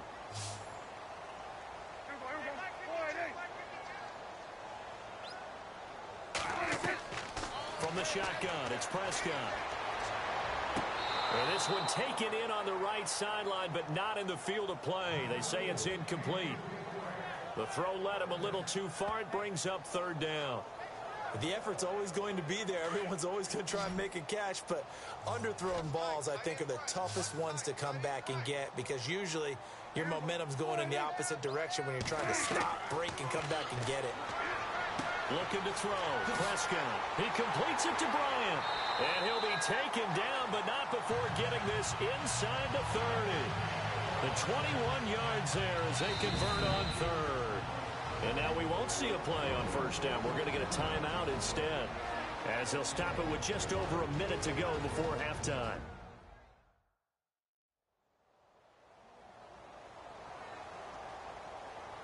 So after that big gain, let's see what else the offense has up its sleeve.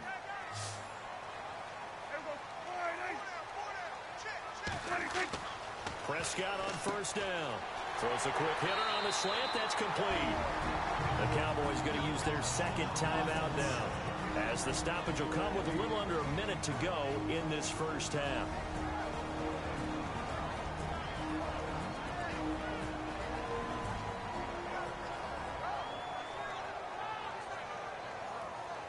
And welcome back. The offensive unit, they took the timeout, and now they get set to line up as we resume action. From the red zone now, Prescott. And he will avoid the contact as he slides to a stop. Give him 6 on the play, and it's a second down.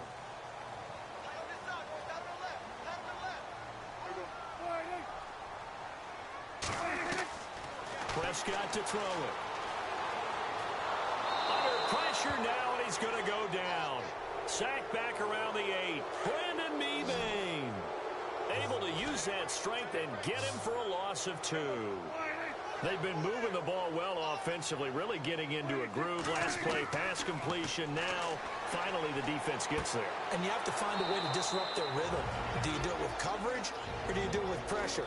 They elected to go with pressure, and it was the right call.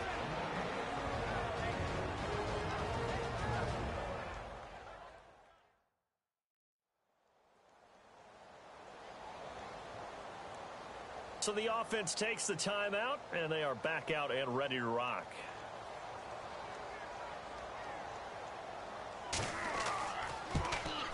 And Bailey able to knock it through. And they will stretch the lead now to 17-3.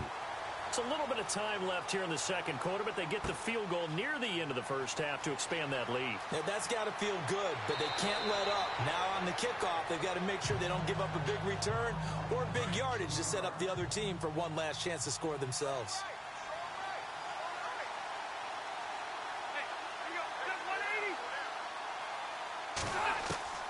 First down, Rivers. And this is incomplete with a clock showing just 3 seconds left. They were trying to go back to Allen there, and that'll bring up second down. Sure, that pass was incomplete as they made an attempt to get a big one downfield. But that's okay because the second part of that is if you don't get the completion, at least you've told the defense you're trying to stretch them out a little bit, and they may have to change accordingly. And incomplete there. A nice hit. Jars the ball free and brings up third down. All right, Brandon, we'll see if I can get through this without being skipped as we welcome you to our EA Sports halftime report. The Cowboys are happy to be in front right now and just want to play 2 more solid quarters. The Chargers didn't play their best, and they'll need to be at their best now to come back. Cowboys have it later on the drive. All right, let's get it going. Let's roll those first half highlights.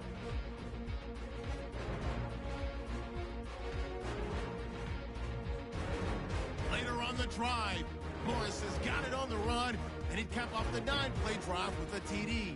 Cowboys go up by 4. Cowboys line up at the 36. Prescott's going to complete the pass. He caps off the 7-play drive with a score. Cowboys go up by 11. All right, Larry, these 2 teams back out there as we get set and ready for this second half. This is fielded at the goal line. Now a hit and a loose football. It's picked up by the Cowboys. And he will score. Touchdown, Cowboys. A big play there. His first touchdown on the year. And the Cowboys will extend their lead. So they get the one-score kickoff, get a fumble, take it right back to the house. 2 quick touchdowns within a matter of about 10 seconds on the game clock. It's like a big 1-2 punch that may lead to a knockout. This is taken at the 3. Pushes past him.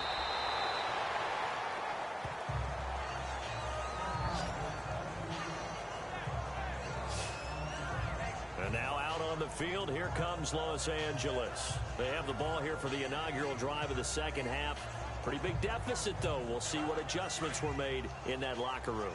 And I never want to make something more important than it actually is, right? I don't want to create more hype than what is there. But this is you're going to do that? I'm doing it, though. This is a really important drive. And we often talk about teams scripting plays to start a game. A lot of them script to start the second half, too. And they're scripting something that they expect to get them into the end zone and back into this game. We'll see if that script is a good one for them. So the offense has it 1st and 10.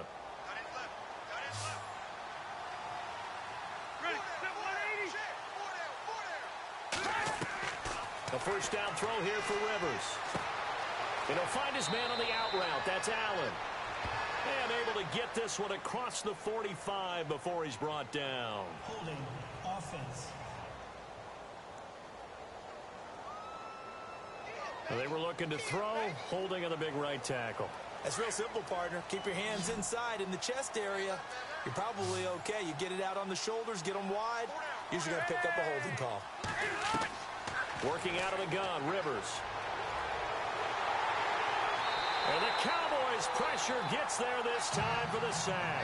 Malik Collins breaking through to get him for a loss of 7. And we say it all the time, have to be able to get rid of the ball sooner than that. You have to help your offensive line out. They're going to protect you as best they can. And if you're getting 3 to 5 seconds to throw the ball, they're doing a really nice job. But when you hold it and give up a sack, you're really almost discrediting their work. Looking to jam the receivers at the line here. Press coverage look defensively.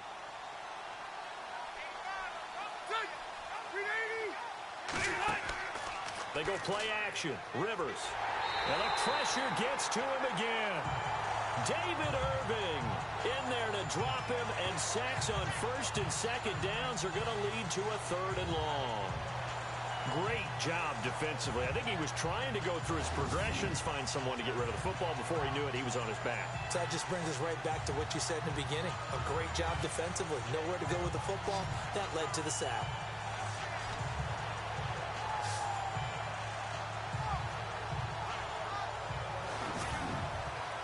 Need something from deep in the bag of tricks here after 1st and 2nd down went backwards. It's 3rd and very long. From the gun, Rivers. He's going to flip one out here to his running back. And he'll get it up here this time to the 21. 7 yards on the play. And that's going to bring up a 4th down.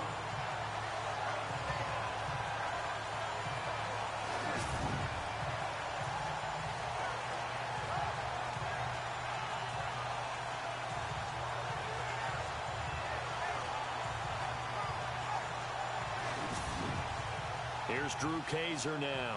He's been one of their few bright spots so far.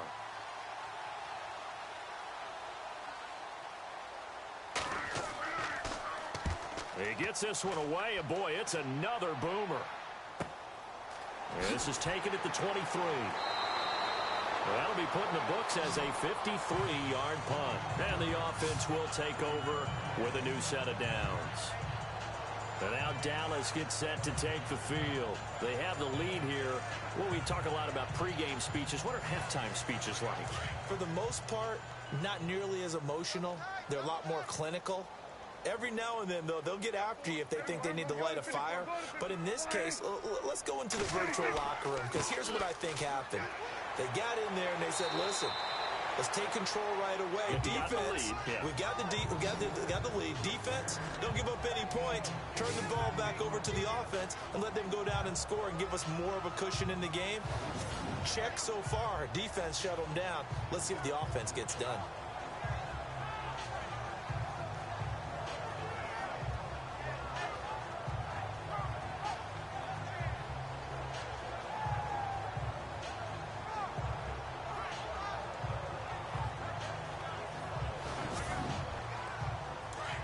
Looks like the defense in press coverage here.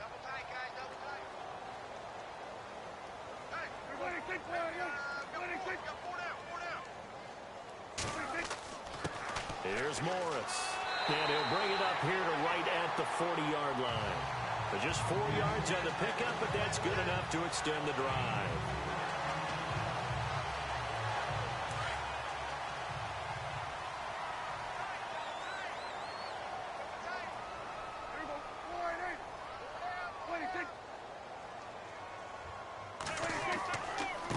And to give this time to the tailback. And he takes it past the 45 and down at the 46. Give him 5 on the carry there, and it'll be second down. And after the play on the ground, that brings up second down here.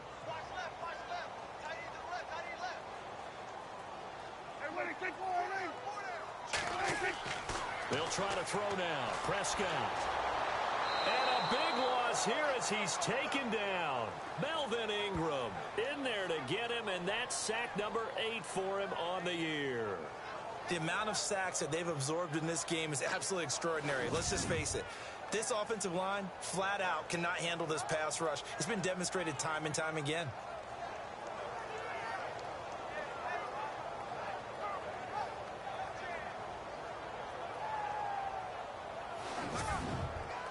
They'll need a big play here, will Dak and the Cowboys. After the sack, it's 3rd and long.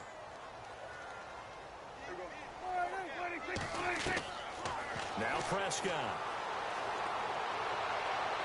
And he is out of bounds on the other side of midfield. It's a pickup of 16 there, and it'll lead to a new set of downs. And that's how you pick up a first down. Not only does he make the catch, but has enough body control to get his feet down inbounds, toe tapping and dragging to make sure he gets it done.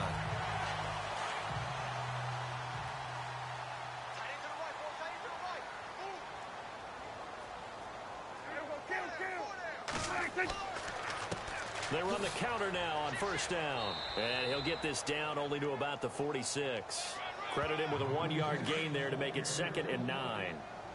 They're in a pretty good spot right now with a convincing lead. I think this is where they put on the boxing gloves, start to try and pound them into submission. And the offensive line, they've controlled this game. I don't see why that trend would change now. And he goes down, but not before getting this inside the 25. 23 yards on the pickup there and a first.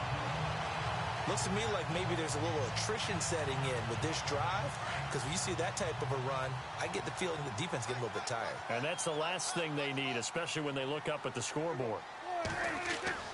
Now a play fake here on first down. He's to the 10 and able to get him down, but he does reach the 5. Another big gainer that time. This one goes for 19 yards. 2 big plays in succession. Not sure this D knows what hit him, but now they got to get ready. It's 1st and goal. Here's Prescott. And the tip there altered the ball flight, and it falls incomplete. It'll be 2nd down. This goes to the goal line. You got to be very careful with the offense calls rub routes. When I call a pick trying to screen you off from your coverage, does a nice job of avoiding that and helping force an incompletion.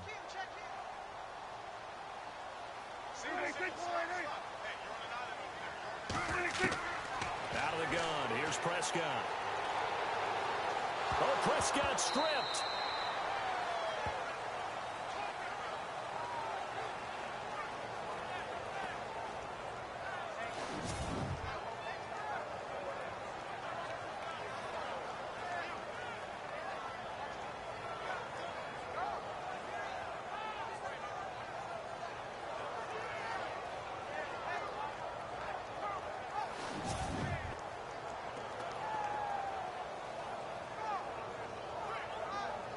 The offense on third down, can't fault these numbers. 7 for 9 thus far. This is 3rd and goal. Prescott. That's going to be caught at the 10-yard line. And he'll get it here to the 10-yard line. They're able to hold him to 3 there, and that leads to a 4th and goal. And the Cowboys will call on Dan Bailey here.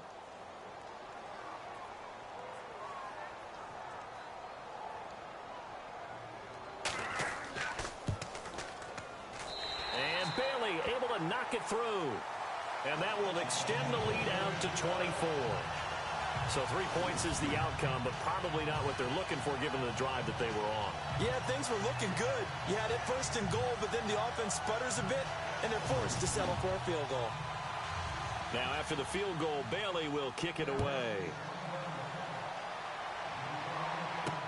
This is fielded at the goal line. And he'll be brought down at the 23, make it the 24-yard line. So out come the Chargers. These guys had to punt their last possession, and that's become too familiar of a refrain. Too many of these drives just wound up going nowhere. Well, you know how in baseball, when the pitcher gets a base hit and he's on base, they bring his jacket out to him to keep him warm? A lot of times the punter goes to the sideline, puts on sweatpants or a wrap over his leg to keep it warm. He might need a massage from the trainer right now from all the work he's getting. Here's a carry for Oliver. And hit behind the line. He lost the football. It's loose. It's picked up by the Cowboys. And his guys are going to take over at the 21-yard line.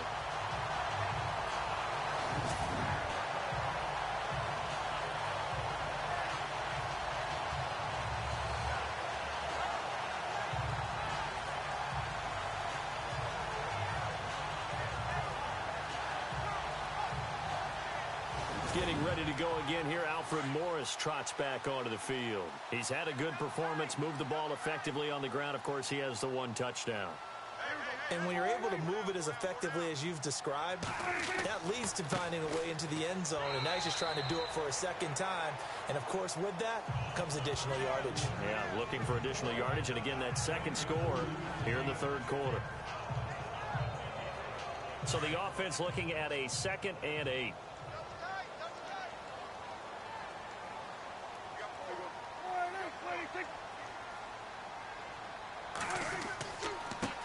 Now a handoff here to his running back.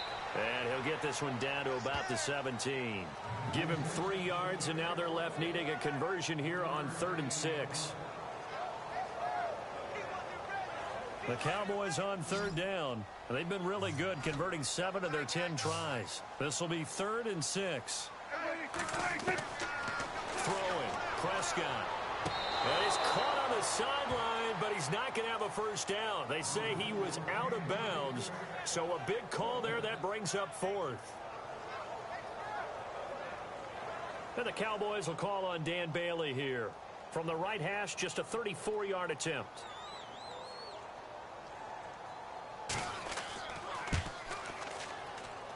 And Bailey able to knock it through. And that'll push the lead from 24 up to 27. So that one is his 3rd of the game. Now, if you're wondering, that's only halfway to his career high, as he once had 6 field goals. Brandon, 6? Let's hope we don't get that again, please. Can we see a few touchdowns here and there? That'd be nice. This will be taken in at the 1. And he'll bring it a few past the 20 to the 23-yard line. The Charger offense making their way back out there. And the turnover last time, that's sort of been symptomatic of their struggles here in this one. Big word. I like it, though, because you're exactly right. Like that, don't you? All game long, they've struggled moving the ball, turning it over on the last possession. Is that word again, symptomatic? Yeah. I like that. Your analysis, symptomatic of the success of this broadcast. What I like is that you gave me the word, and I just kept using it. Rivers. Got a man over the middle. It's Williams. And they'll take him down at the 31-yard line. A good pickup there. 8 yards on the first down completion.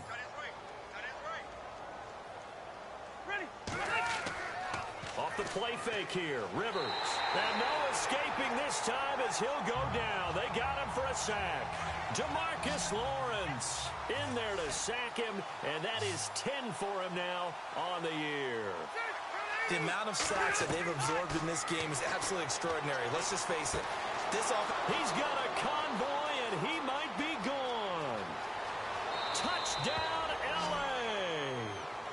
Tyrell Williams, 77 yards. And the Chargers are able to close the gap just a bit. And correct me if I'm wrong, that was just a simple fly route, wasn't it? No, there's nothing to correct at all. You've got it down pat. And I just remember as a player, when I'd be in practice sessions and I'd hear 9 from the receivers, that meant fly route, go, look out. That was the 9, and he just kept going all the way into the end zone for the touchdown.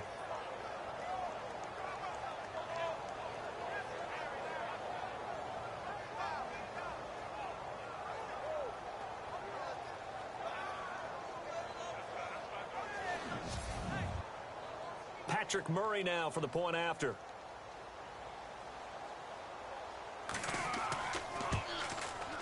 And the lead is down to 20. The punter Kaiser now out to kick it away. That'll be taken in the end zone.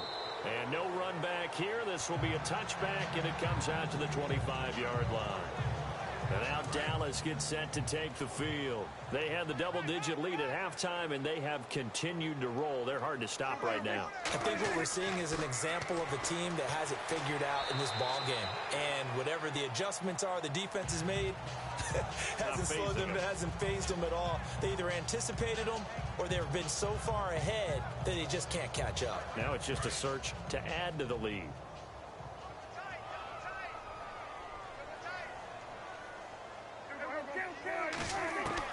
Prescott now on second down. Completes it to Jason Witten. And he'll get it up near the 35, right at the 34 here. 6 yards is the pickup, and that'll lead to a third down. There's a completion to the tight end, and I think that we're looking at something out of central casting, frankly. Absolutely. I mean, size, the hands. Speed. I mean, can flat out run. You put that whole package together, you light up the eyes of an offensive coordinator, don't you? On third down. That's Morris. And he will have a first down here at about the 40. They get 6 on the pickup there as the drive will continue. Everyone understood their role on that play. 3rd and 1. You know, the defensive guys, they're trying to get down and get low and get leverage on the offensive lineman, but they didn't allow that to happen. They created a crease and allowed him to get through for a first down. And on the outside, they're playing press coverage.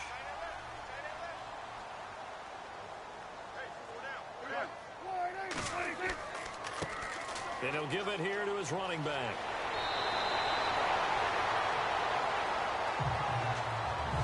We're on to the 4th here on Thanksgiving Day. We'll return with more after this. This is the NFL, and it's on EA Sports.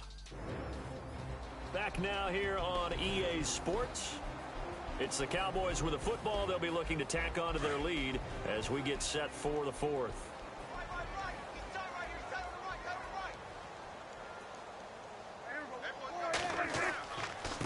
And to give this time to the tailback. He'll get only a couple down to the 44.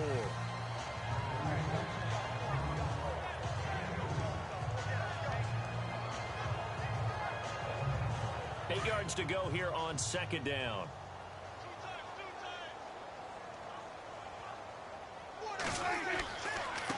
Now a handoff here to his running back.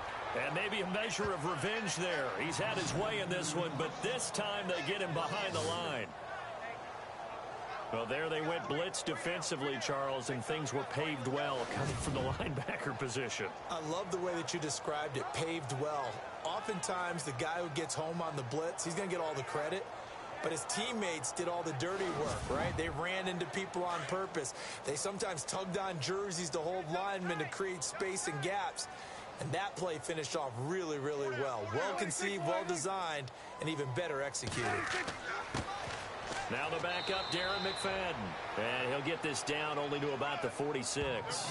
Just a yard on the run there, and that's going to bring us to a 4th down.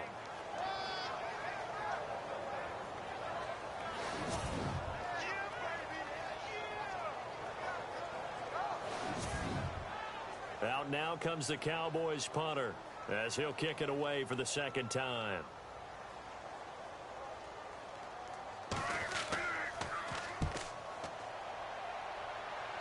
And this will be up to the ruling of the side judge here.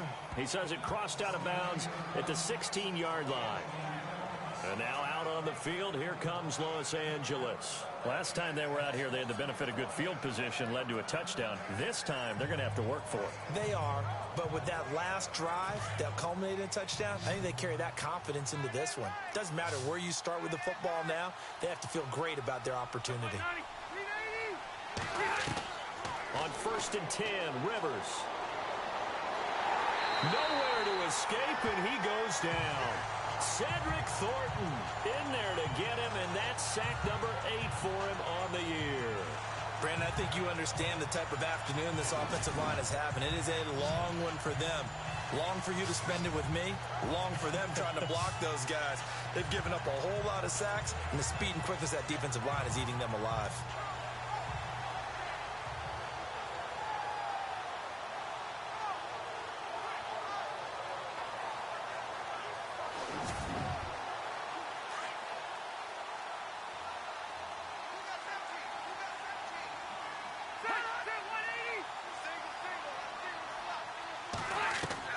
Second down, Rivers. And the hit jarred it loose. It's incomplete. Another wayward pass. You know, things started out poorly in this game, and to be frank, they just really haven't gotten much better. And all that does is embolden the secondary. They feel good about what's going on, and they just play better and better. The Chargers on 3rd down, lacking much success, just 2 for 7 to this point. This is 3rd and 17. From the shotgun, it's Rivers. And he's going to go down right near the goal line. The officials look at each other. They're going to mark him at the 1-yard line. Jamarcus Lawrence in there to drop him for his 11th sack of the year.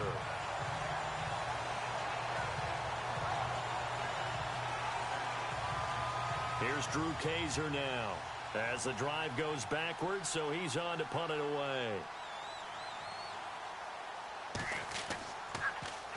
So a short drop, but he's able to get it out, and this is a good kick. And taken right at the 35. A big boot that time. 57 yards the official distance. And out will come the offense as they take over.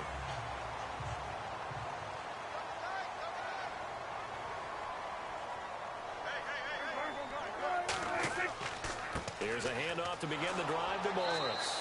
And maybe a measure of revenge there. He's had his way in this one, but this time they get him behind the line. Call it a loss of 2 on the play. And that'll make it 2nd and 12.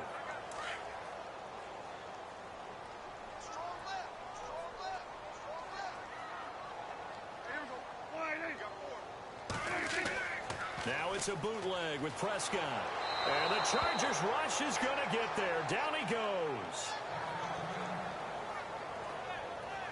And now following that sack, looks like we've got an injured man down there on the field. While the training staff works on him, we'll step aside and be right back.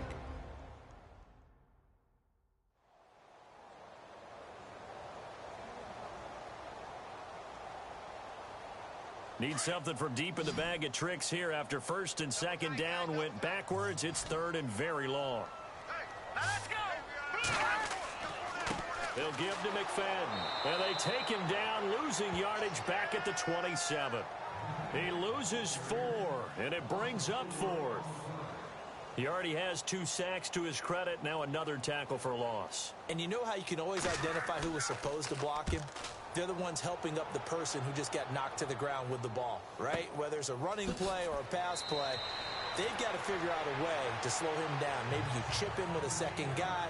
Maybe you just out and out double him. Maybe you make sure you take the ball and throw it as far away from him as possible. Because right now, he is wrecking things for them. And now out on the field, here comes Los Angeles. And on the last go-around, they really couldn't get anything going.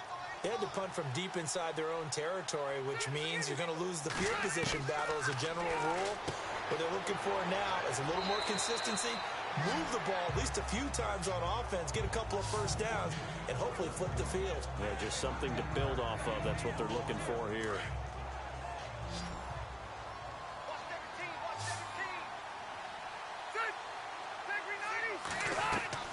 Now a second down throw for Rivers.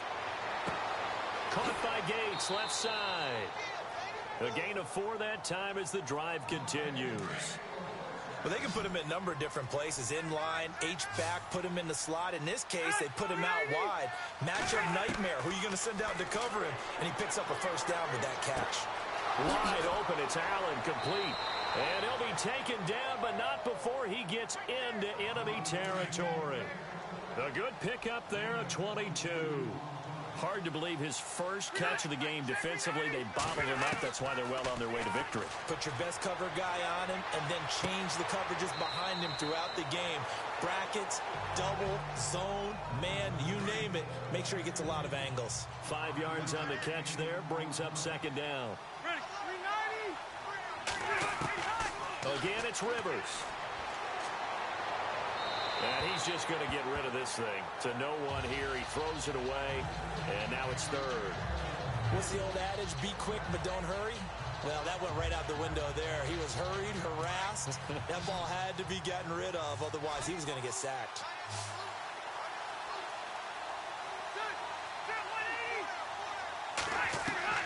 Rivers again.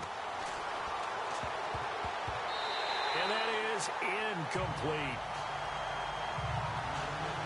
Let's go ahead and try and get into the body and the mind of the linebackers. Yeah, I know they're bigger and stronger than I ever was, but in this situation, they understood what was going on as much as the offensive guys, because the offensive guys always taught find the first down sticks and make the play. On defense, what do you want to do? Guard the first down line. Make sure they don't get there and tackle them in front.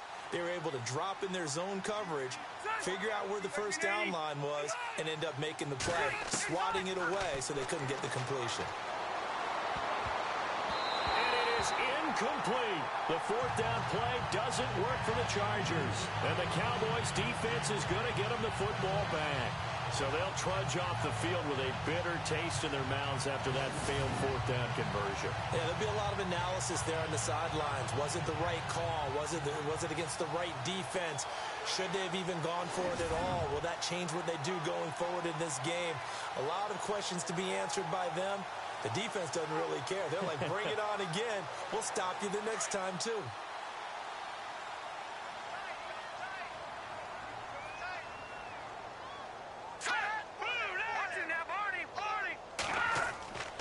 They'll start it on the ground with Morris.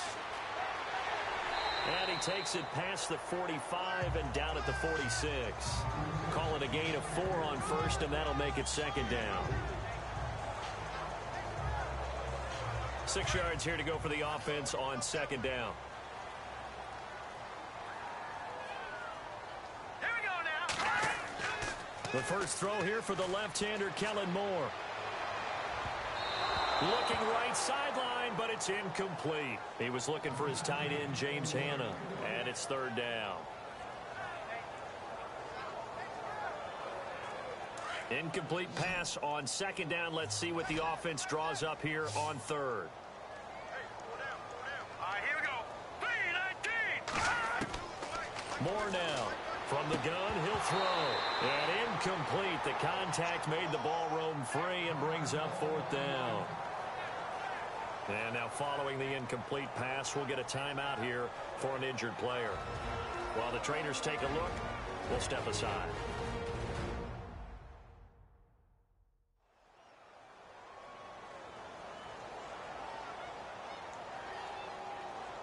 Out now comes the Cowboys punter, as he'll punt it away for the 4th time today.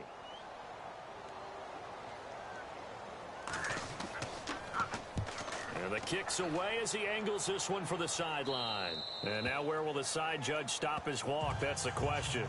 He says it crossed out of bounds at about the 17-yard line. And now out on the field, here comes Los Angeles. They had a great drive going last time. They were moving the ball, and then all of a sudden it just stalled out. So we'll see what they can do here, Charles. And it's always easy to second guess when you don't get it on a 4th down try. but they had to like the feeling that they had going on offense. They want to continue to see if they can capture that again on this drive and maybe get in the same position. Yeah, and that's, I mean, like I said, they were moving the football. It's not like they went 4 and out, so I don't think it's a deal where the offense doesn't have confidence. No, I agree with you totally on that one. If anything, they may have gained more confidence. Okay, they stopped us once. That's all right. Let's keep moving it. Make them do it again.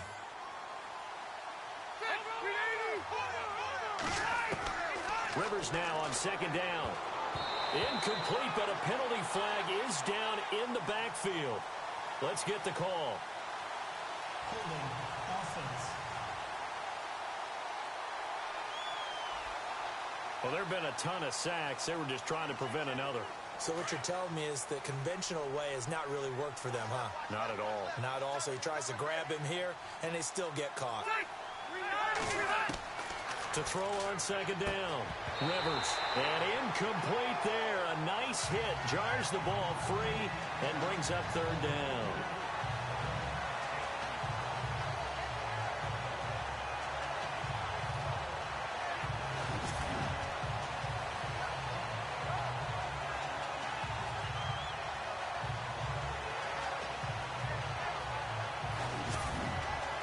The Chargers on 3rd down. Not so hot. 2 for 9 to this point. This is 3rd and 11. Operating from the gun. Rivers. And he will go down. A Cowboys sack. David Irving in there to drop him for his 5th sack of the year. This offensive line flat out cannot handle this pass rush. We've seen it demonstrated time and time again to the tune of 7 sacks in this game thus far.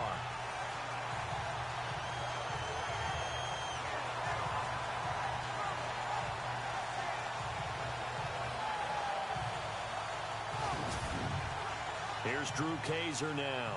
He's been terrific so far.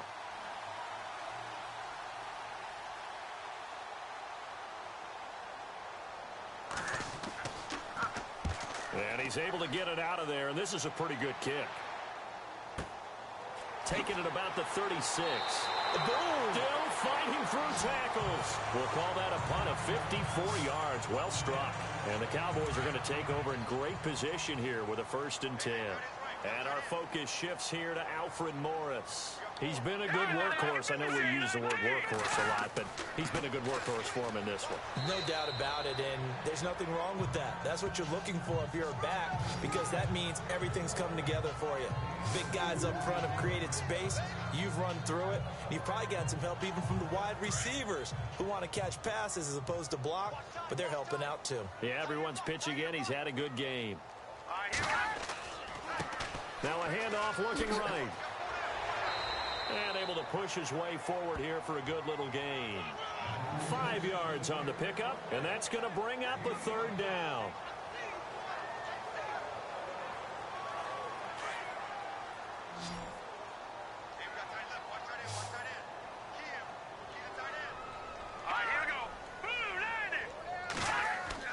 On 3rd down, it's Morris, and he will have a 1st down here at about the 40. It goes as a gain of 8, and it moves the chains. Well, I don't think there's any question, Brandon, at this stage, the stop troops, the defensive guys, they got to use their 3 timeouts here. They've got to stop them and get the ball back. Yeah, if you're in that 2 to 3 score deficit window that they're in now, you got to get it ASAP. Yeah, no doubt about it. Stop them, use your timeouts. Easier to move the ball on offense without timeouts than to stop them on defense without using them.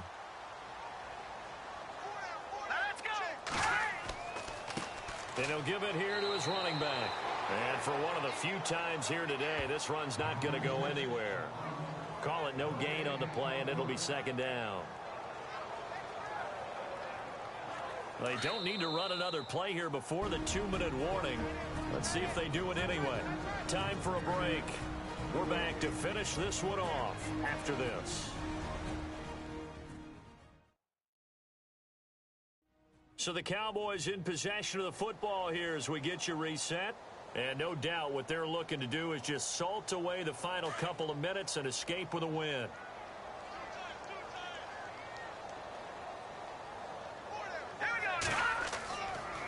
And to give this time to the tailback. And here's another tackle made at the line, so they're converging well on the football now. Back-to-back stops make it 3rd and 10. So a ways to go here on 3rd and 10. Here we go now. Handoff comes to McFadden, and he'll lose yardage here, back at the 41. That'll make it 4th down after a loss of 1. We talk all the time about how important it is to have leverage in blocking. It's also a big part of policing up gaps. Did you move someone out of the A gap? Did you move them out of the B gap in order to create space for your guy to run? In this case, all those gaps were shut down. Yeah, the movement was defensive, and they got him for a loss. And now out on the field, here comes Los Angeles. They've lost this one. Their offense has struggled. Do they try to put together something here at the end just to take into next week? Yeah, sometimes teams want to do that, and coaches want to. I remember one time I was on a team, and we were losing late in the game like this, and you knew it was lost. It was over, right? And the coach called a running play and pretty much said to everyone, I want to see something executed well before we get out of here. And that was the message to the team. Just something to build on. Just something to build on, get it done, and maybe we can look at that and say, we'll get better as we go forward.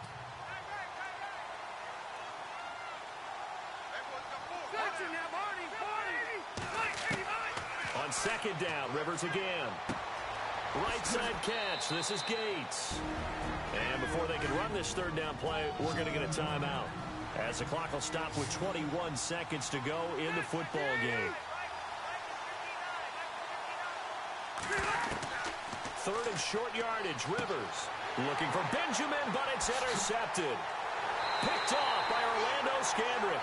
And they take over. They'll set up shop at the 46-yard line.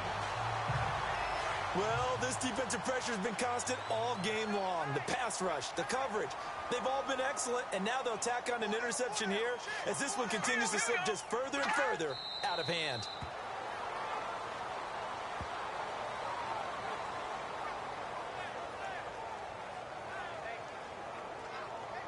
And we're hitting the end of this one, and it looks to probably be the final play. And Charles, I think when the schedule comes out, all teams, no matter where they're predicted to finish, talk about protecting your home turf. They were able to do that here in this one. Similar to a tennis match, right? Not letting them break your serve. That way you hold on to it. They got it done, and they feel very good about that victory. So for Dallas, their playoff chances take an uptick as they move to 7-4. And they'll get a few extra days to get ready for next week, where they take on the Washington Redskins. Meanwhile, for our visitors, it's starting to look like it won't be their year as they drop to 5-6. And they'll try to get back on the beam next week as they'll head to Cleveland to take on the Browns. So that'll do it for my partner, Charles Davis, and the best darn crew in the industry. I'm Brandon Gaudin. This has been a presentation of the NFL on EA Sports. It's a win for the Cowboys as we sign off and say so long from Arlington.